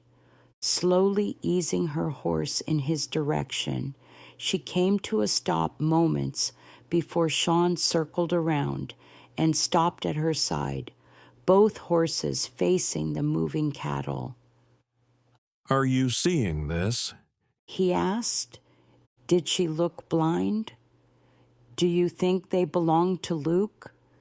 Sean shook his head, his face void of any emotion. He turned to her. "Eileen, take a good long look at the dog." She was the closest she'd been to the cattle dog since his appearance.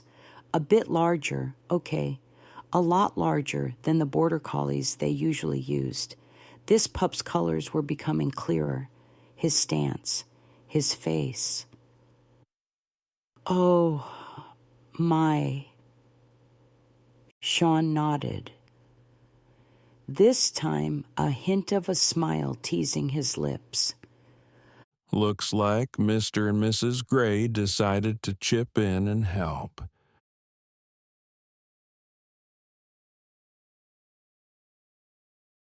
Chapter 17. Butterflies had spent the better part of the morning swooping and fluttering in Fancy's stomach. Allison had agreed to meet with her for coffee. Ethan, along with just about every able-bodied man or woman in town, was off helping clean up from yesterday's storm. Her sister had spent the entire morning treating thankfully minor injuries, and was clearly relieved at Fancy's suggestion she pick up something from the cafe and meet Allison in her office. Fancy may have made a lot of really stupid decisions as a teen that snowballed into worse choices as a young adult, but she'd always loved and been proud of her baby sister. Now was no exception. "You look exhausted." You should have seen me during my residency. That was exhausted. Allison stretched left, then right, and took a seat behind the desk. Yesterday could have been so much worse. It's rather amazing that the Brady's was the only house to take a hit. It's even more amazing that trapped under 2 stories of rubble, the entire family came out dusty but without a single scratch. Not even a broken nail. Fancy chuckled. I'm guessing the same can't be said for the folks who dug them out. I do believe we had 1 splinter removal in that group. Allison smiled at her sister. I still can't believe after all these years, I finally get to see you. I'm sorry. Fancy had truly thought it for the best at first. Then she'd been in so much trouble back to back that she didn't want to paint Allison with the same brush. I really am. I'm delighted to see you looking so good. Guess I can stop worrying. You can. Enough time had passed that Fancy was sure this life was going to work. For the first time ever, she even had a savings account and was hunting for her own home. So, Allison tossed a pen on the desk and leaned back in her chair. what happens now? I've already told you I'd like to be a part of Brittany's life, now that things are more settled and I have a solid financial footing. Fancy could see Allison swallow hard. I know I signed away my parental rights. Allison released the slightest of relieved breaths. But I had hoped you would reconsider. Fancy. Allison folded her hands and leaned forward on her desk. How much do you love that child? More than my own life. And how much do you care about her future? Fancy smiled. If med school hadn't worked out, maybe her sister could have been a lawyer. Enough to let her go. But you just said... Allison stuttered. I did. Fancy cut her off. But that was before. Before? I suppose deep down I had my doubts. For months now, things have gone so well. Everything with the band is perfect. They're like family to me. Garrett has been such a good friend, so supportive. Now seemed like the right time to make a change, before Brittany was old enough to truly understand what has been happening. What exactly do you think is happening, Fancy? Not what I thought, that's for sure. Fancy dug deep for strength. She'd done this before, and it was time to do it again.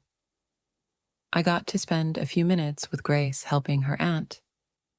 It struck me, the similarities in our lives. More importantly, it surprised me how much it shows that she cares for a mother she never knew. Allison nodded. No doubt everyone in town knew more about the Farradays than Fancy could possibly learn during short visits. Some days I still miss Mom, but Aunt Eileen has a way of filling big shoes. I noticed. And honestly, I miss Mom all the time. Have for decades. It's one of the reasons I came back. When I signed Brittany over, I never thought I'd have anything close to a normal life.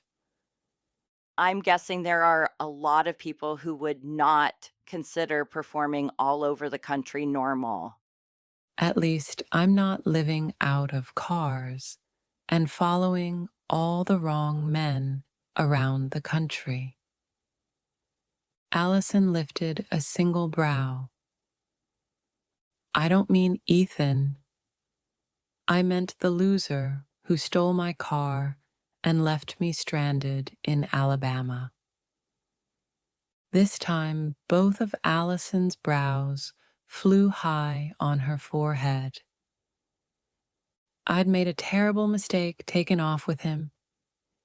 We'd barely crossed the state line when I'd changed my mind about him. Still regret even a minute wasted with that creep. Hang on. Eyes drawn close together, Allison's brows were getting a workout today.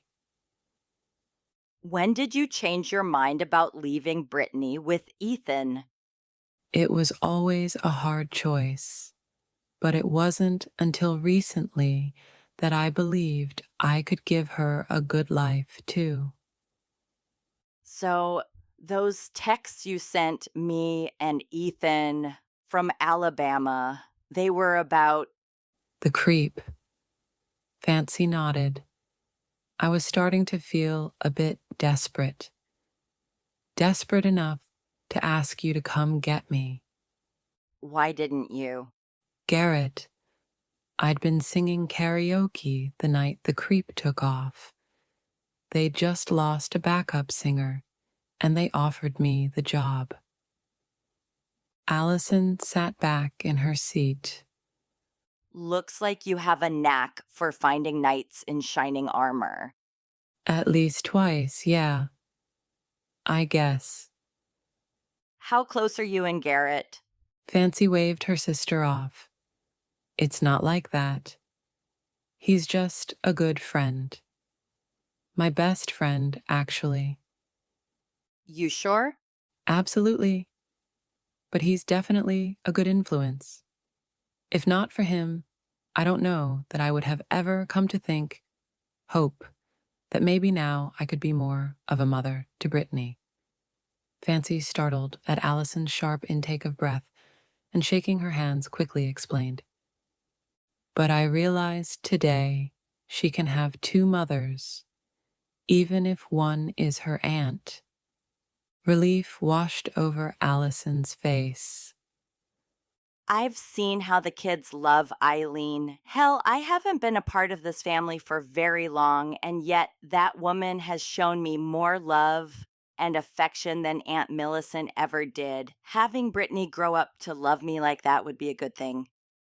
About that, I was thinking it means a lot to me to be a part of my daughter's life. Visit when I can. Have her visit me when she's a little older.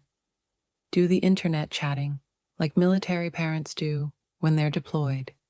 Allison nodded, silently waiting for the next shoe to fall. But this was hard for her to formulate the words. I think it would be good for her to think of you as her mother. I can be the crazy talented aunt who swoops in from time to time with elaborate, over-the-top gifts and spoil her rotten. You want me to pretend to be her mother? Not pretend exactly. Just be. After all, you already are for all intents and purposes. Allison shook her head. I can't do that. Which part? You're her mama. Aunt Eileen may have been a mother to Grace all of her life, but Grace knew who her mother was. No matter what she calls me now, so will Brittany. But... So will Brittany. Allison sighed. There's a photo of you I got from the internet. It's in Brittany's room. We've taken to calling you Mama Fancy. Mama Fancy, she repeated under her breath. She liked the sound of it. When Brittany's old enough, we'll find the words to explain. Allison leaned back, her head briefly leaning against her seat. But you're her mother, and nothing is going to change that. No. She blinked back tears. Nothing she did, good or bad, would ever change that.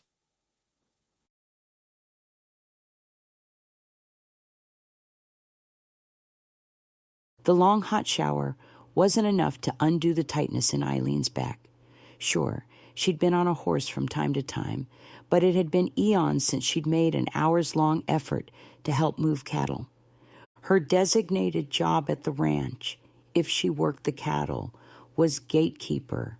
She couldn't get into much trouble with that assignment, though today she was rather proud of herself. She'd come a long way from the woman who couldn't even climb onto a horse, never mind work on it. Thanks. Showered and changed, Sean came down off the bottom step. I can't believe how quickly we rounded up the missing cattle. We were even able to separate our stock from Luke's without his help. Those dogs were amazing. They must belong to someone. Eileen stretched her shoulders and opened the back freezer door. Sean walked up behind her, his hand gently touching her arm. First, I can't believe anyone with dogs that smart, that valuable, would just allow them to wander around the county all this time. And second, it's been a long, hard day for you. Why don't we go have dinner at the pub? I think a good corned beef and dark ale are in order. There wasn't much to throwing a casserole in the oven to warm, but the idea of not doing another blessed thing the rest of the night did her aching back good. Sounds great. Apparently they weren't the only ones with the idea of heading to the pub. Finn and Joanna drove the ranch truck, and she and Sean drove Glenn's car. By the time they crossed the threshold, Eileen could already see most of the tables were occupied. Oh, I hope this keeps up after opening week. Ditto, Sean added. Anyone know how the cafe is doing? Business as usual. DJ walked in behind them, his eyes scanning from one end of the pub to the other. Good. Sean nodded. None of us want to hurt Abby's business. You getting off duty? Just making rounds, checking on everyone. DJ's gaze narrowed. Awful lot of new faces. The door behind them opened again, and this time, Fancy and her crew, with Glenn in tow, squirmed their way in. Standing room only is always a good thing. One of the group said on a laugh. We've got plenty of space. Beverly, the wife of the new craft brewer, smiled at the group. How many will that be? Eileen counted over her shoulder quickly. Looks like 8 of us, for now at least. Follow me. Beverly smiled and waved them forward. I didn't know you'd be working here, Eileen said. Only this week. Though if this keeps up, Jamie may have to consider hiring a full-time hostess. Eileen stopped at the table, and Glenn and Sean both grabbed for the back of her chair. Thank you. She smiled to her left, then right. This seriously reminds me of being in Ireland. Rick took in his surroundings as if it had been the first time. Eileen leaned forward. You've been to Ireland a lot, have you? Nope. Only seen it in movies. He eased back in his seat. And this place looks like every movie I've ever seen with a pub. The comment got a chuckle from a few folks at the table, but Glenn merely rolled his eyes. I'll give you it certainly looks like the only Irish pub I've ever been in. That is the only Irish pub in Ireland. When would that have been? Eileen asked. For a moment, Glenn seemed to almost regret his words before regaining his casual expression. The group played in Dublin one night during a European tour. Before the girls were born. That would have been with Sally as lead singer after the group had become rather well known. Around that time, Eileen was probably baking cupcakes for kindergarten class or helping with someone's 5th grade science project. Well, that would explain your kinship with that piano. Garrett tipped his head toward the stage across the way. Who'd you play with? Glenn smiled and shook his head. No one you'd know. Just a little jazz band.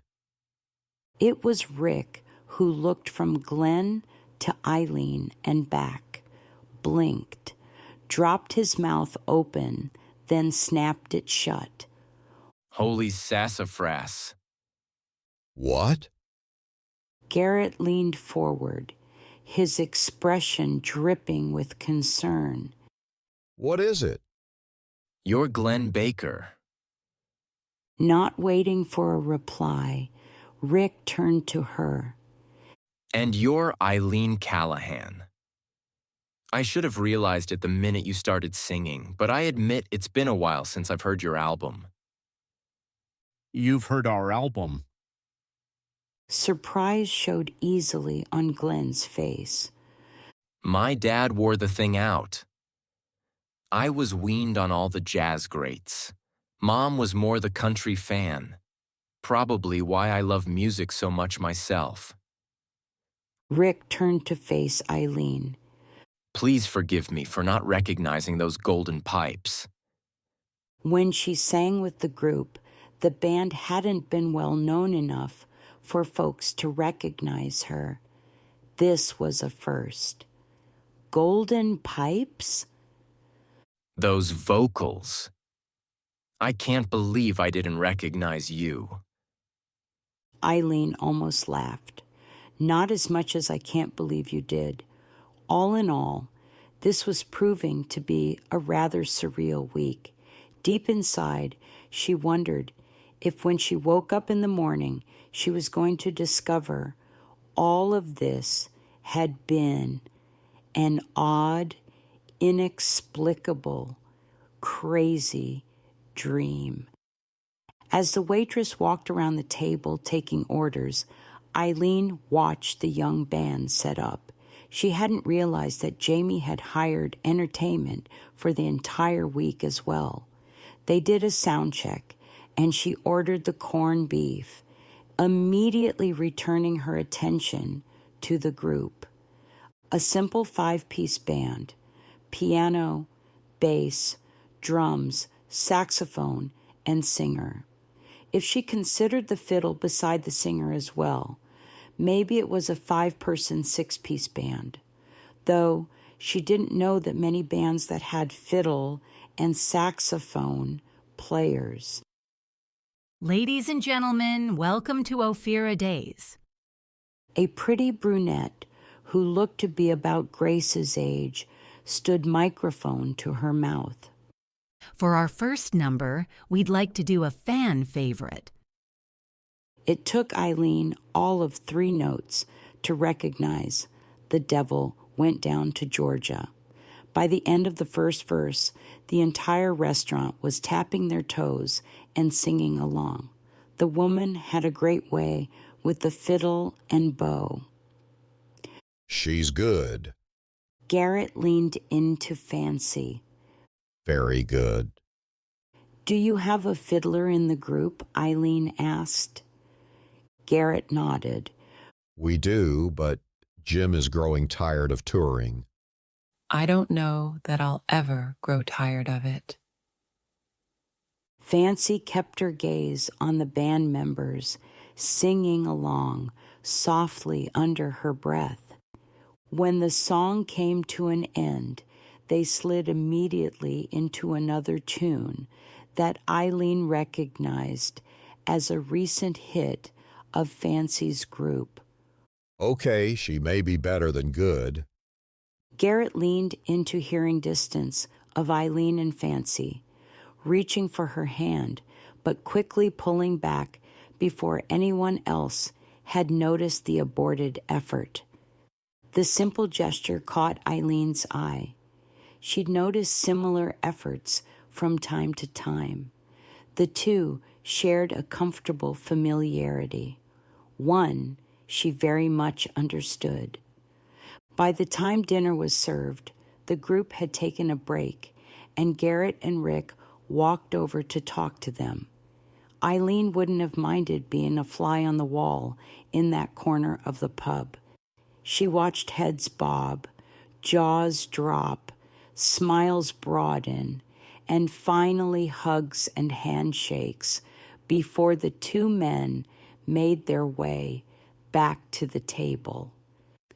The next time the musicians took the stage, the young singer, fiddle player, was beaming like a New England lighthouse. Folks, we have a special treat for you tonight. In our audience, we have a few of the members of Toe the Line. Several hoots and hollers escaped from around the room. And perhaps with a little audience encouragement, we can persuade them to join us for a song. She clapped her hands together, and within minutes, the thunder of applause and whistles could probably have been heard all the way in Dallas. Fancy shook her head, but Garrett patted her shoulder and nodded. Maybe they'd come to some agreement before. Perhaps this was a live audition of sorts for the young band. How well could they blend without practice? Or maybe it was just a star-struck kid's enthusiasm at having a chart-topping band in the audience. Fancy took hold of the microphone, kicked the cord behind her, and Eileen swore that woman lit up from within. Ladies and gentlemen, this is what we call a Texas foot stomping and hand clapping kind of song. So put your hands together for me. She clapped her hands in front of her until the audience kept rhythm with her. Then Rick at the piano started to fiddle with the keys. When the bass guitarist played a few notes, the entire room recognized the tune, and the foot stomping began in earnest as Garrett and Fancy sang the namesake first line of "If You're Going to Play in Texas." The group played 2 more songs together with Fancy and the others before flushed, breathing hard and glowing brightly. Fancy took her seat, not caring. Her supper had grown cold. "I can see you love what you do." To Eileen, until now, Fancy had looked mostly content, but now, on stage, Eileen recognized the look in Fancy's eyes. She relished every second of it. I do. Fancy cut into her meat and smiled. There's nothing else like it in the world. Eileen nodded. The electricity in the air was palpable. She could feel the adrenaline rush from merely having Fancy seated beside her. No, she thought, there's nothing like it in the world.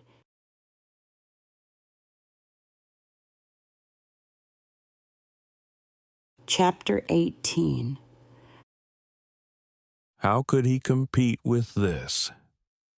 Sean had watched the look on Eileen's face with every note Fancy sang. From one song to the next, he could feel the energy rise in the room, see the pleasure on Fancy's face, and debated, did he have the right to try and deprive Eileen of that pleasure, that joy, her dream?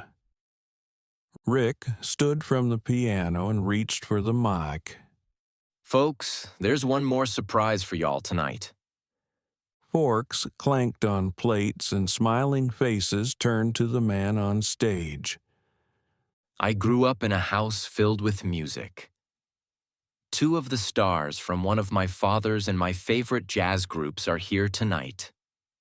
Please put your hands together one more time and help me welcome Glenn Baker and Eileen Callahan to the stage. The unified gasp from the locals in the audience could have been heard across the street.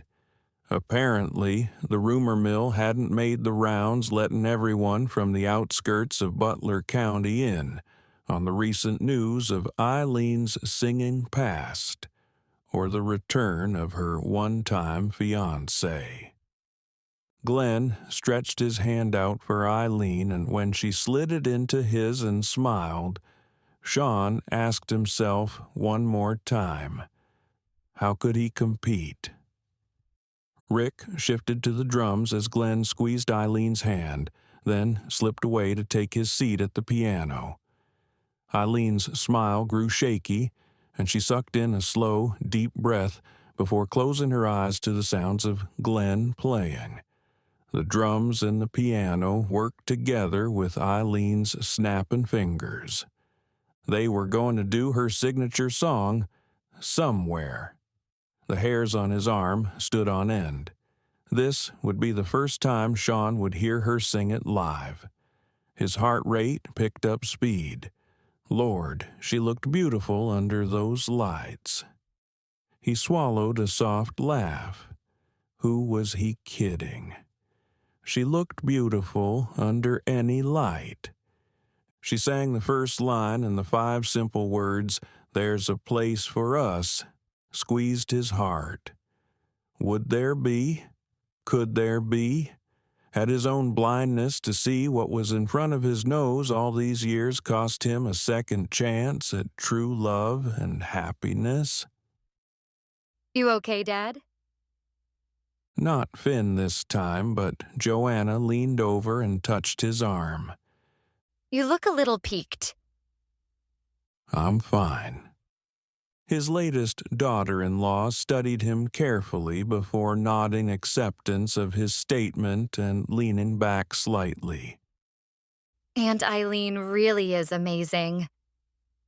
That word seemed to be popping up rather often the last few days. She'd been amazing for a lot longer than that.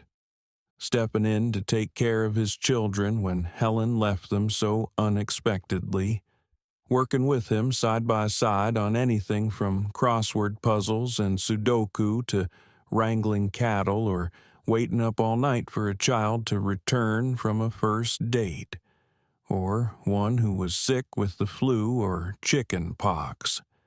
Through thick and thin, good, bad, happy, sad, she'd always been amazing, and wasn't he the biggest idiot for not saying so a hell of a lot sooner?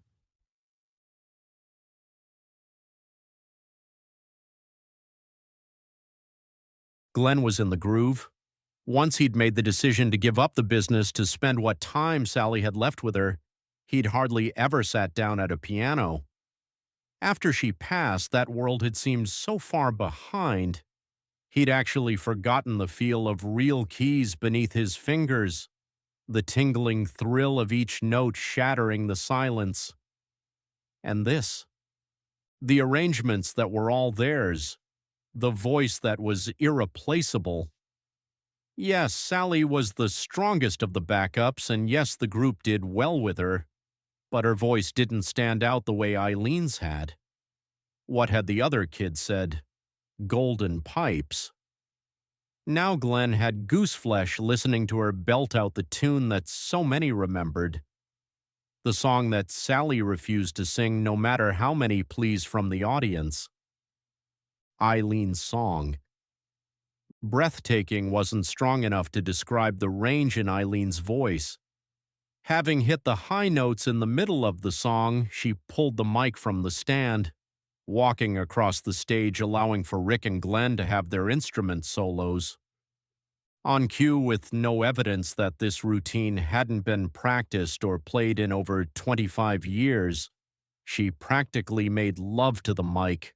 Her voice dropped low in her chest, the words coming out a near whisper, slowly building the chorus again, louder, stronger. Somehow, the note carrying out so powerfully he could almost hear the audience's intake of breath. Someday. Again, the note Sally never could hit, not a murmur in the audience. Eileen had every last person's full attention. Eyes closed, cradling the handheld mic, her free arm open to the crowds in front of her, smoothly, easily, she delivered the last lyric. Somewhere. On the final note, the entire house sprang to their feet. Glenn hadn't heard applause like that, well, since the last time they'd performed the song. Pushing to his feet, he bent slightly at the waist, gave a short wave to Rick, who had handled the drums admirably. The kid knew exactly what the arrangement had called for. Then Glenn moved his arm to Eileen and the place erupted in a second wave of ovation. This was why their group was wanted on the television special. This iconic performance was seared in the hearts of generations of jazz fans. Smiling, Eileen scanned the crowd from left to right. For a few seconds, she almost seemed to have forgotten where she was. Her gaze landed on the table off to one side where her family and friends sat. Lingering, her smile lifted and a genuine sparkle reached her eyes. She took another bow and, sliding the mic back into place, hurried off stage, not back to the table as he would have expected, but to the side and around the corner, out of sight of the still applauding audience. For a moment, Glenn wondered if there was something around the corner she needed, or merely the habit of years of performances where they'd exited to whatever dressing room arrangements they'd been given. Whichever, he wasn't leaving her alone, not again. Following her wake around the corner to the back, he spotted the arrow overhead to the restrooms. At the end of the darkened hall, there she was, against the wall, palms flat behind her, eyes closed, head tipped back, barely resting against the old knotty pine paneling. A single canned light shone above her. She looked like an angel, a singer in the last scene of a soon-to-be famous movie. More than 25 years may have passed, but all he saw was the young woman he'd fallen so head over heels in love with. "You were great," he practically whispered, moving forward. Turning to face him, she lifted one corner of her mouth in a weak smile. Thanks. They loved you. Us. No. Had I played a solo of that song, the reaction would have been nice and pleasant, but it's definitely you they loved. Her smile grew a little stronger. It was something. You were in your element. No one would guess you haven't been on a professional stage in decades. Thanks for the reminder. She chuckled softly. Coming to a stop in front of her, he reached down and took hold of her hand, cradling it in both of his. I suspect every man in that room is now just a little in love with you. Her head finally lifted away from the wall, her gaze leveling with his. Is that what happened with us? Was it this? She waved her free hand toward the opposite end of the hall and the still murmuring patrons. Was this all we truly had? The question caught him off guard. He had never considered the possibility that he'd been anything but madly and deeply in love with her. Even when he'd fallen for Sally, built a life with her, a good one. He'd never thought it made what he'd had with Eileen anything less than two people in the right place at the wrong time. Now here they were, the same two people, a different place and very different time. But the energy, the blood pounding through his veins, and the beautiful woman with the golden voice and penetrating blue eyes was very real.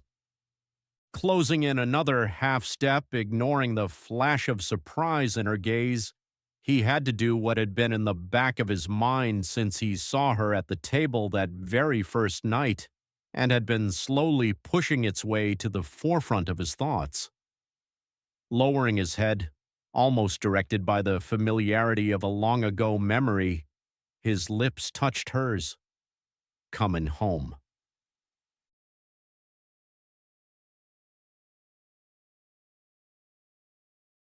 On stage, singing, the lights low, the music so familiar, the energy, the adrenaline, Eileen shuddered.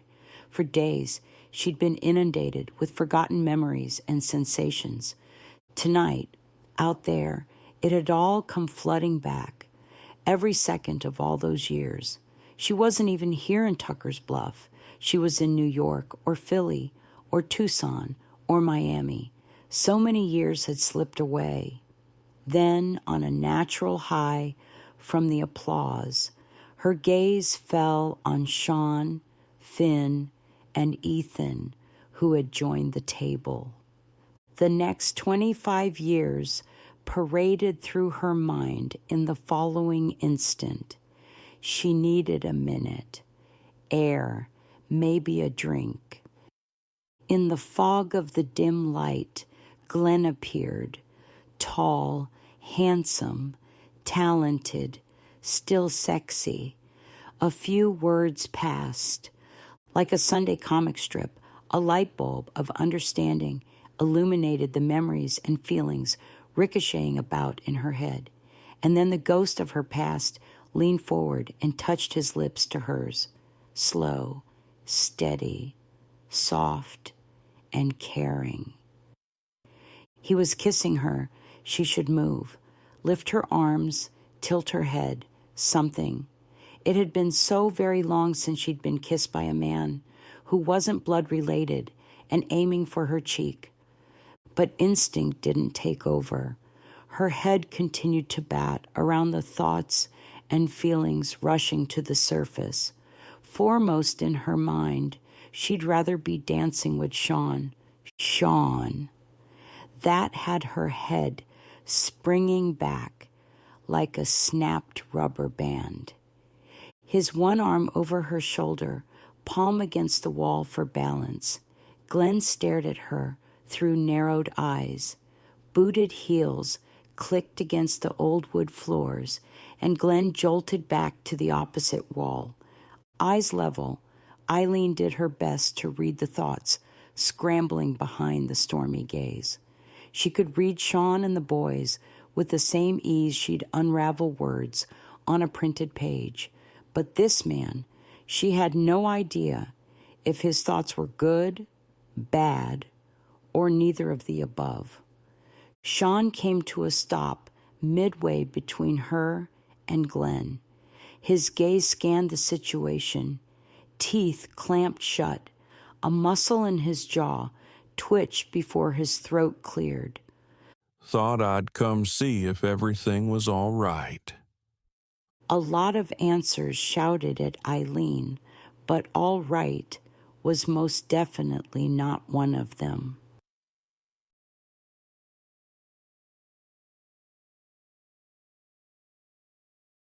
Wow. Fancy turned to Garrett. Just wow. I thought she'd knocked it out of the park the last time we heard her. This is like Over the Green Monster, Out of the Park, Across Town, and On a Highway to Heaven. Joanna chuckled. You may have missed your calling as a writer. Do songs count? Garrett asked. Absolutely. Joanna confirmed. So, Fancy looked to the hall, where Eileen had disappeared and Ethan's father had followed. Haven't known the family very long, but should someone maybe go see what's going on back there? Finn shook his head. Nope. They're all grown up. It's time they figured this out for themselves. This? Ethan asked.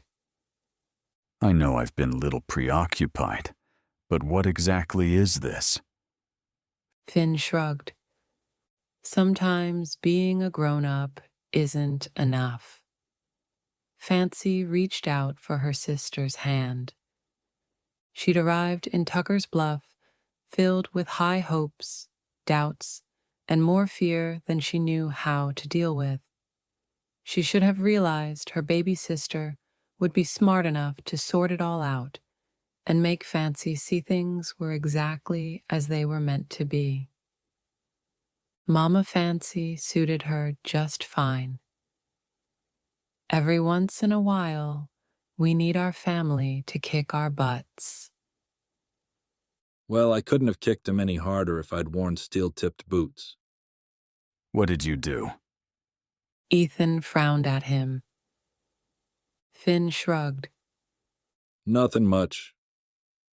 Just told Dad if he didn't like Glenn making a move on Aunt Eileen, then maybe he should. What? Ethan nearly spit out his beer. Oh, put your eyes back in your head. Y'all have seen them in action for as long as I have. Until now, it wasn't our place to say anything. Not sure it is now either. Ethan mumbled. A nearby chair scraped across the floor, and Fancy turned to see DJ spinning it around and taking a seat at the table, then toss a piece of paper onto the table. Reports in. And? The two brothers echoed. The guy is so squeaky clean I could wash my windows with him. Allison and Joanna leaned back in their seats, and both women crossed their arms and sported told-you-so grins. Don't look at me like that. DJ hung his wrists over the back of the chair. We couldn't take a risk. Blowing out a heavy breath, Allison unfolded her arms and leaned forward. Sometimes I think y'all watch too many shoot-'em-up conspiracy movies, but what's done is done. Now what are you gonna do? DJ shrugged. Ethan fiddled with the label corner on his beer bottle. It was the younger brother who smiled and tipped his long neck at his brothers. Told you. It's up to Dad now.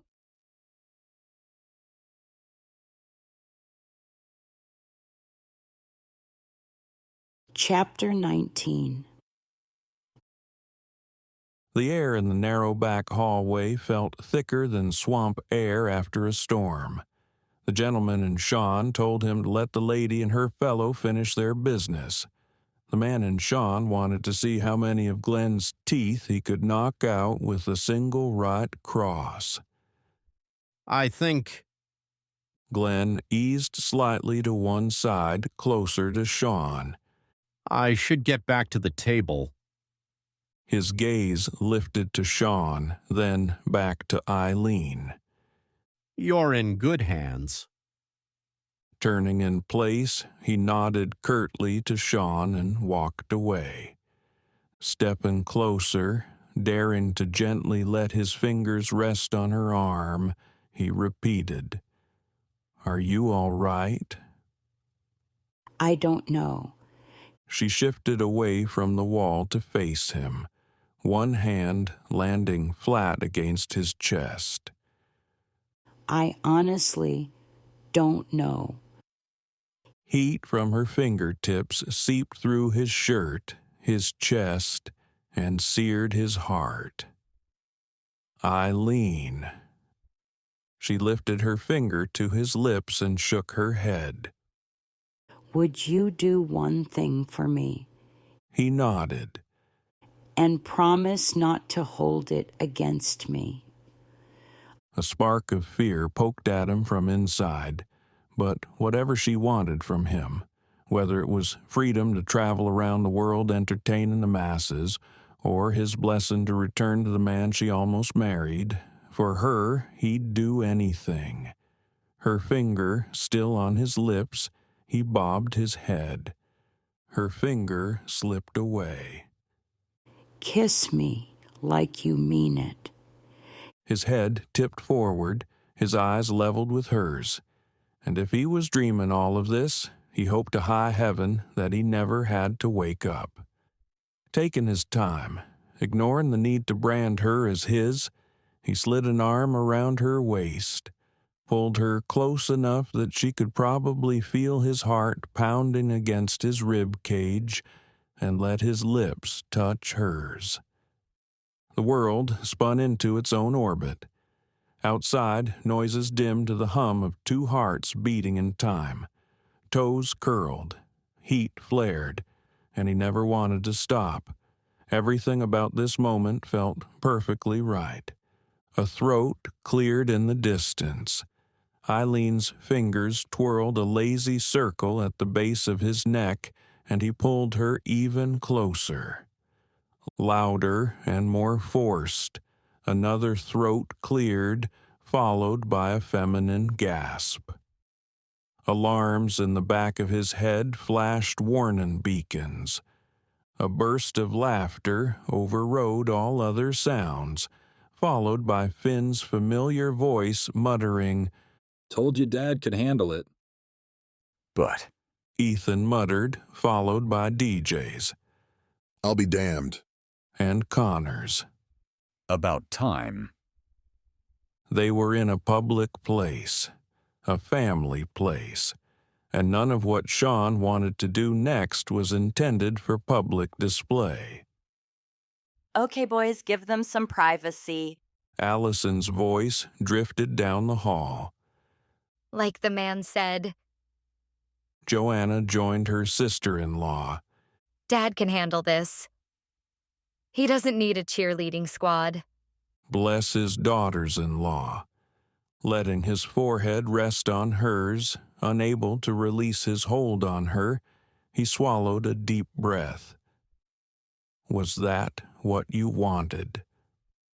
She mumbled, slowly opening her eyes to look at him. Could we, do it again?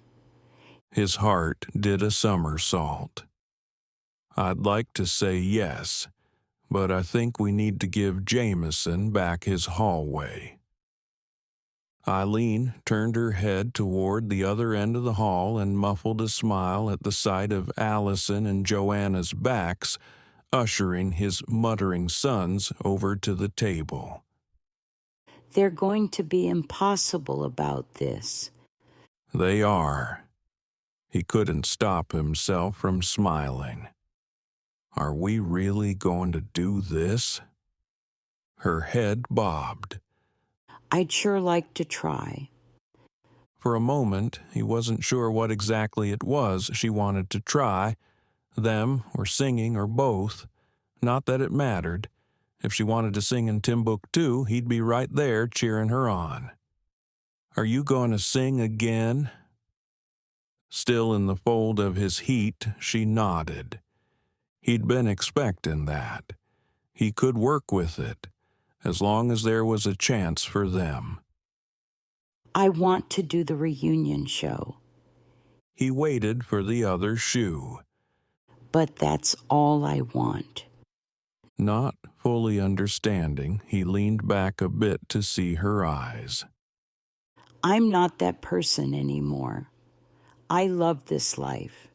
The ranch, the kids, their wives, the next generation, even the stubborn cows.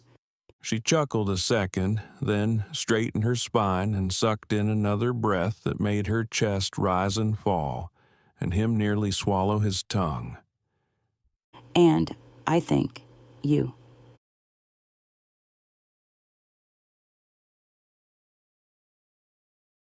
Oh Lord, how she wished her heart would stop battering her ribs like an angry ram. She'd done it. She'd gone after what she really wanted, put her heart on the line, and now she wasn't sure she could take another breath without her heart hurting. Eileen. Sean blinked, looked to his left and down the hall, then back. I don't think anything. Her breath caught in her throat. I know I love you. He swallowed hard. However long you need. Whatever time you want. I'm willing to work at this until you two know for sure. Eileen almost laughed out loud. Don't you think over 25 years has been long enough?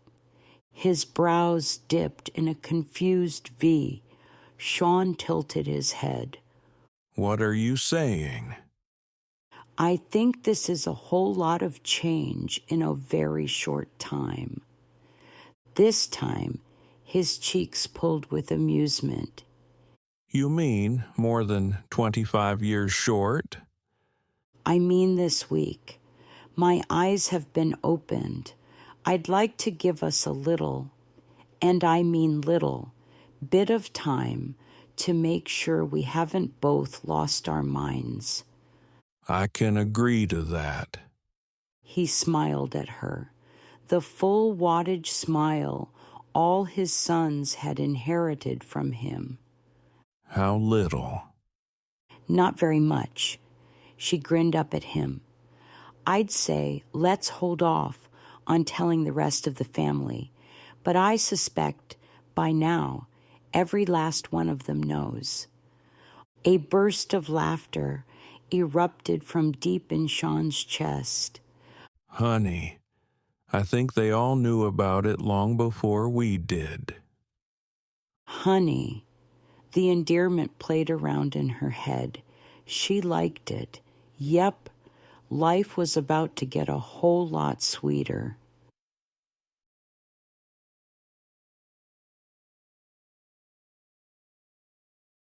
Despite locking lips in the hallway, like they'd been the only two people in the pub, Eileen and Sean returned to the table, side by side, but slightly apart, the same way they might have any other day of the week.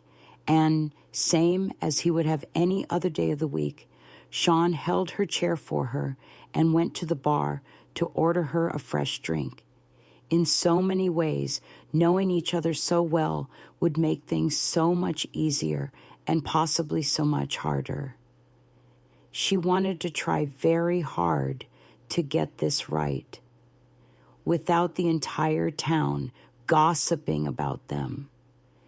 The band struck up a familiar tune, and everyone, except for Sean, still at the bar, and Rick at the other end of the table, chatting away with a couple of ladies at the next table, had gone off to dance, leaving her and Glenn alone in a packed room. He started over her. About. You first. They echoed, then smiled. I apologize for kissing you before. Glenn glanced at the dance floor and back. I admit that the last few days it was fun being together. Recovering common ground, all the energy and fire in performing again. He sighed. I guess I got a little carried away confusing feeling alive again with... Feeling love? She asked. He nodded, sort of like kissing your sister. She bit back a smile. As shocked as she'd been, she was alert enough to recognize the difference in his reaction to her kiss versus Sean's. Glenn hadn't had one. Heat rising in his cheeks. He nodded again. Hadn't seen that coming. Friends, then? She shot her hand out to him. Friends. Glenn accepted the hand and gave a single firm shake. Will you do the show? For a single performance, doing this one last time would be fun. Absolutely. Will you be sticking around a little longer? Nah. He smiled at her. I'd like to get home. See my daughters. Start on the final details for the show, and there's an old coot at my Summer Lake house who I owe a few hands of cards. Sounds good. Yes, it does. Thank you. Her gaze shifted to Sean, walking toward the table, 2 drinks in hand, then back to Glenn. No. She patted his hand. Thank you. Sean took a seat and Glenn pushed away from the table. If you two will excuse me, I have a show that still needs some details worked out. Thanks for dropping off the car. No problem, Eileen answered. None at all. Sean concurred. Very well, then.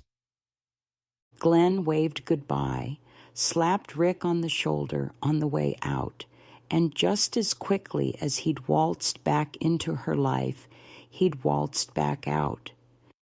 That was fun. Fancy took a long sip of her ice water before collapsing into her seat. I'm usually the one on stage, not the one dancing. Tell me about it, Eileen laughed. If y'all will excuse me for a minute, I'm going to use the ladies' room.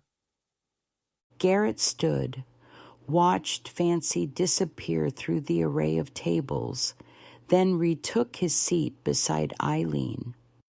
Leaning away from Sean, who was now talking with Rick about the pros and cons of summer and fall calving, though she had no idea why Rick the musician would care, she faced Garrett. I'm at that age where I can get away with saying anything I want. Garrett smiled. You strike me as someone who got away with whatever you wanted from the cradle, which, by the way, you're barely out of. Oh, she grinned. A charmer. He shook his head and tinkered with a cocktail napkin. Not really. Does she know? His gaze shot from the distraction on the table to hers. That you're in love with her? As if he didn't know what she was talking about. He shook his head. No, it's not like that. His gaze returned to the table, and he sighed. No, she doesn't. He shifted his attention to Eileen. She's not ready. Not yet. Eileen looked at the nice man before her and the pretty young woman making her way to the restrooms. She will be. Probably sooner than you think. He gave her a half-hearted smile. I'll be here when she is. One word of advice, she said. Garrett nodded at her. Don't wait 25 years.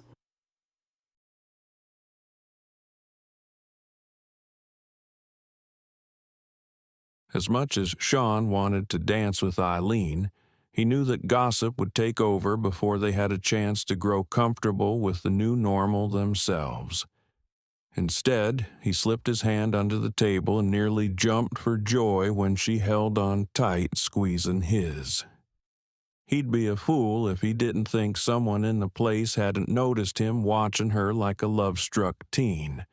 But they deserved a little privacy, so he'd keep up the status quo in public for now. That pub's going to be one heck of a hot spot. In the back seat of the quad cab, Finn draped his arm around his beautiful wife. Should have opened a pub years ago. Town wasn't ready for it then. Sean kept both hands on the steering wheel. They sure are now, Joanna added. It's going to be lots of fun. Eileen looked over her shoulder at the two in the back seat. And I, for one, am delighted to have a place to go and unwind after a long day of ranching. Well, Sean glanced at her. You won't have to do that again for a while. Luke will be by tomorrow to load up his cattle, and we'll have the fences up again in no time. Yep, Finn agreed. We've got everything secured at Connor's. He and DJ will be over first thing in the morning to pitch in with the fence line. Does anyone know how much longer Fancy and her friends will be in town? Joanna asked. Actually, I do. Eileen shifted sideways in her seat for a better view of Joanna and Finn.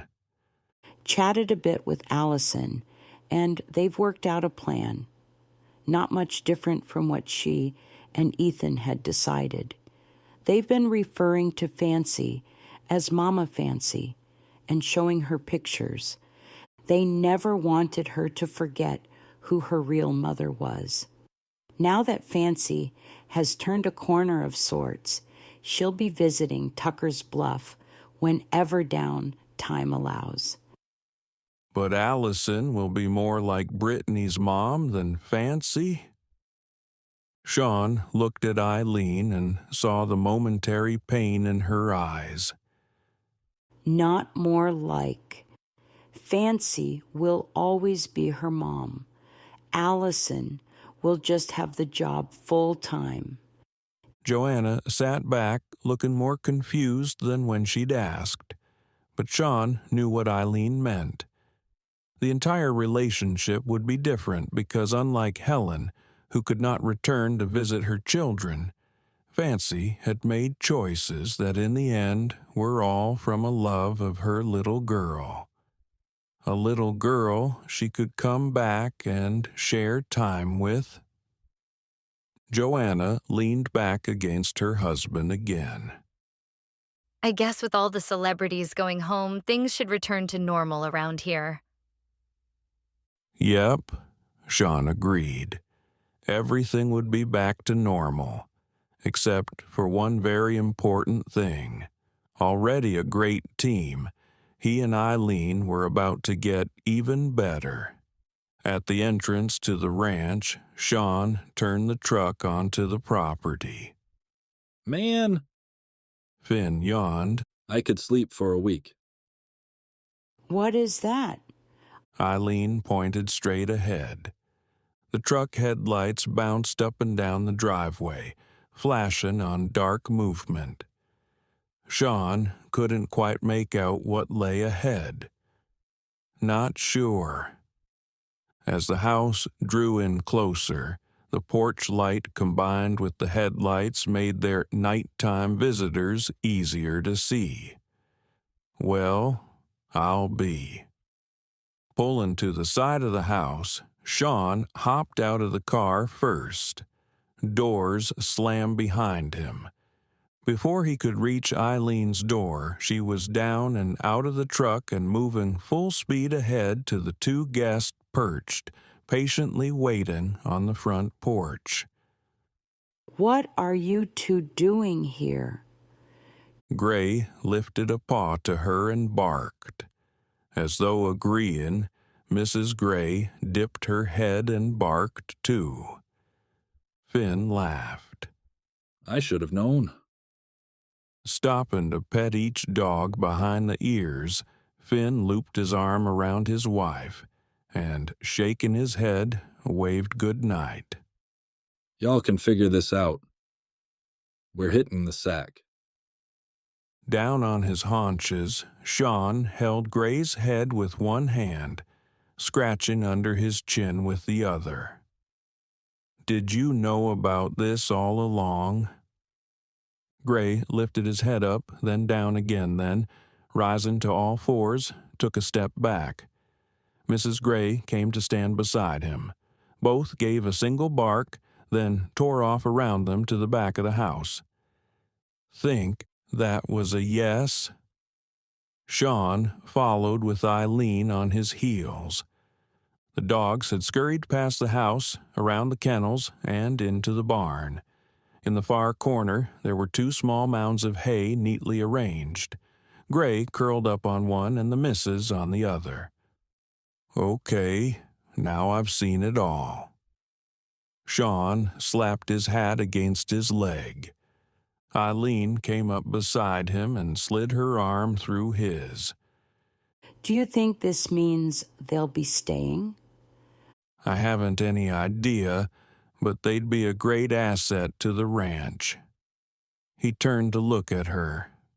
You know what this means? How foolish of us. Eileen's head tipped back in a short laugh.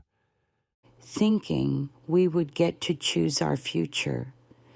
These two should have parked their butts here a week ago. Would have saved me a lot of grief. Grief? His hands rode up the side of her arms. Y'all know what they say. A person too often doesn't know how much something means to him until he's about to lose it. Or has to give it up. Eileen leaned in, pressed her lips to his, then slowly rolled back on her heels.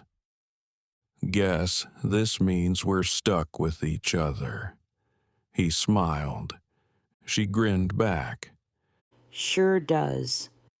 Fingers threaded together, they took one last look at the two dogs, all set for the night, a sharp eye on each of their people. The new normal. 2 adult dogs for the 2 adult people. They should have known.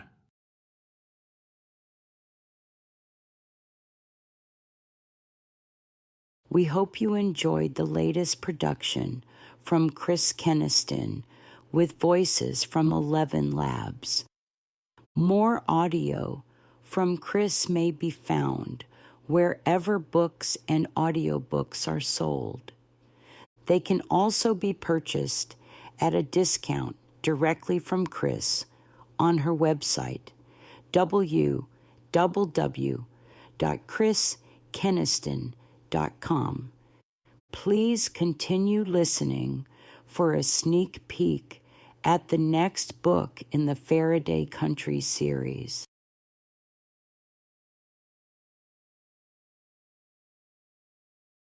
Excerpt from Loving Chloe. Little in life could beat a West Texas sunrise. Mingling of reds, oranges, yellows, and pinks created a kaleidoscope of color to energize even the most tired of souls. And this morning, Officer Reed Taylor was tired. The holiday season was in full swing, and as much as Christmas brought out the best in most people, it brought out the crazy in others.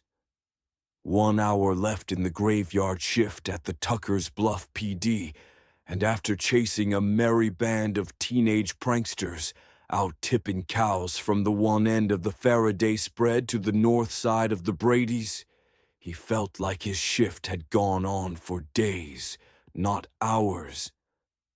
Reed could only hope, with the grace of God, the good people of Tuckers Bluff would refrain from any more mischief until it was DJ's turn to deal with it. He glanced at the dashboard.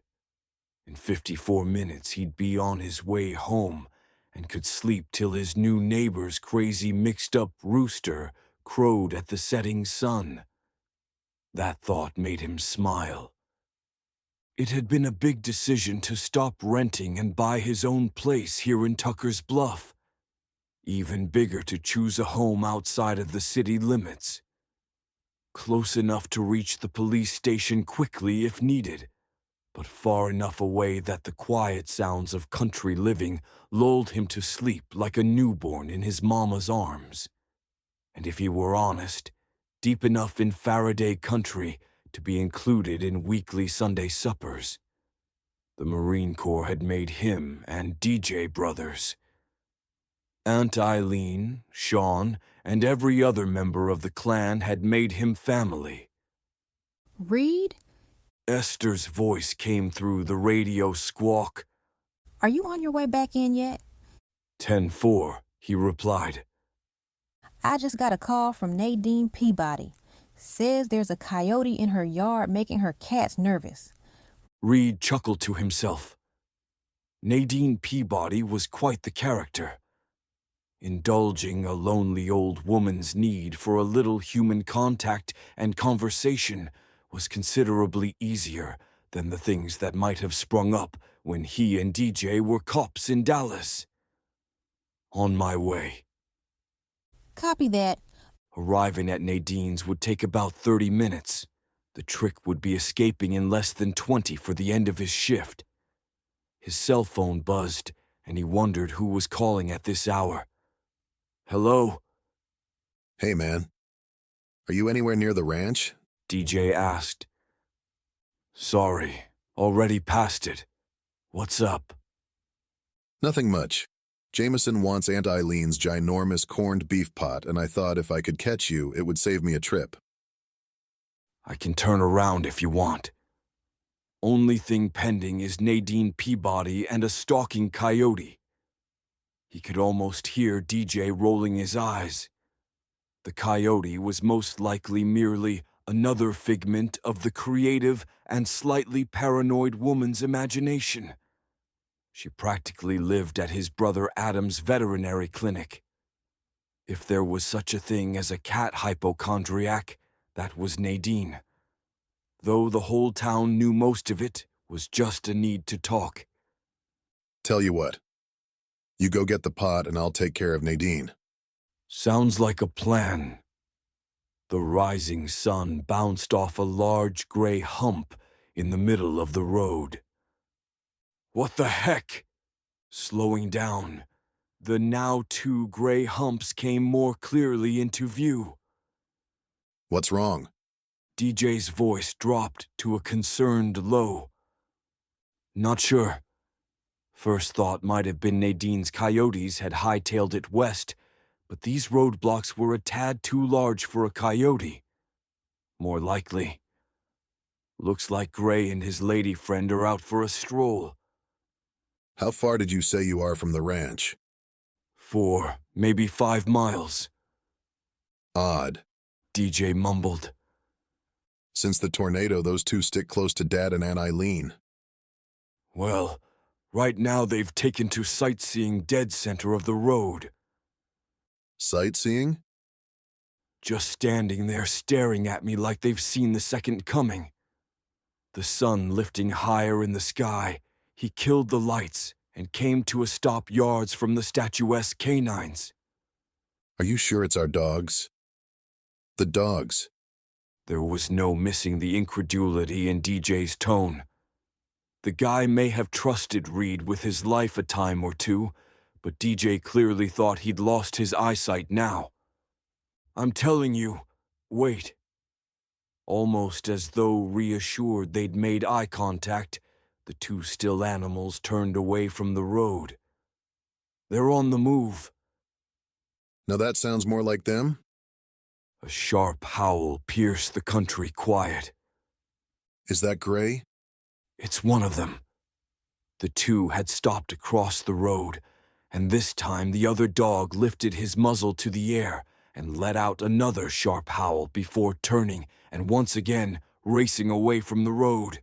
Shaking his head, Reed slowly pulled onto the shoulder, spinning the steering wheel to return to the Farraday ranch. On my way for the pot. As quickly as the adopted Farraday dogs had appeared in the road ahead, the two sat once again in his path. How the hell did they do that? Another howl and icy fingers skittered up his back, and his gut sent out an alert. Something was up, and he knew deep down it wasn't good. I'd swear they expect me to follow. Showing no signs of being alarmed by the odd behavior, DJ chuckled into the phone. You never know with those two. He wished he found the dog's behavior as amusing as DJ. I'm pulling over, getting a closer look at what's going on. 1 foot out the door, the animals bolted away from him, barking and running toward a wisp of gray, dusting the brightening, pristine skyline. Oh, hell. What? All humor had fallen away from DJ's tone. Smoke. How bad? Better have Esther sound the alarm. North of the main road, 5 miles east of the ranch. The pot will have to wait. I'm on my way. 10-4. Reed's gut did a backflip. Only 2 possibilities in this direction.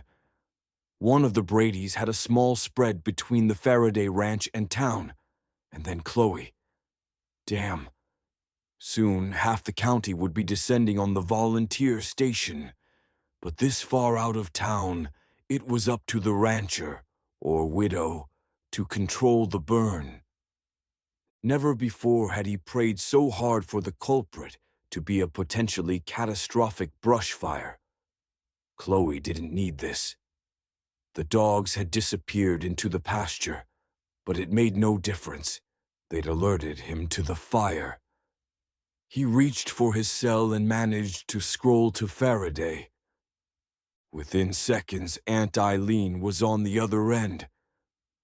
"There's smoke due east of you," he said in a rush.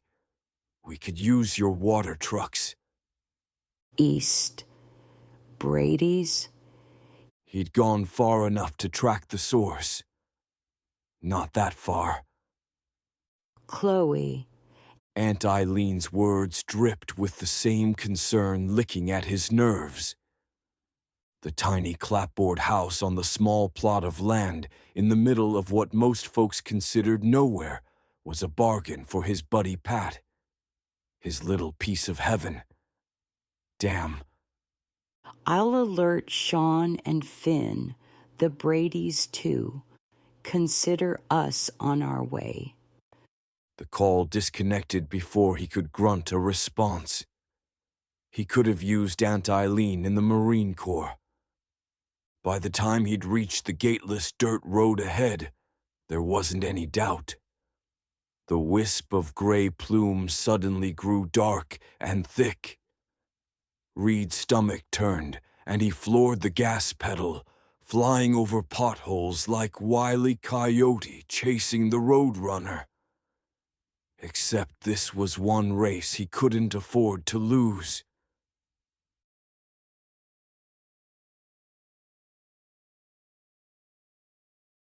What in the name of all the heavens was that noise? Chloe Landon opened one eye. The sun was barely peeking through the blinds. According to the clock at her bedside, she had at least another hour before the girls awakened. It had taken just about all of Sarah's 2+ years to train her not to rise with the roosters.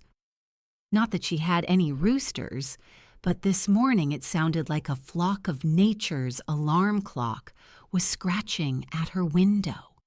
Flinging the covers to one side, a loud bark broke the morning silence. Before her sleep-webbed brain could process the possibilities or her feet touched the floor, the sound of glass shattering filled the air. What the... A gray bullet the size of a cannon shot toward her. Fear quickly pricked at her spine. Her arm had already fumbled at the locked drawer where Pat had insisted she keep a gun when he wasn't home. "Not that I expect trouble here," he'd say, "but you can't be too sure." A bark pierced the memory, and large, very sharp, and very pointy teeth latched onto the sleeve of the hand still fumbling with the locked drawer. Her heart lurched in her chest, but rather than gnaw on her for breakfast, the animal hopped off the bed and tugged her to the floor with him. Chloe. The distant voice sounded frantic. Chloe. There was no mistaking the desperation in the rapid fire of her name, or the voice. Reed. What the heck was he doing in her house and at this hour? The dog let go of her arm and, circling around, nudged at her from the rear, almost toppling her forward. Another voice, a man's voice, echoed Reed. Her mouth dropped open to shout, only to have the dog bark instead, then snap at her nightgown in another effort to drag her forward. Her room is down this hall. Reed shouted, I'll get the girls. Her girls. Like her husband had, she'd trust her life to Reed, but none of this made sense. Maneuvering around the dog hell, bent on moving her in the opposite direction, she bolted towards her door as the stubborn animal leaned into her, shoving her toward the shards of broken glass scattered before her bedroom window. Chloe. Sean Farraday came bursting through her door. We have to get you out. Now. What's going on? She batted at the dog once again, grabbing for her skirt. Not till the patriarch's strong hands grabbed her waist, throwing her over his shoulder, did she smell the smoke billowing into her room behind him. Smoke. Her girls.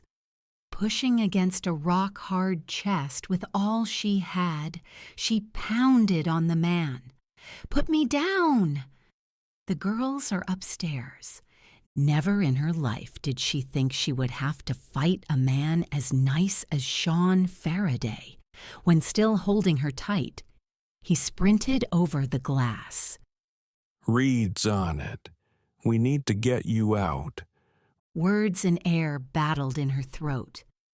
"Emmy, Sarah," she muttered, as Sean shoved her, bottom first, out the window and into waiting arms. Strong arms circled around her. The sooner you stop kicking me, the sooner I can help read with the girls. It took a moment to process she was now battling Finn Farraday with the same force she'd beaten on his father. Anyone else inside beside the girls? Finn asked. She shook her head. Words still weren't coming. She had to get back inside, upstairs. The girls. The stairs are blocked. Sean Farraday practically flew out the window and without breaking stride, ran around her house. Ma'am, you have to promise me you'll stay here. Finn looked totally torn between hanging on to her and bolting after his father. We need water and I can't do both. Her gaze shifted to the huge pickup truck with a massive water tank in the back, and then she made the critical mistake of looking up. Orange flames shot through the roof. Her house, her girls, were on fire.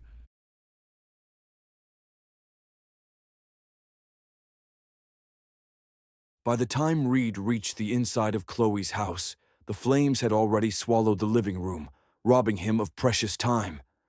There was no way he could be in two ends of the house at once, and no way did he want to choose between saving Chloe or her daughters. Never had he been so thankful to see Sean Farraday come barreling through a doorway. Confident that Chloe would be safe with the Farraday patriarch, he tore up the steps 2 at a time. The heat on his back was scorching, and the hardwood steps beneath his feet sank like sponge. Untucking the tail of his shirt, he raised it over his mouth. He had to get to the girls. This had to be a rescue.